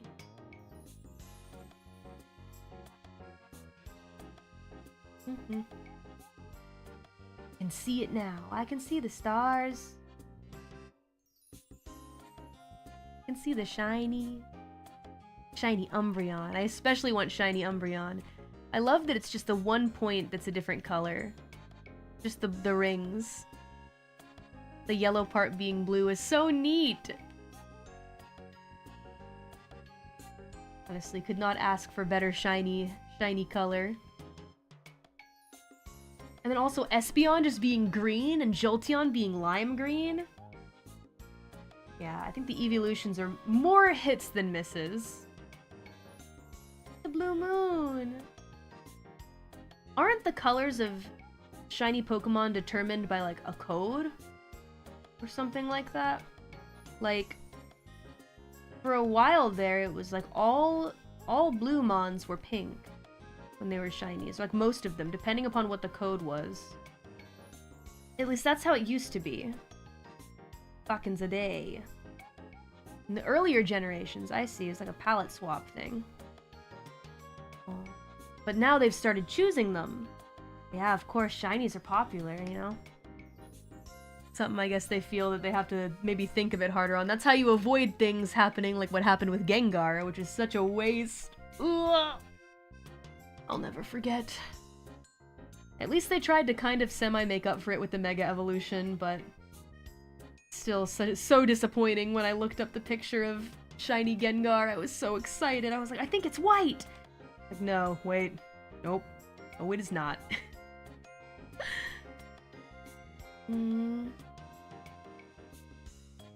Aw. During Scarlet, Kiara missed a shiny Frostmoth because it doesn't look any different? What?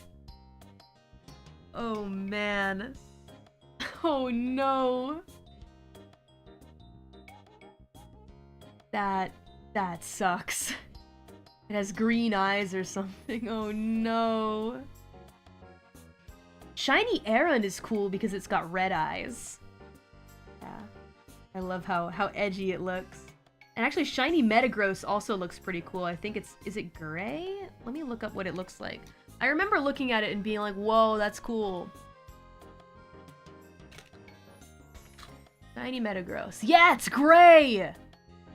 Ah, so cool! It's gray with a gold X. See, that's a really cool shiny. I'm only interested in catching the really cool looking shinies. And that sounds kind of mean. I'm only interested in the cool looking ones. I don't care about my Pokemon unless they look cool. That's messed up. Don't be mean, don't be mean. But in fairness though, I really do kind of only want to catch the ones that look cool or like look super different. You can really tell that it's a shiny. Now those are the ones that I'm excited to hunt.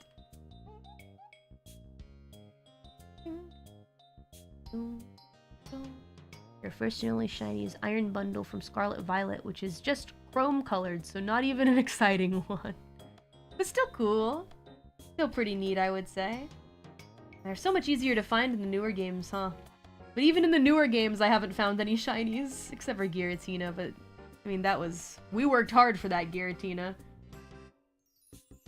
So, getting shiny Magikarp should become a holo rite of passage. Just don't let it evolve, because it becomes markedly less valuable if you let it evolve, sadly. Red Gyarados is pretty cool, but I kind of want to see a gold Gyarados.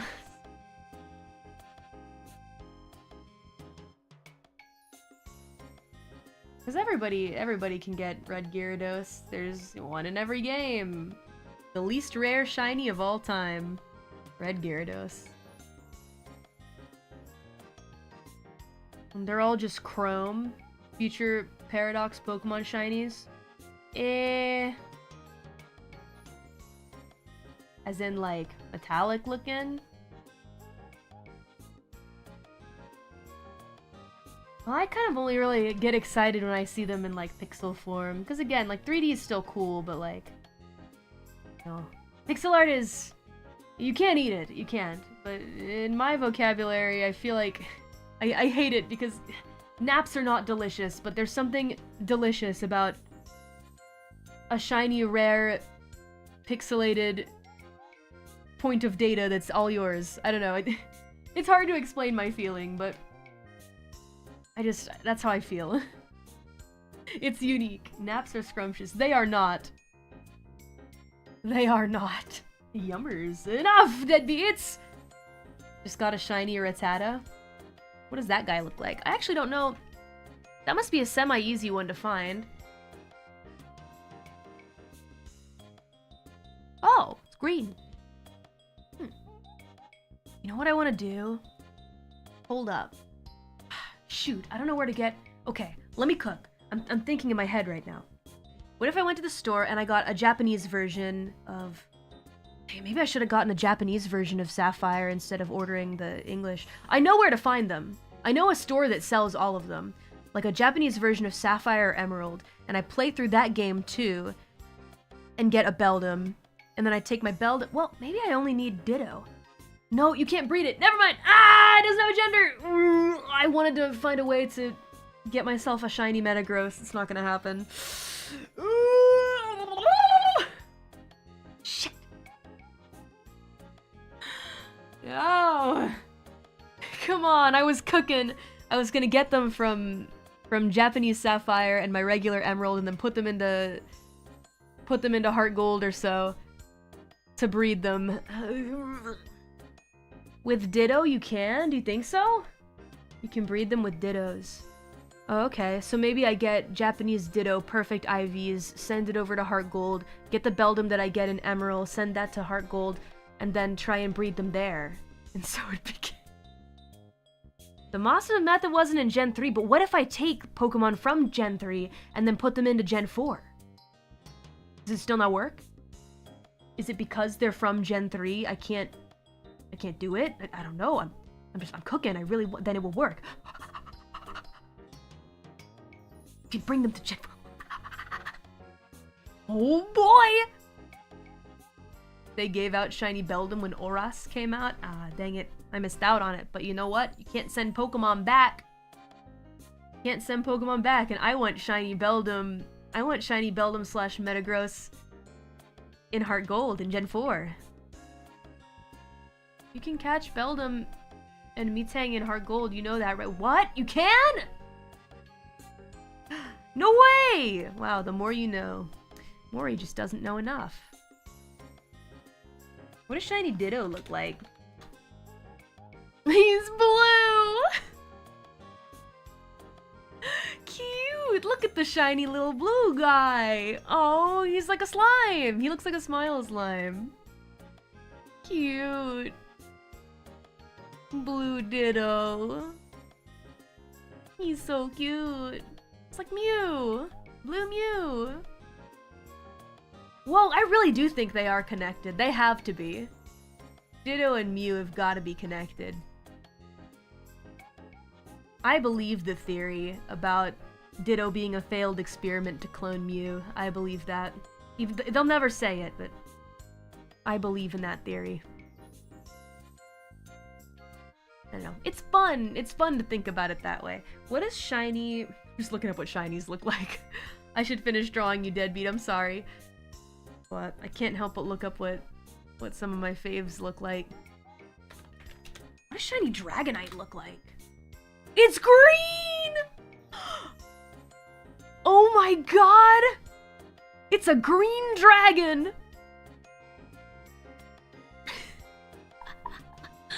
Cute! And Dragonair is pink? Oh my god. Turns into Shrek. I want this one. I want it. The most dragon-ass dragon to ever This is the dragon. With a capital T, the dragon. Oh my god.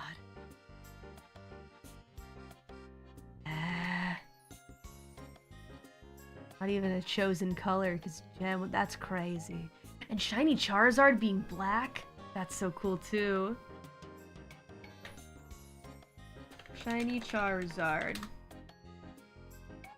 It is black. Wow, I love the blue fire. Non-shiny, original shiny, recolored shiny. Interesting, what is this? They're mega recolors. I think that's a fan-made thing. Shiny Charmander. Well, is Charmander also black? No, shiny Charmander is not black. He's like a yellow. And then, let's see, shiny... I'm on a complete and total different path right now. What about shiny, Tyranitar? He looks about the same. Yep, he's just a little sandier color. Dang it, I really like Tyranitar. How about shiny Typhlosion? I think I saw the starters from Heart Gold and... I shouldn't say Heart Gold and Soul Silver. I should say Gold and Silver. But I feel like I can't really tell much of a difference. I mean, I can kind of tell a difference, but the starters don't have huge differences. I think shiny Chikorita was the biggest difference when I saw. Well, that one's also just yellow, it seems. When it evolves, though, it's really not much of a difference. And then shiny Feraligatr. Ooh. That's kind of cool. Whoa. That's a totally blue boy. Shiny Turtwig is nice. Oh. Color's shiny Turtwig. Yeah, shiny Feraligatr looks worth it.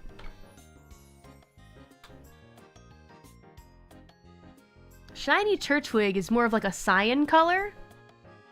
I still think that if you didn't remember for sure what the Pokemon looks like, though, you might not be able to tell. Shiny Wax.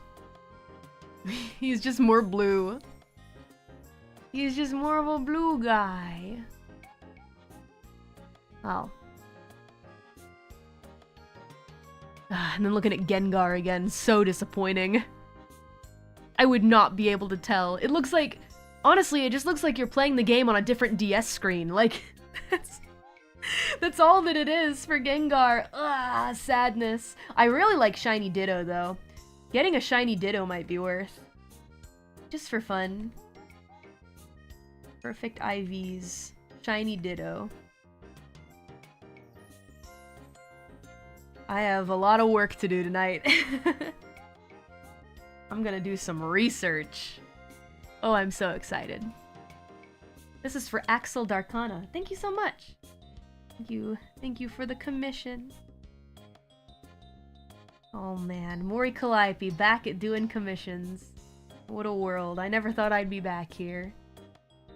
Ew, Axel Darkana. Thank you, thank you. Hope that you enjoy it. If you're still kicking around here. Thank you. You just started Gen 3. Oh, are you playing through all the gens of Pokemon? Hope you're having fun. That sounds like quite the journey. You should slowly but surely send the Pokemon up through your games. Shiny Scizor looks great in Scarlet Violet due to metallic texture. Oh yeah? Let me see what Scizor looks like, because that's a really cool Pokemon. I'd love to see what it looks like. Shiny Scizor. Can you please type correctly? It's green! Look at this freaky bug! What the heck?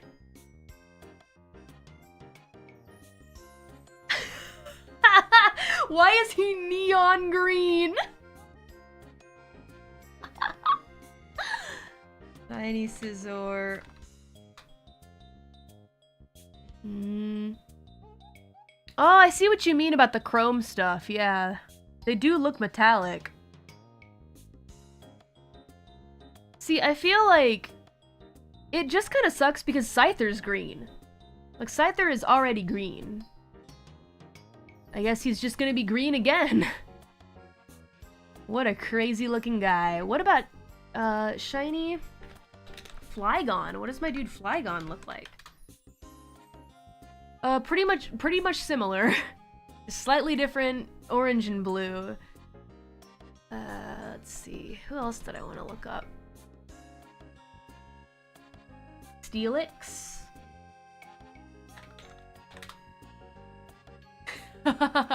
He's just made of gold! Oh my lord. I want gold shiny Steelix.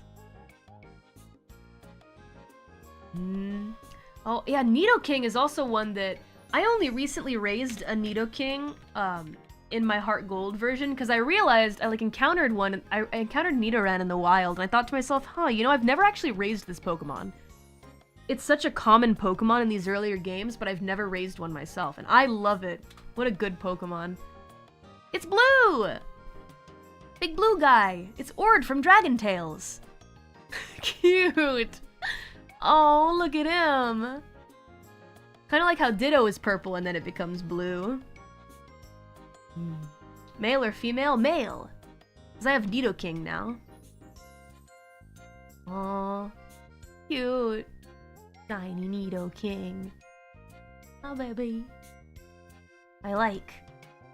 What was the other one I wanted to look up? Is Ampharos pink? Yeah, he's like slightly pink. I like the shiny Ampharos as well. It's like Mori Calliope pink. It's the Mori Ampharos. Cute, cute. And shiny Lapras also pink. I'm just looking up. This is just me looking up shinies stream. Shiny Lapras is kind of like a purplish blue. Shiny Pachirisu also turns pink. That's cute. But of course the classic shiny Pikachu, what's that gonna be? Wow, that's disappointing. That's disappointing. Dang it. But, hear me out. Shiny Voltorb. I remember I saw this one. This is cool. It's blue too. What the heck? What the heck? Oh my god. Look at the blue guy! It's a great ball! Wow. I love that. I love the fact it's a great ball.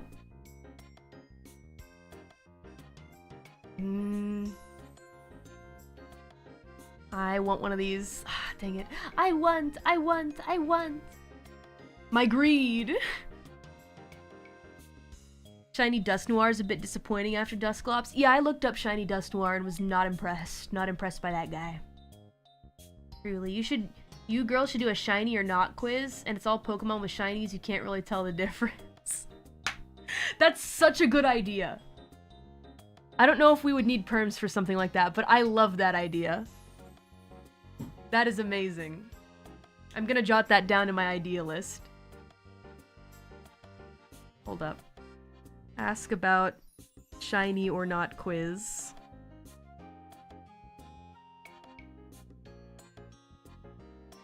Okay, I made a memo. I really want to. I don't know what the perm situation would be, but it actually really might be possible. Cool. Gotta find the really hard ones. Yeah, like Gengar. Shiny Gengar. Oh boy, no one's guessing. No one's guessing this one, because I don't even know. Oh my god. Oh my god. I was looking at the regular one and I thought, that's a shiny. Oh no! Oh yikes. Okay, shiny Regice.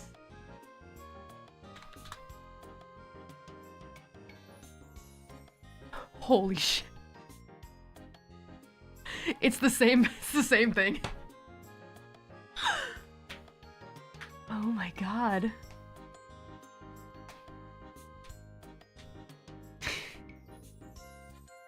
Shiny Garchomp is worse. Garchomp. Wow. No freaking way. It's like Gengar all over again. Oh, but in Pokemon Go, did they change it? Because I see one here that's got like a bright pink chest. But in the games, it's like the chest is just slightly more orange. We have shiny Breloom. Shiny Breloom. Oh, he's just a little red guy! He's just a little red guy. That's beautiful. That's actually a beautiful shiny. That is fantastic. This is how a shiny should look. This is what a rare colored Pokemon should look like. If I found something like this in the wild, well, of course it would be a Shroomish, I guess. Hey, why does this Shroomish have orange dots instead of green? I would instantly be like, oh my god, this is something special. All the other shinies, take notes. Shiny Breloom. This is another one I want on my list of rare Pokemon that I want. Cute. Oh yeah, Sun and Moon, I forgot about those Pokemon. Kinda sad to say, but... Litten. Ooh, this one's white. I do like Litten. He turns into the buff tiger. I think we chose this one. We didn't play together. We didn't play this game together. I don't know why I have a memory of us playing Sun and Moon together. But this is actually pretty cool. White. And shiny Wobbuffet's just grape flavor. Don't really feel like looking up that guy. Think I'm gonna not look him up. But yeah, here are the deadbeats I've drawn as of right now. I think I'm gonna take a little break for shiny hunting. Phoebus time! Phoebus time! Phoebus time! Okie let me start up my GameCube.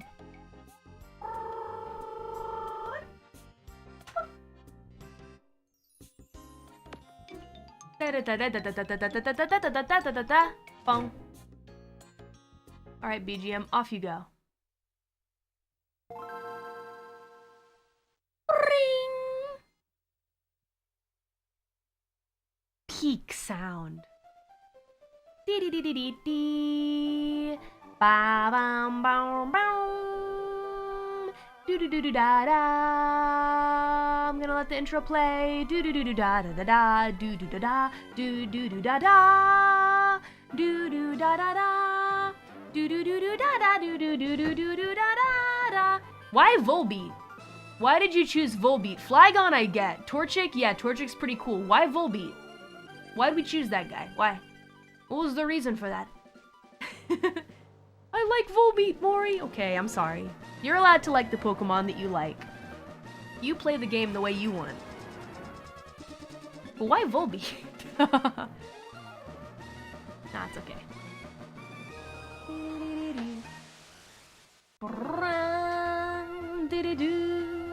Doo-doo-da-da. Tutu's gonna hear me sing doo-doo-da-da and she's gonna come in here.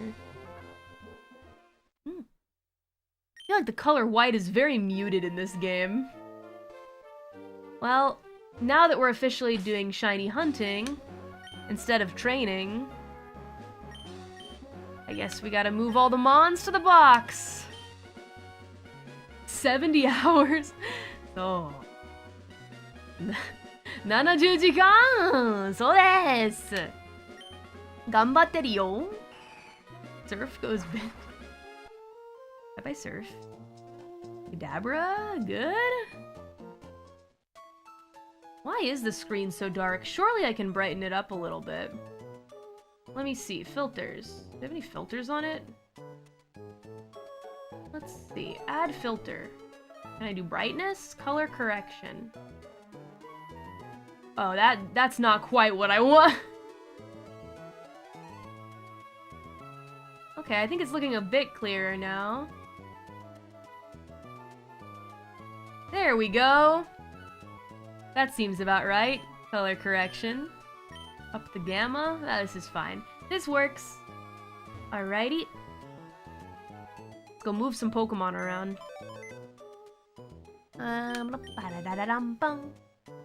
Callie, you're the best. Goodbye. Goodbye. It's very nice of you to come here and say that and leave. Very nice. Kind of you.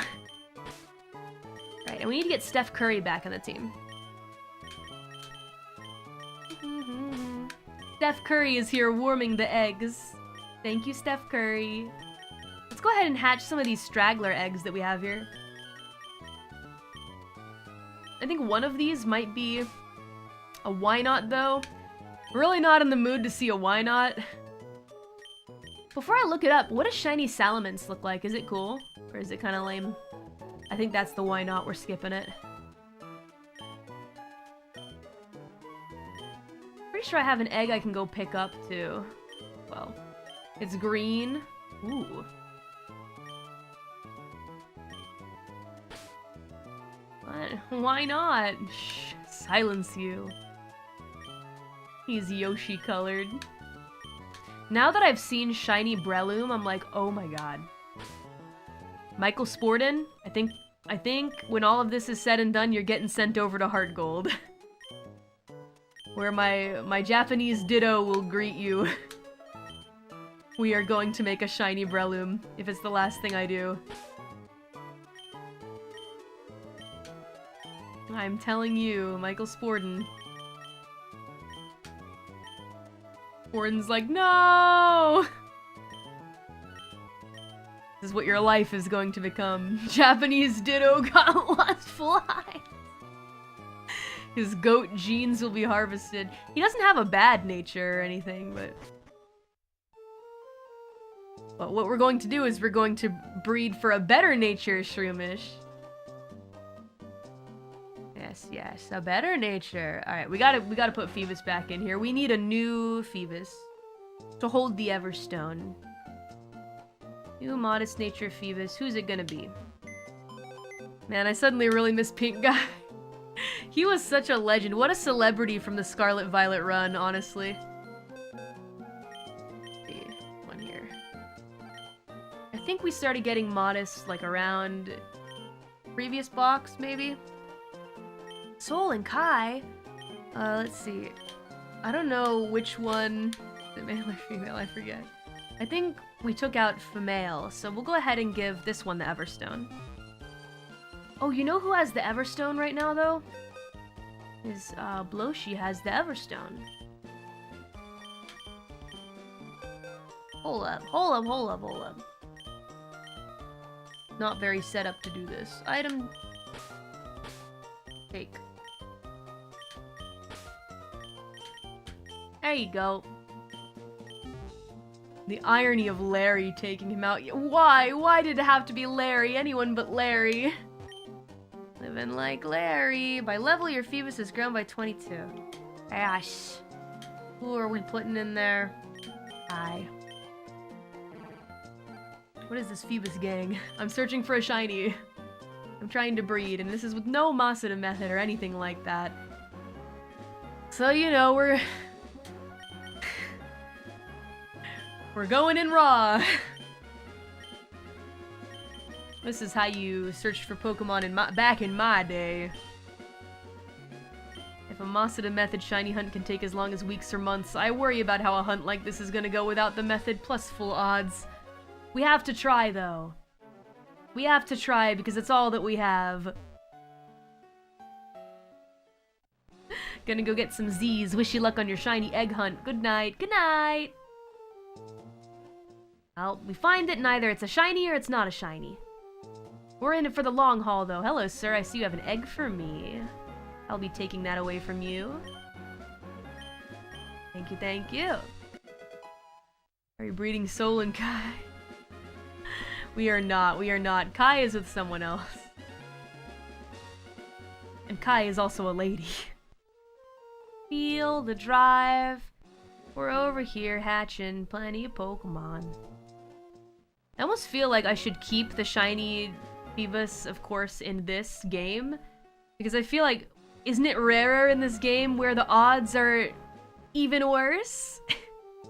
Reaching my limit by deadbeats. Have to go to bed. Thanks for spending time with us today. Tonight. Wherever you are in the world. Good night, everybody heading out. I know it's a late evening for a lot of you guys. But we got shinies to breed. We've got shinies to breed. It honestly does kind of have like a gambling essence to it if you think about it. Because you never know. You never know when this could be the one. I mean, it could be in months, it could be tomorrow. Glad you're streaming. Today's been rough. You're welcome. I need to take a little rest every once in a while, but what am I doing tomorrow? Checks my calendar. I also want to try and make some time to hang out with the girls that are around here. Let's see. Huh? Oh, yatta! Okay, time for an egg to break open. Tomorrow... Oh, I see. Naruhodo. Maybe I'll stream. We'll see how I feel. But if I'm tired, I might not. It depends on my energy level. Onsen time. Oh, I should have given him a name. We're naming them because we're giving them the deadbeats. Hello, I see you have an egg for me. Don't push yourself. Thanks, guys. Well, I'll let you know. Today is definitely gonna be a stream on the longer side. We haven't even hit 6 hours yet. Come on, them's baby numbers. I love your streaming. I plan to stay with you until the end. Thank you so much, Mike S. Heck yeah. You'll stay a deadbeat until the end of this shiny hunt, maybe? The never-ending shiny hunt. Shiny Phoebus, shiny Phoebus. You know, there are a lot of shiny hunting YouTubers, actually, or like people that are streaming that I kind of want to check out, see how they do it. You know, well, this bike's a little unruly. But they usually have like 3 different screens open. Like, how would I do that? What if I could do the same thing? 3 game cubes, 3 game captures. And then me just pressing the same controls on every single one. Don't you think that's kind of... I don't know, man. But I mean, the odds! Think of the odds! That's too much power to handle. I think so too. A little too much. Like those spam farms. You would accidentally run away from the shiny. What if it was hatching eggs, though? And then just going up and down the mudslide until the eggs hatch? I need a lot of hands, though. What if I got some friends together and they helped? But then who gets to keep the shiny? I like the ones where collabs have shiny hunt competitions. That's kind of a fun idea. We weren't really gonna compete or anything like that with each other, but me, Raura, and Bibu were gonna see if we could do shiny hunting. Not now, Bernie. I think Raura would, unironically, yeah? Be down for like a legit shiny hunt. I mean, she has way better luck than I do. Winner buys dinner. That's the way that we're doing it for the card opening stream that we wanted to do.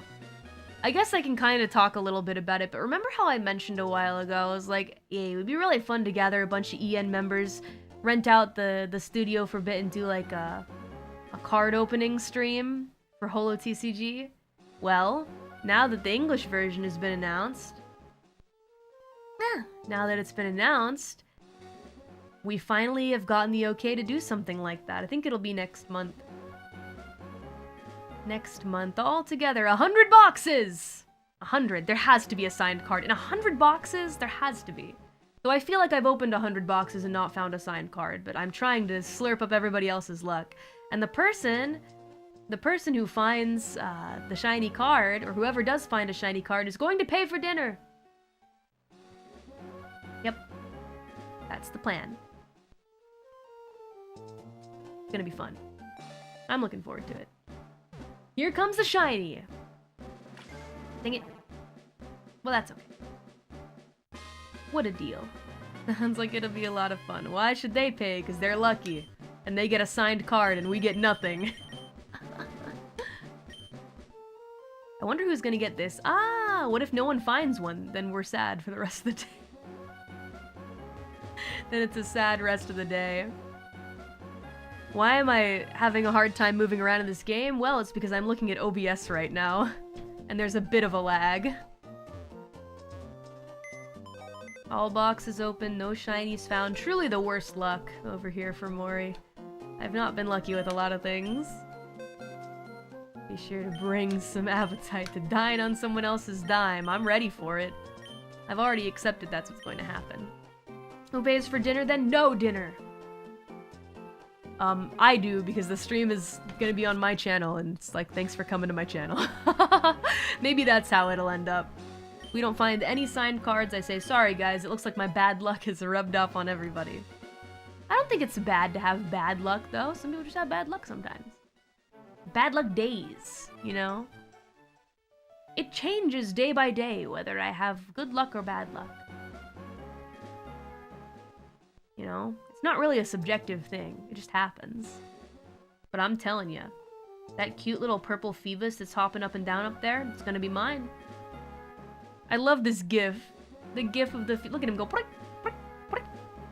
Jumping up and down. Little guy. I love his emo eyes. Look at that eyeliner.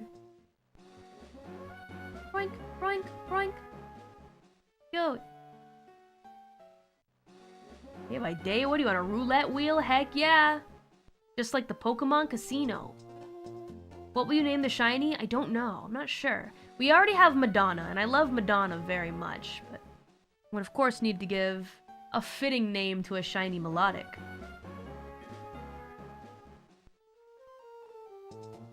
Name it Gerard. Because it's emo. You should name it Madonna, but spelled correctly. I changed the last one so that it's spelled correctly now. I fixed it. I fixed it. Full odds shiny Phoebus, I can feel it now. Might as well name it Akihiko, so true. He does look exactly like Gerard Way. If Gerard Way had white hair, I guess.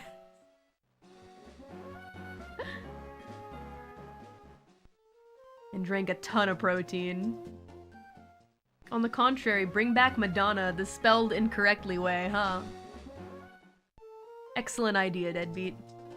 Excellent idea. Okay.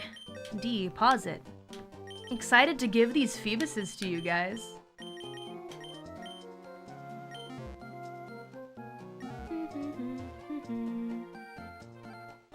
You laughing at that back when you played P3 on stream was so funny. What a random thing for me to realize and point out, though. Guys, he looks like Gerard Way. Huh? Something about his nose and the angle of his face. I don't know. Black Parade had the white hair. Yeah, that's what it was! Yeah, Black Parade! I can never unsee it now. I swear, whenever something good is happening in my life, you're streaming. Maybe I'm a good luck charm. I don't know. Nah, maybe not. Maybe not. What would a shiny Mori look like? My hair? Maybe it would be blue. Like a really beautiful sky blue. Like Suisei-senpai. Blue Mori! Maybe I should show up on stream as Blue Mori sometime. You know, Fauna actually sent me a guide for how to do different colored hair. Maybe if I turn into Shiny Mori, there's a possibility that I might find a shiny Pokemon. I don't know. Maybe. I should look up the guide she sent me. Hold on. Or she typed out a long guide for me I never ended up using. I should use it now. Hold up. I'm gonna find it. Do. Huh? Hold up. Here comes the shiny.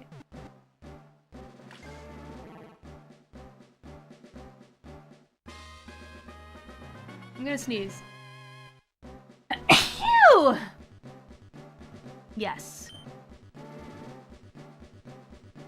We'll call this one Fauna.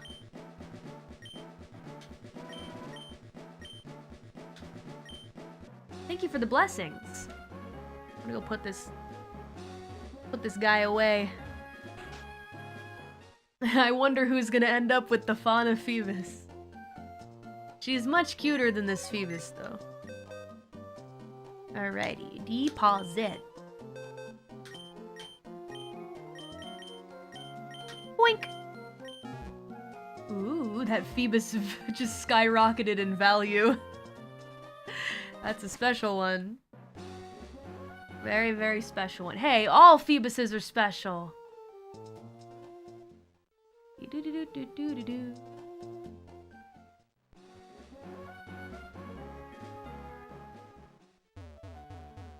Let's see, where did I put it? Okay, alright, yeah, she did tell me how to do it. How do you change your hair color?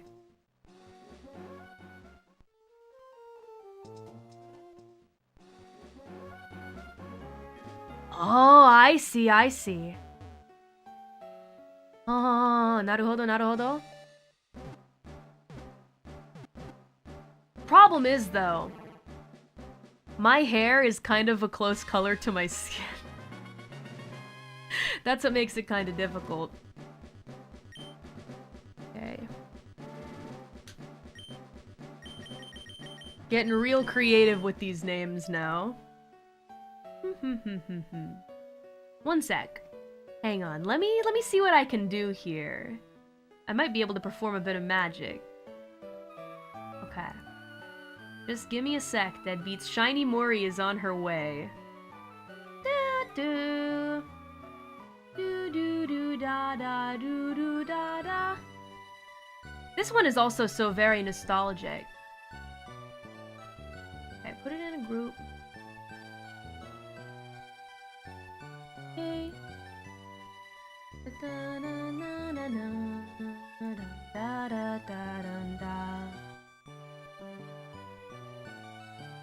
Everybody fall back into nostalgic ways.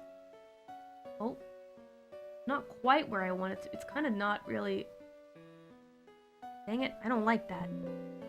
Sorry, you're probably gonna hear some random noises in the background. Duplicate. Copy. Duplicate.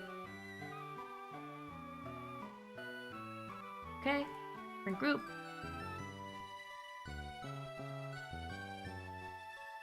Alright. Now it's time to create Shiny Mori.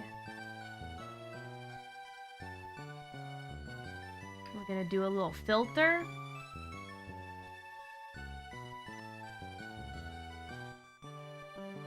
Filter, edit filter. I put a filter on the group? Oh! Well, what the hecky? I really want to make a Shiny Mori, but I wonder if the technology is even there. Right, color correction. Okay.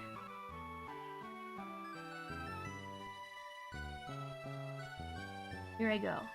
Hue shift. Oh my god! I'm blue!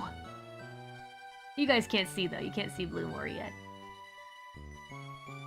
Still a secret. Should I be more saturated? Yeah, I'm gonna be more saturated.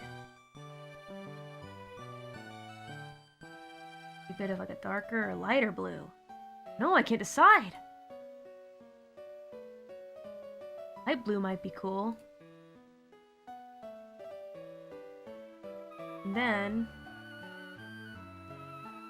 we'll make another one.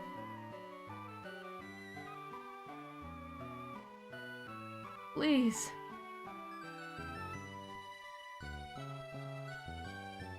Oh, I think I got it.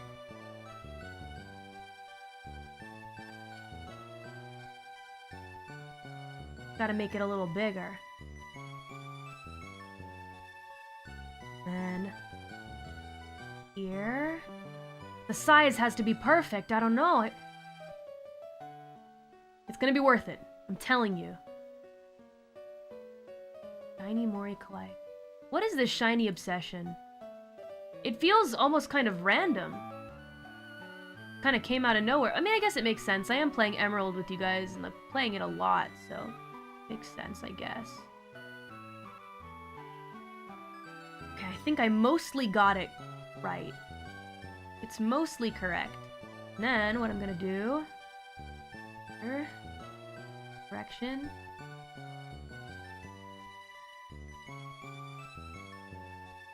Please work. Please work. Oh, it's not color correction. Color key. Please. Some color. Bye-bye pink.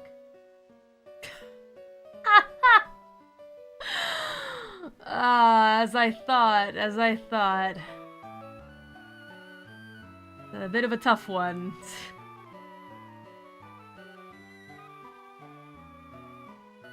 Yeah, my hair color is just a little too close to... It's a little too close to pink. My skin color.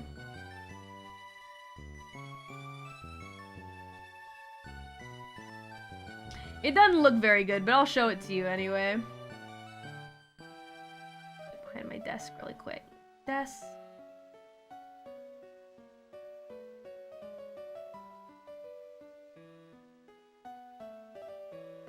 It's actually horrific.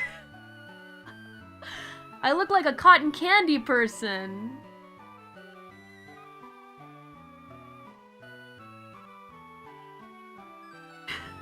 Man. I found a shiny! It's cotton candy Mori. It's because my skin color is too close to my hair color. Is that shiny Sylveon? It might be. Well, let me see if I can kind of mess with it a little bit, but... Man, I wish I had maybe a darker color hair. Cotton candy! Kind of. Aww. If only my hair wasn't so light and my skin so... well, pink colored. Filters. Filter. I can kind of mess with it a bit. Color key. Oh, now I'm getting even more blue dabu-dee-dabu-die. Now I've just got some blue streaks. You can see that the color on my neck, though, is very... Blue woman now? Oh! Shiny Mori! Now everything's blue dabu-dee-dabu-die. This is kind of frightening. I'm changing color before you.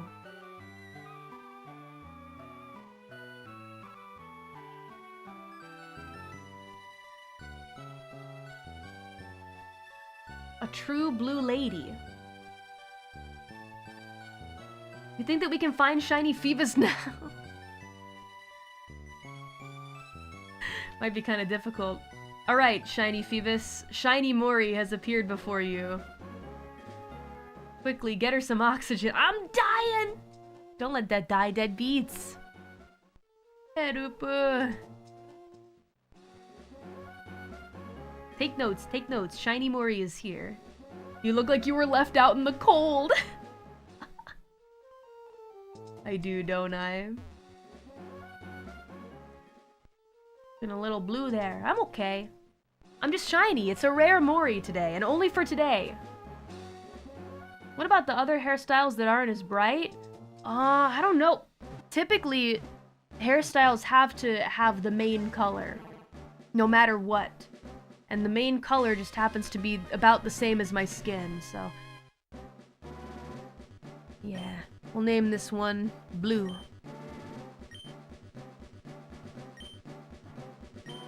Just rolling some gacha day by day with my deadbeats.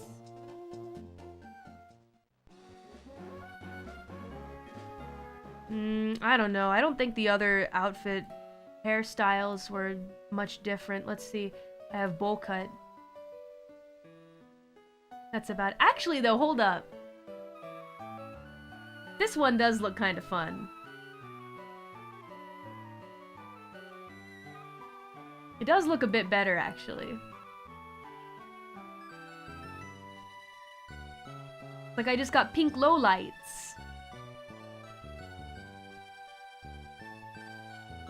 Yeah! Yo!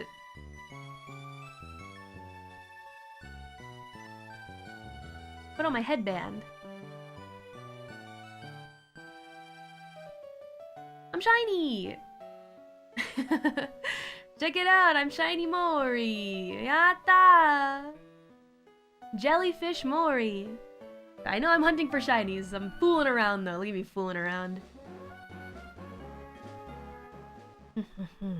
I'm back. What did I miss? Shiny Callie. I'm shiny. This will surely make the Phoebus want to come out. Made myself shiny. Here comes the Phoebus. Here it comes. I look like a beautiful alien woman that our main character Gigi Moody falls in love with. Yeah, she's got to teach me the human customs too, and it's like, ah, Matakumo. This alien girl doesn't understand anything about the customs of my world, etc. I have to walk her around everywhere and take care of her and make sure she doesn't get in trouble. Ah yes, a tale as old as time. Tale as old as time. Platonic, of course. I wouldn't dream of anything but platonic. Yay. Could be a manga. Maybe it could wait a few hours. This is a rare blue Callie we're seeing. Not full blue, though. Just a bit blue. Dabu-di-dabu-dai. Like cotton candy hairstyle. Surely I won't get yelled at. Mori Calliope, this messes with your branding! I'm a shiny, though! I'm shiny Mori! It's different. It's different.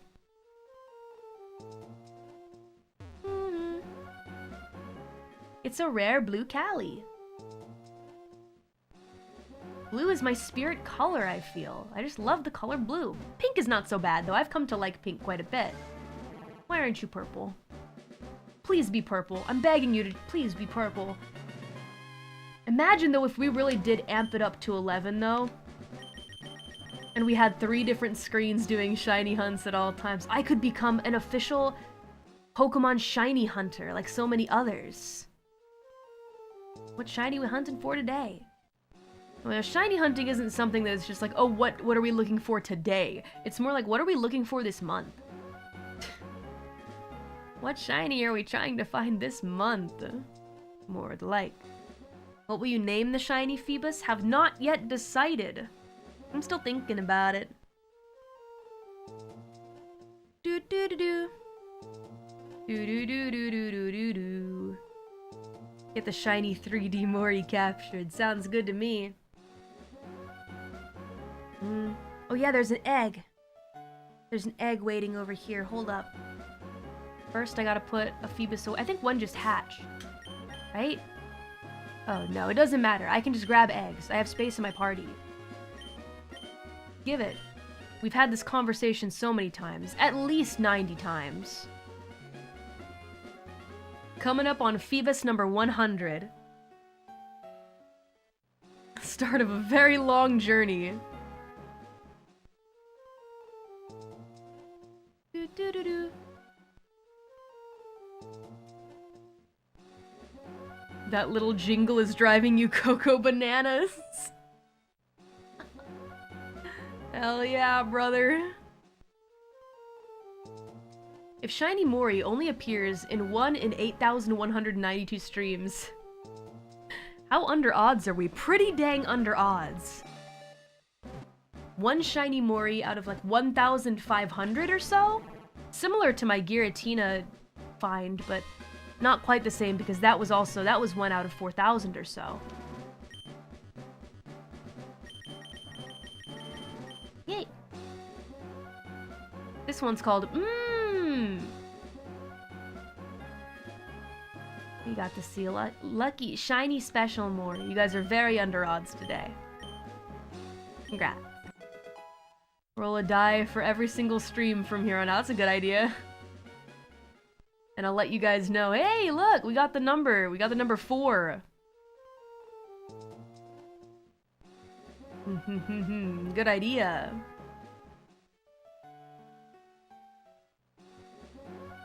You using the Matsuda method, or isn't it in this gen? Nah, not now. If you're referring to what we're doing now, no Matsuda, Matsuda method here. But if you're talking about my streams, you can't use the Matsuda method. It's not possible. It doesn't make any sense. But not in this gen, no. No Matsuda method. Not possible. I wish. Man, that would certainly make things a lot easier. But Ah, well. That's fine. You know, we don't need it. We don't need it. But I am certainly going to use it to get shiny Umbreon, that's for sure. Just in my free time.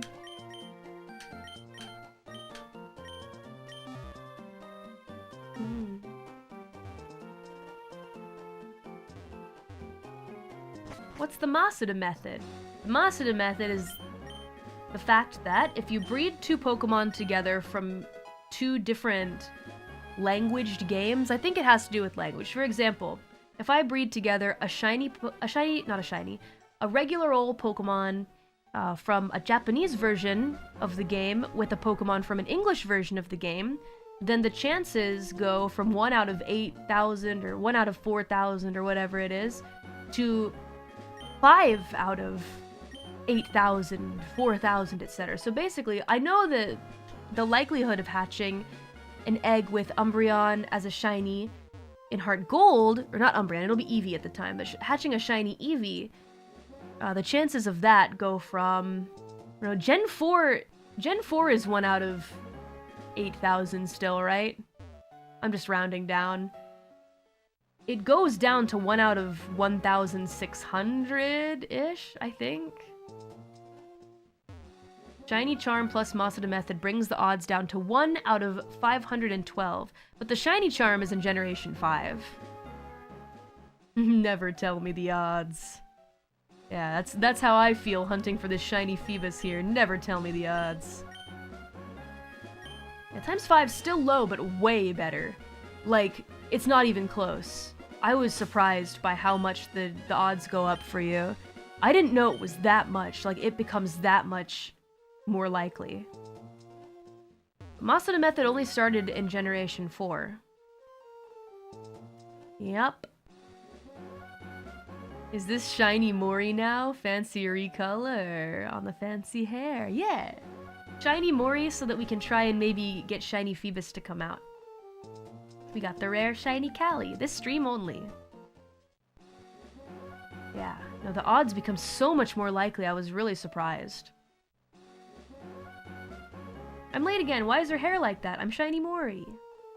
A shiny rare Mori today. Oh. Back to being able to watch streams live. Awesome. Safe travels. Safe travels to you. Shiny hunting in new games is way easier. Sandwiches and Masuda method. Which is why hunting for shinies in these older games is also, there's something special about it because it's so difficult. Because it's so difficult. Like, makes it even more special in a way, I think. But it is much more difficult. Here comes the shiny. Oh, that's fine. That's fine. Should you play the newer games? Oh, I don't know. It depends. I mean, if you want to, you should give them a shot. I think they're pretty fun, but I wouldn't choose to play them again over these games, if that makes any sense. Maybe it's nostalgia, I don't know. I've been a fan of your music for a long time. Thank you so much, Anchovy. Hope your day is going well. It's going just fine, though. I am feeling a little tired, but if I end the stream somewhat soon-ish, I might draw like a couple more deadbeats and end the stream, read a couple supers. Then I'll probably still have energy to stream tomorrow for a bit, too, so well, we'll see how we feel. I was thinking maybe some Night Rain with the deadbeats, I don't know. That's what I'm feeling right now. Yeah. Drawing for like 7 hours is kinda nutty. That's why we're searching for shinies right now.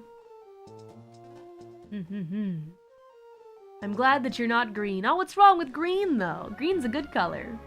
But I do think that shiny Mori would be blue. You did it for 10 last time? That's insane. What's wrong with me? Mori, what the heck? She's nuts. Crazy.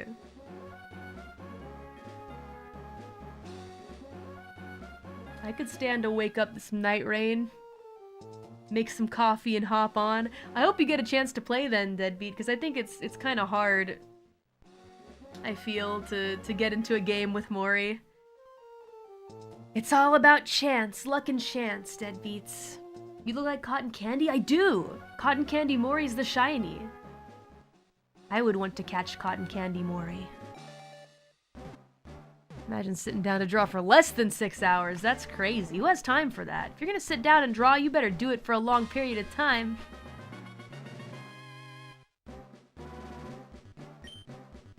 All of your best games have been streamer lobbies, so fans playing together play best. That's cool. You guys gonna carry me through the bosses? Let's run through them together. I feel like I'm starting to get much better at playing Guardian, so... But I wouldn't mind trying out some other characters now that I've kind of, like, gotten pretty familiar with them, I guess. Am I dreaming or is Mori shiny? I sure am. For the shiny Phoebus hunt. Need orange Callie and red Kiara. That could be kind of cool. What would I look like if I was an orange shiny, I wonder? Well, I'm not above finding out. Let's see. Open sesame. Oh, here comes an egg. Filter. Edit. Into, hold on a sec. Regular old Phoebus. Color we have here. Oh, is it this one? Oh, there's pink again. See, this is... Hold on. This is the Mori... It's not this one. This is the Mori that you find if my coloring was like Gengar. This is the Mori... This is the poorly chosen... I mean, I know the color isn't chosen, it's a code thing, but... This is the Gengar style. Shiny Mori. I mean, she's shiny, but can you really tell? You can't. This is just normal Mori. I'm not, I'm a shiny! This is not the normal colored Mori. No, I'm a shiny Mori. See, this would be normal color Mori. Shiny. Normal. Shiny. Normal. Shiny. I prefer cotton candy Mori too. Let's see. Ooh, that kind of looks junky. Yikes. Ooh, I don't like how that... Oh, I'm turning down the brightness. What's wrong with you? Turn the brightness up, you silly. There we go. What I meant to do was... Yellow! Oh, bit of green. Mint colored. This is also kind of a bit of a lame shiny for Mori Calliope. Purple. Blue. Teal. Where's orange?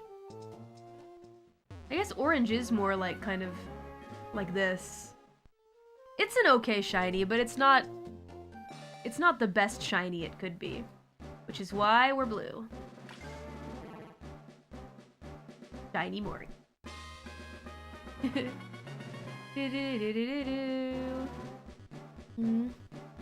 Yeah. Nickname is... Ooh. Orange looks like the sun is reflecting off my hair. What if my hair was black, though? I feel like that might be kind of weird looking. Oh, wrong one. Here we go. Oh, wow. That's crazy. I don't like that. I don't like that. There's some weirdness going on there. I'm sick. Hi. How terrifying. I can dig it. I think I'll just ask for black streaks in my hair instead. Who's gonna get the L, Phoebus, I wonder? Let's go put some of these guys away.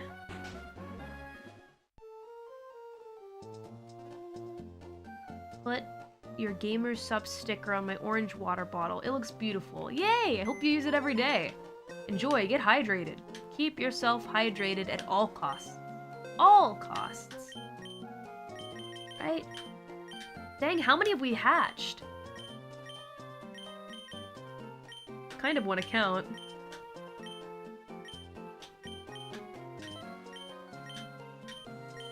Not the eggs. Has to be something like coming up on 100. Must be, must be. Let's celebrate 100 hatched Phoebuses together. 100 out of 8,100 something or other.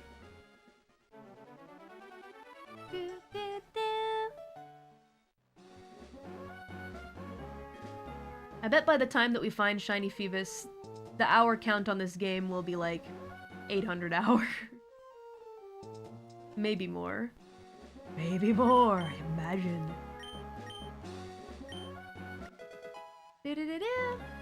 Oh, it's a long road. Sometimes you get lucky at 13 eggs, sometimes you get unlucky and do 1,000. I still think 1,000 is lucky. I'd say unlucky would be like 15,000 eggs hatched. Okay, Grimsby. Imagine. You maxed out 999 hours on your Ultra Sun from shiny hunting? Oh man. I mean, but the game keeps going. Game keeps going. Hope you found some shinies.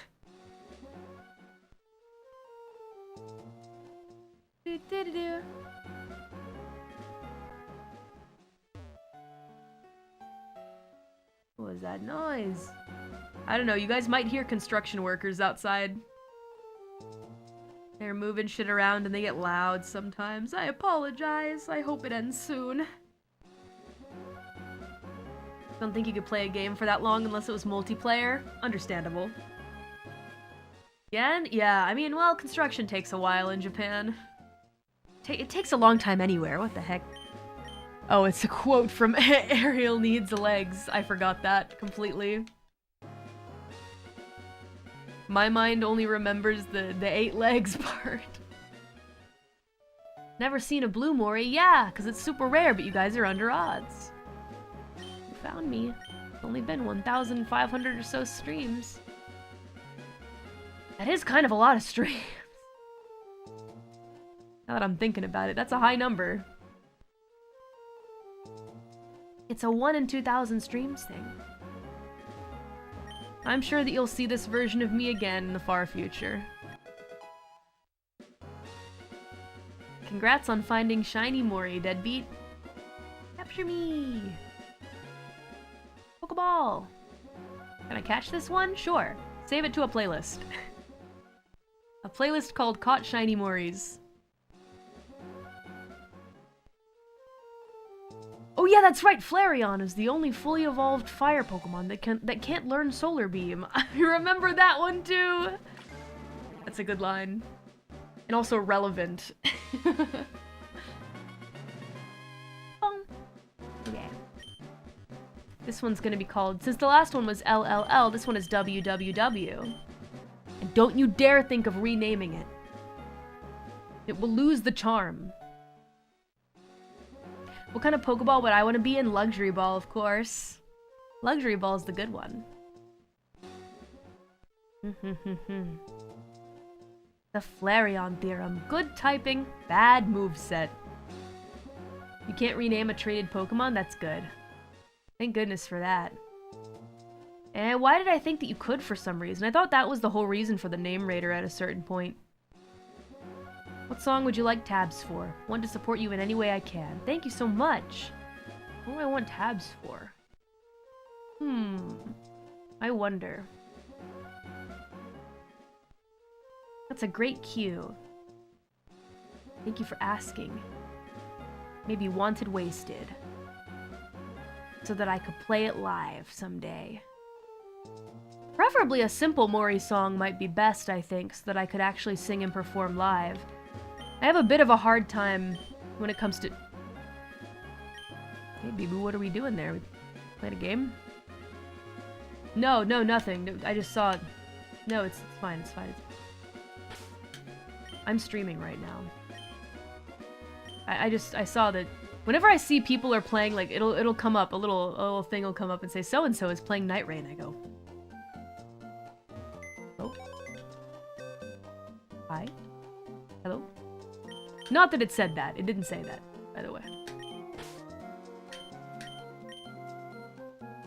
Didn't say that.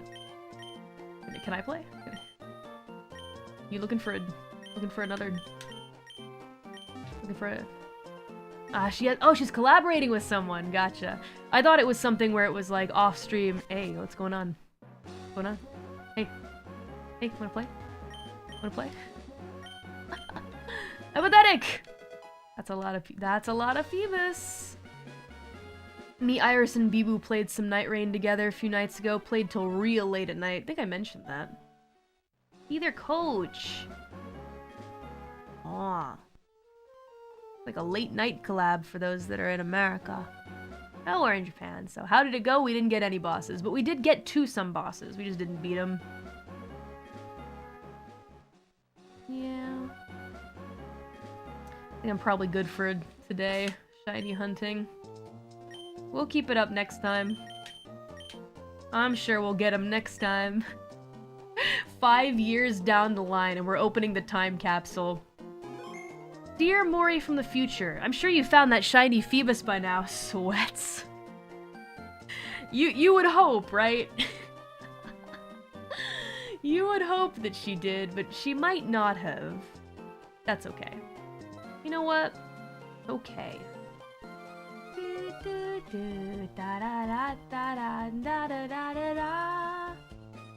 Alright, no more shiny. Back to regular Mori. We're not shiny hunting anymore.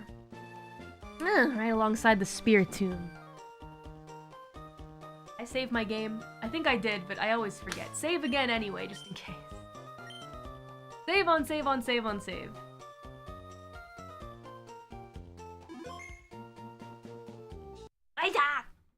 We're back. Anyway, back to... You know what, let's change songs as we come to the ending part of this stream. Miko is at 120 hours of fishing for Magikarp. I don't know about that. Yeah. And honestly, fishing for Magikarp, it takes a lot less time than hatching these eggs, but I want it to be bred properly. It needs to be a high-quality specimen. I can still hear shiny Mori. She was just here! Got a lot of drawings done today. Quite a few. Yeah, and I figured I wouldn't end up finishing them, but I'm glad to have gotten a chunk done. That feels good. I'll still try to do some in the beginning of each stream. Did you make the lo-fi versions of your songs? No, they are made by Alterclad, and also some of the earlier mixes that I play every once in a while are by Arcan. Thank you, Arcan. Let's see, there were some super chats that I really wanted to make sure that I could read, though. From when was it? Unread. Yeah, some Emerald ones, and then Doom as well. Let's quickly read some from this stream. Feel like it would be prudent to make sure that we get through them. We made some good progress. Slow but sure is also okay. And we also have to read supers from this stream as well. Oh, that's a big old thumbnail. Shoutouts to you guys. Thank you so much for the support, as always. You guys are the best. Unknit Fawn, thank you. Labbit, thank you. It's been an experience watching your Nuzlocke. It's such a classic. I'm glad that you thought it was amazing. Love any Pokemon stuff you do. Might I recommend Mystery Dungeon Red next? That could be fun. I don't know if I want to stream it, though. That's one that I always feel like I enjoy more just on my own time, you know? But I do have it. We'll see. Manny the Dude, thank you. Vampiric Otaku, thank you so much. But the idea of voicing the Pokemon does sound kind of fun. Thank you, G. Harden and JPRS NSR. Thank you so much, too. Oh, is this work? Oh, hold on. The 13th Arisen! For the red super chat, thank you. Hey Callie, won't be able to watch tonight unfortunately, but good luck at the playoffs. Thank you. We did not make it to the playoffs. Sorry. Next time, surely. You've inspired me to bust out my old Game Boy and start my own Nuzlocke, though significantly less berserk ball themed. That's okay. You know what? Name them nice regular names like Eddie and Thomas and George and Samantha. I don't know. Give them whatever nicknames you want. I really crank it up to maximum silliness. Why? Why do we call them that? It makes me get more attached to them, to be honest. But that's just me. Thank you so much, the 13th Arisen. Glad you're having fun. Adam Smith, the B-Day Shrimp, thank you so much. And happy birthday to you, question mark? B-Bash, thank you so much. Divi, thank you. And Michael C ×2, thank you so much, as always, for the Pokemon quiz. Brutus Salad, thank you so much. I appreciate it. Well, they were running out of memory in the Game Boy version of the game, so they had to make it short. Gotcha. Right, for Kanto being included. Thank you to B-Bash. Thank you to German Herman, as well as Atraxator. Thank you so much. I appreciate it. And a big ups to Rich Domings. Thank you, thank you. And a big ups to Thomas Lee. Thank you. A big ups to B-Bash. Thank you so much. And thank you to Egbert. Appreciate it. Thank you to Guam Mastermind for the 10 gifts, as well as B-Bash. And thank you so much to Man Him Sang, as always, for your kindness. Thank you, thank you! Callie, first big ups to the younger you for being kind to that girl. Guess you have a gentle nature. Must be. Special defense up and defense down? Must be. I suppose that might make sense for me. Maybe I am a bit of a squishy type, except when it comes to deathly energy. Second, you are right. You need some defeat and loss in life. That way you are mentally stronger. You know what they say, no pain, no gain. It's very true. Very true. You should be taught early on that it's okay to be a loser sometimes. I guess the definition of loser depends on the person, and also I guess it doesn't have to be that harsh of a word, but I think it's a good idea to lose every once in a while. Not on purpose or anything, but maybe just accept that things are not always gonna go your way. You become more resilient, I guess. Oh. Thank you so much, Munhim Sang. Thank you to Isang Min. Thank you, thank you. Your singing has been helping me a lot. Thank you always. A big ups to B-Bash. Thank you. I believe you can finally destroy the ice demon Mariah. Not possible. But maybe a couple years down the line I'll say, hey, how about a Christmas album? Just for fun. Thank you to Froggy for the 5 gifts. JT Mations, thank you, thank you. It takes a dozen good memories to ease the bad ones, true that. Little did tiny Mori know she'll win royally in multiple ways. We've had a lot of great things happen. Thank you to Hayden SDB for the 5 gifts. Thank you to White T, and thank you LC Le Pen, as well as B-Bash. And a big ups to everybody who left some love while I went to take a break. JPR, Senassar, Pretty's Rock, Dongerbread, Divi, Hyun Si Young, Unipfon 3, Shoddy Boy, Perseus, Feral D, Lemonator 32, Haley N7, G Harden, Lopin, Isaac, Froggy, Arrow 7. Hey, Corviday and Isaac, again, thank you so much. Glad that you enjoyed the Elden Ring streams. We're gonna play tomorrow. Play tomorrow. Please carry. Just kidding. Don't. I will be useful. Thank you to Slight Sasquatch. Thank you, thank you. Thank you to Priscillian Lou, as well as LC Le Pen. Thank you, thank you. And a big ups to Perseus. Thank you so much, Perseus, for the 20 gifted Mori memberships. Thank you so much, as always, for your big support, and welcome to membership, you guys. Mavjin8, thank you.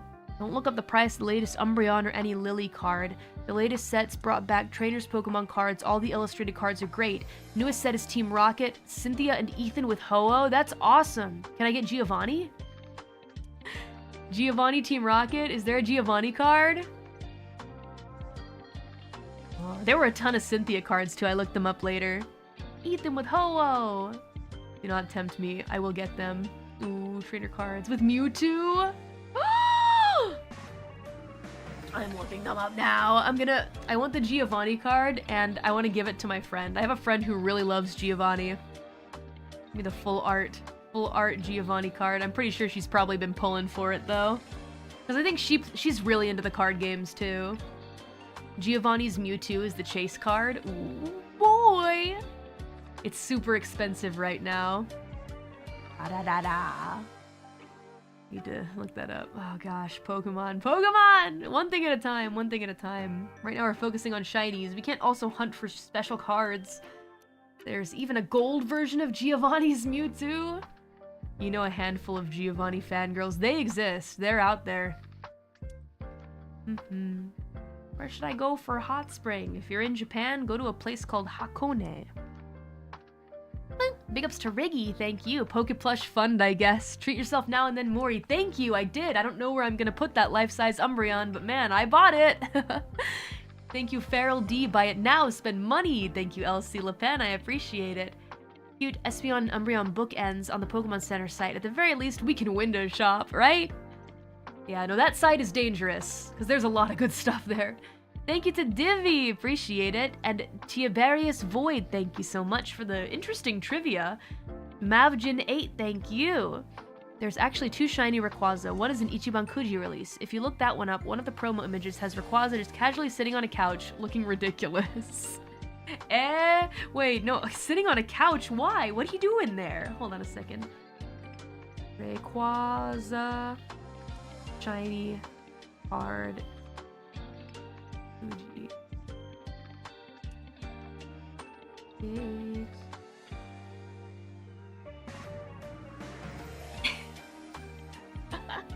Wait, hold on. I'm seeing a plush. There's a plush of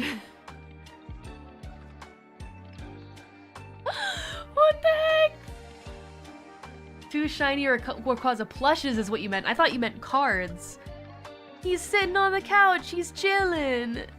I want him. I want him. Look, he's baby. What? Look at that cute, cheeky little smile. What a gentleman. Oh, what a gentleman. You are handsome. Oh, you are a handsome gentleman. Why am I talking to him like I talk to my cats?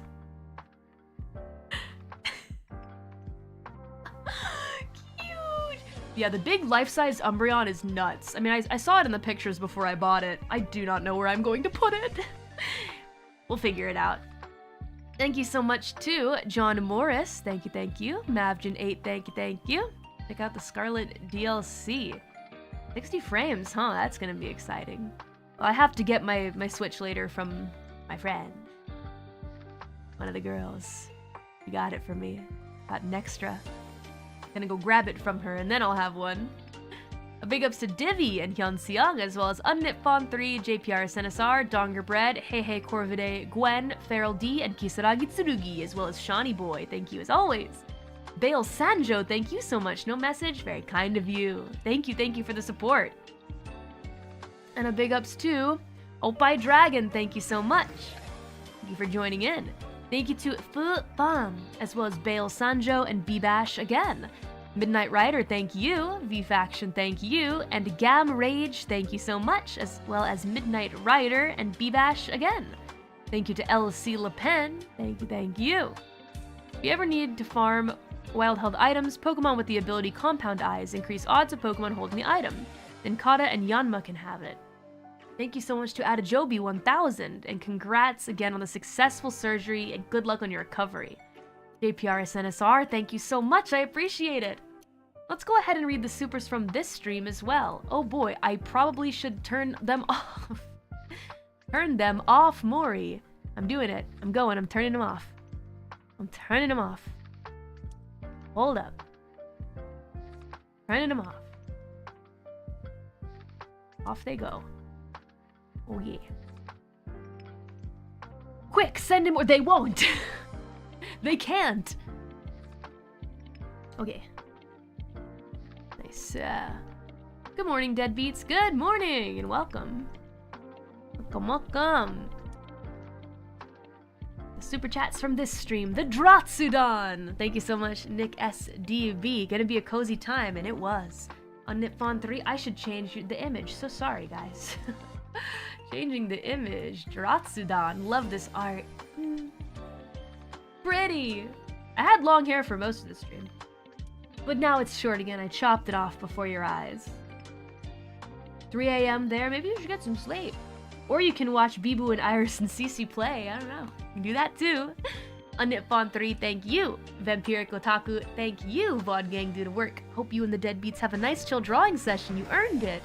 Thank you to Flora Jean ×3. Thank you so much. Get the chillax and enjoy art and chatting stream presented by Mori. Hi. Thank you, Flora Jean, always for your very kind messages. JPRSNSR, thank you so much, as well as Dongerbread. And Biv, thank you. Aw, you woke up sick as a dog today. Hope you feel better. Go rest. Manny the Dude, thank you. And a big ups to Eddie. We've also got a big ups to Michael C. For the red super chat, thank you so much, I appreciate it. Good day, Callie. Nearly 5 years ago, decided to grow out my hair and donate it. And yesterday I finally cut it. managed to accumulate a little over 2.5 meters of hair to be turned into wigs for people going through cancer treatment. It feels good. Really didn't need to say this in a super chat, but it was important to me, so I felt like sharing. That's amazing. 5 years is a long time to grow out hair. What the heck? I actually did that once upon a time too. I was much younger though, but it was something that I wanted to do. Maybe I wanted to do it because it was kind of like a trendy thing for girls my age to do back then. Maybe that's the only reason, but I feel pretty good about it. 2.5 meters in one hair, that's a lot. That's a lot of hair. What the heck? Wonder how short it is now. Regardless, that's awesome, Michael C. Thanks for sharing. Cool. I hope that you're happy with the new haircut though. You know, I hope it's a haircut that you like. Having long hair for such a long time, then chopping it all off is like definitely an adjustment, but probably a little easier to take care of. That's wonderful though. Wow. Awesome. I hope more people can do stuff like that. It suits ya?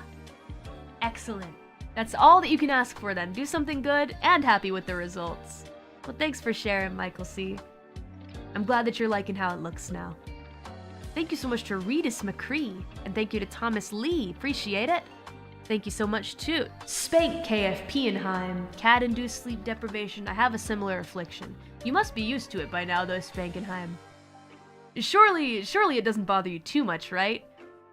I mean, the cats that I had back when I was living in America, they just didn't really want to come and sleep on my bed with me. But these new babies that I have here in Japan, they really just want to be with me all the time. And it's so cute. I love it. But I'm having to get used to it the past few years. Getting used to cats just sleeping on my head. It's a lot. It's a lot for me to get used to, but I adore them, so it's fine. And it's worth it for how cute they are, right, Spankenheim? Thank you for the red super chat. Thank you so much to Zekinator77. Appreciate it. No worries. Save up, save up. Big move in October. Good luck with it. Thank you to General Scraggy. Whoa. 10 years at your current job since then you've managed to become a supervisor. Congrats, General Scraggy, and all the best to you moving forward. Archdragon, thank you so much. And thank you so much to General Scraggy again, as well as Android24. First Supa. Not much, but it's your birthday now. Happy birthday to you, Android. Thank you to Wrench McCool, and a big ups to Fedu. Appreciate it. Thank you to G Harden. Thank you so much. Every now and then, we all need to take small breathers. Nice to have a chill Zatsu stream. Every once in a while, right? As long as there's stuff to talk about, which I end up not having many things to talk about if I just put my head down and stream all the time, right? A big ups to Fire the Elements. Thank you so much, Fire the Elements. Forgot to mention I sent 2 red super chats during the Deadbeat drawing request stream to avoid payment issues. Ignore the second one. Thanks for drawing for us. You're welcome, Fire the Elements. I'm looking forward to getting to your drawing next time. Thank you for your patience, though. And a big ups to Thomas Lee. Thank you so much. How many PT sessions you have this week? Just finished 4 of your 5 Muay Thai sessions in 1 week. That's a lot of sessions. I can only do 2. Only 2 a week. But I have tossed around the idea of doing a third. It's just, I think with the busy schedule I have for summer especially, like, this is the busiest time I think I've ever had in my life, in this career. So I don't think now would be the best time to do a third session. Gotta let my muscles rest too. But otsukare. Thank you to Rena, as well as Joshua Lewis. Thank you. Deadbeat for life! ×2. Knowing Callie, she'd bring a shotgun to a medieval fight. I'm sure I have in some lifetime. Or in some job. I've definitely already done that. Thank you so much to Brutus Salad. Thank you. Kind of messed up. Ghost of the Babe is only the prequel to the hit romance novel, The Ghostly Redhead and Jumping Knight. Is that a real book? If it's not, someone should write it. Only the prequel. I want to get to know the babe. You know? I hope that someday they can make another Jump King game. Maybe it can be a pixel art one again, and they can add like visual novel parts to it where like maybe you have to answer questions or interact with the characters. I don't know. We got a redirect, thank you. And a big ups to Beelzebubba! Thank you as always, Beelzebubba, for your support. No message? What a Chad. As always, thank you so much for supporting me in what I do, Beelzebubba. I will keep doing my best out here. Thank you. Thank you to Priscillian Lou, as well as Robot Gilliman, girly man, what's going on? What's going on? Breaking news, Calliope Mori was jumped by a gang of children while playing Pokemon Go. Their reasoning, she tried to take over their gym. Yeah, see, that's exactly what I'm afraid of. That's the exact reason why I could never really get into Pokemon Go. Very frightening. A big ups to Cougars48, thank you so much. Thank you. And a big ups to Oppai Dragon, thank you. Thank you to Jacob Langlet as well. Take care, Adam Smith, thanks for dropping by. Thank you to Bale Sanjo ×2. Bit of a fun detail. Base form Necrozma is Ultra Necrozma's body distorted around and having its parts in different spots. What the heck? I didn't know that. I think it's a really neat Pokemon. I can't help but look at the design and think, like, that's kind of nuts. I can't tell if I love it or hate it, but... Necrozma. Hold on. I just love that name. It's just a bunch of shapes! Where's its face? And then Ultra Necrozma. Looks like... Yo, what the heck? Pretty! Big dragon. Big dragony looking guy. It's like a prism. Very full of light. Base form Necrozma's Ultra Necrozma's body distorted around having its parts in different spots. Pretty neat lore. I really like the design. I especially like the Ultra Necrozma design. I think I like it more than base form even. It's really neat. It's supposed to absorb light. Necrozma absorbs light. Ultra Necrozma is when he absorbs like all the light. What a cool Pokemon. Giratina is still my fave though, you guys know. That Onyx fact was very unexpected. Thank you, Zekinator. Yeah, funny Onyx fact. Big ups to Unditfon3, Divi, JPR SNSR, Prinny's Rock, Dongerbread, Feral D, Haley N7, Florigine, Inuhoshi, Hyunseung, IWTHMF, and Lemonator32, thank you so much. A big ups to Strange, and thank you to Fioraragon for the 50 gifted Mori memberships. I know I thanked you at the time, but I want to say thank you again. I greatly appreciate it. Thank you so much for the huge support, and welcome brand new skeletons who have just joined the skeleton army. I hope you guys will enjoy your stay, and if you like it a lot, I don't know, stay for a bit longer if you want. You are certainly welcome. Thank you so much, Mike Tyson. A big ups to RSKFP Onion, Mr. Veeg, thank you. Korgoth9, thank you. And Egbert, thank you so much. If Mori Calliope is so great, why haven't they released a Mori Calliope 2 yet? Think about it. Well, they just released Shiny Mori Calliope, so I think that we should learn to be grateful and not ask for too much. Maybe someday we'll get Mori Calliope 2. Maybe. Just maybe. Thank you so much. And a big ups to Bale Sanjo. Thank you to Manny the Dude. Appreciate it. Well, a memory you have with legendary Pokemon is being freaked out by different music in Crystal whenever encountering a legendary dog randomly in the wild. That happened to me when I was playing Heart Gold. I was like, I used a repel. Why is there a wild encounter? Oh, I know that music. Yep, that's a Raikou that I'm not going to be able to capture. Oh, man. Gotta be quick. Gotta be quicker than them. Put them to sleep. Use Mean Look. Whatever you gotta do. Mean Look is the one that keeps them trapped, right? A big ups to Rainier. Thank you. Sure, you'll get the new PC set up by 2026. Yeah, definitely. Hopefully by next week. I don't know. Bale Sanjo, thank you so much once again. And a big ups to Tiberius Void. Thank you to Roka Dea Senjar. Thank you. And a big ups to Mr. Veeg. Thank you so much. A big ups to Ziply for the red super chat. No message? Thank you. Thank you as always, Ziply. I appreciate it! The support! Thank you! You rock. Hope that you're doing well and have a great week. A big ups to Bale Sanjo. Thank you so much. Aw, there must be a reason why we're seeing pose number 4. Everybody loves pose number 4 because 4 is associated with death. And who's associated with death? Me. The Grim Reaper herself. Thank you so much to Aunt Brunny18K. Thank you for the drawing. I love it so much. You are welcome. Jesus Vera, thank you so much. Hope you enjoyed your wine. And a big ups to, yet again, Munhim Sang! Thank you so much for the red super chat, Munhim Sang! Hello, Callie. Mecha anime is a hard to recommend genre to friends, since there are many different types. Gundam is closer to reality, and Gurren Lagann is the hot blood over the top super type. But at the end, it is just a nice thing to share what you like with friends. Very true. Even if they might not like it, why not share around? And you know, getting to know your friends more over time and more what they like, and then recommending stuff to them is also nice. Even if they end up not liking it in the end, you know? Thank you so much, Munhim Sang. Really greatly appreciate it. Thank you to Buff Togepi, as well as VYCMHD. Thank you so much. Bale Sanjo, thank you. And a big ups to Inu Hoshi. Thank you so much. Gotta get to bed or I'm gonna be useless tomorrow. Hope you're having a good sleep.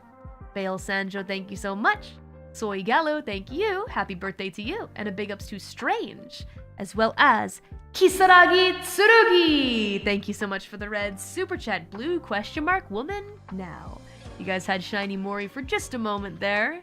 Thank you so much, Kisaragi Tsurugi. You gotta save this stream to a playlist and you'll have effectively caught her. Thank you so much, Kisaragi Tsurugi.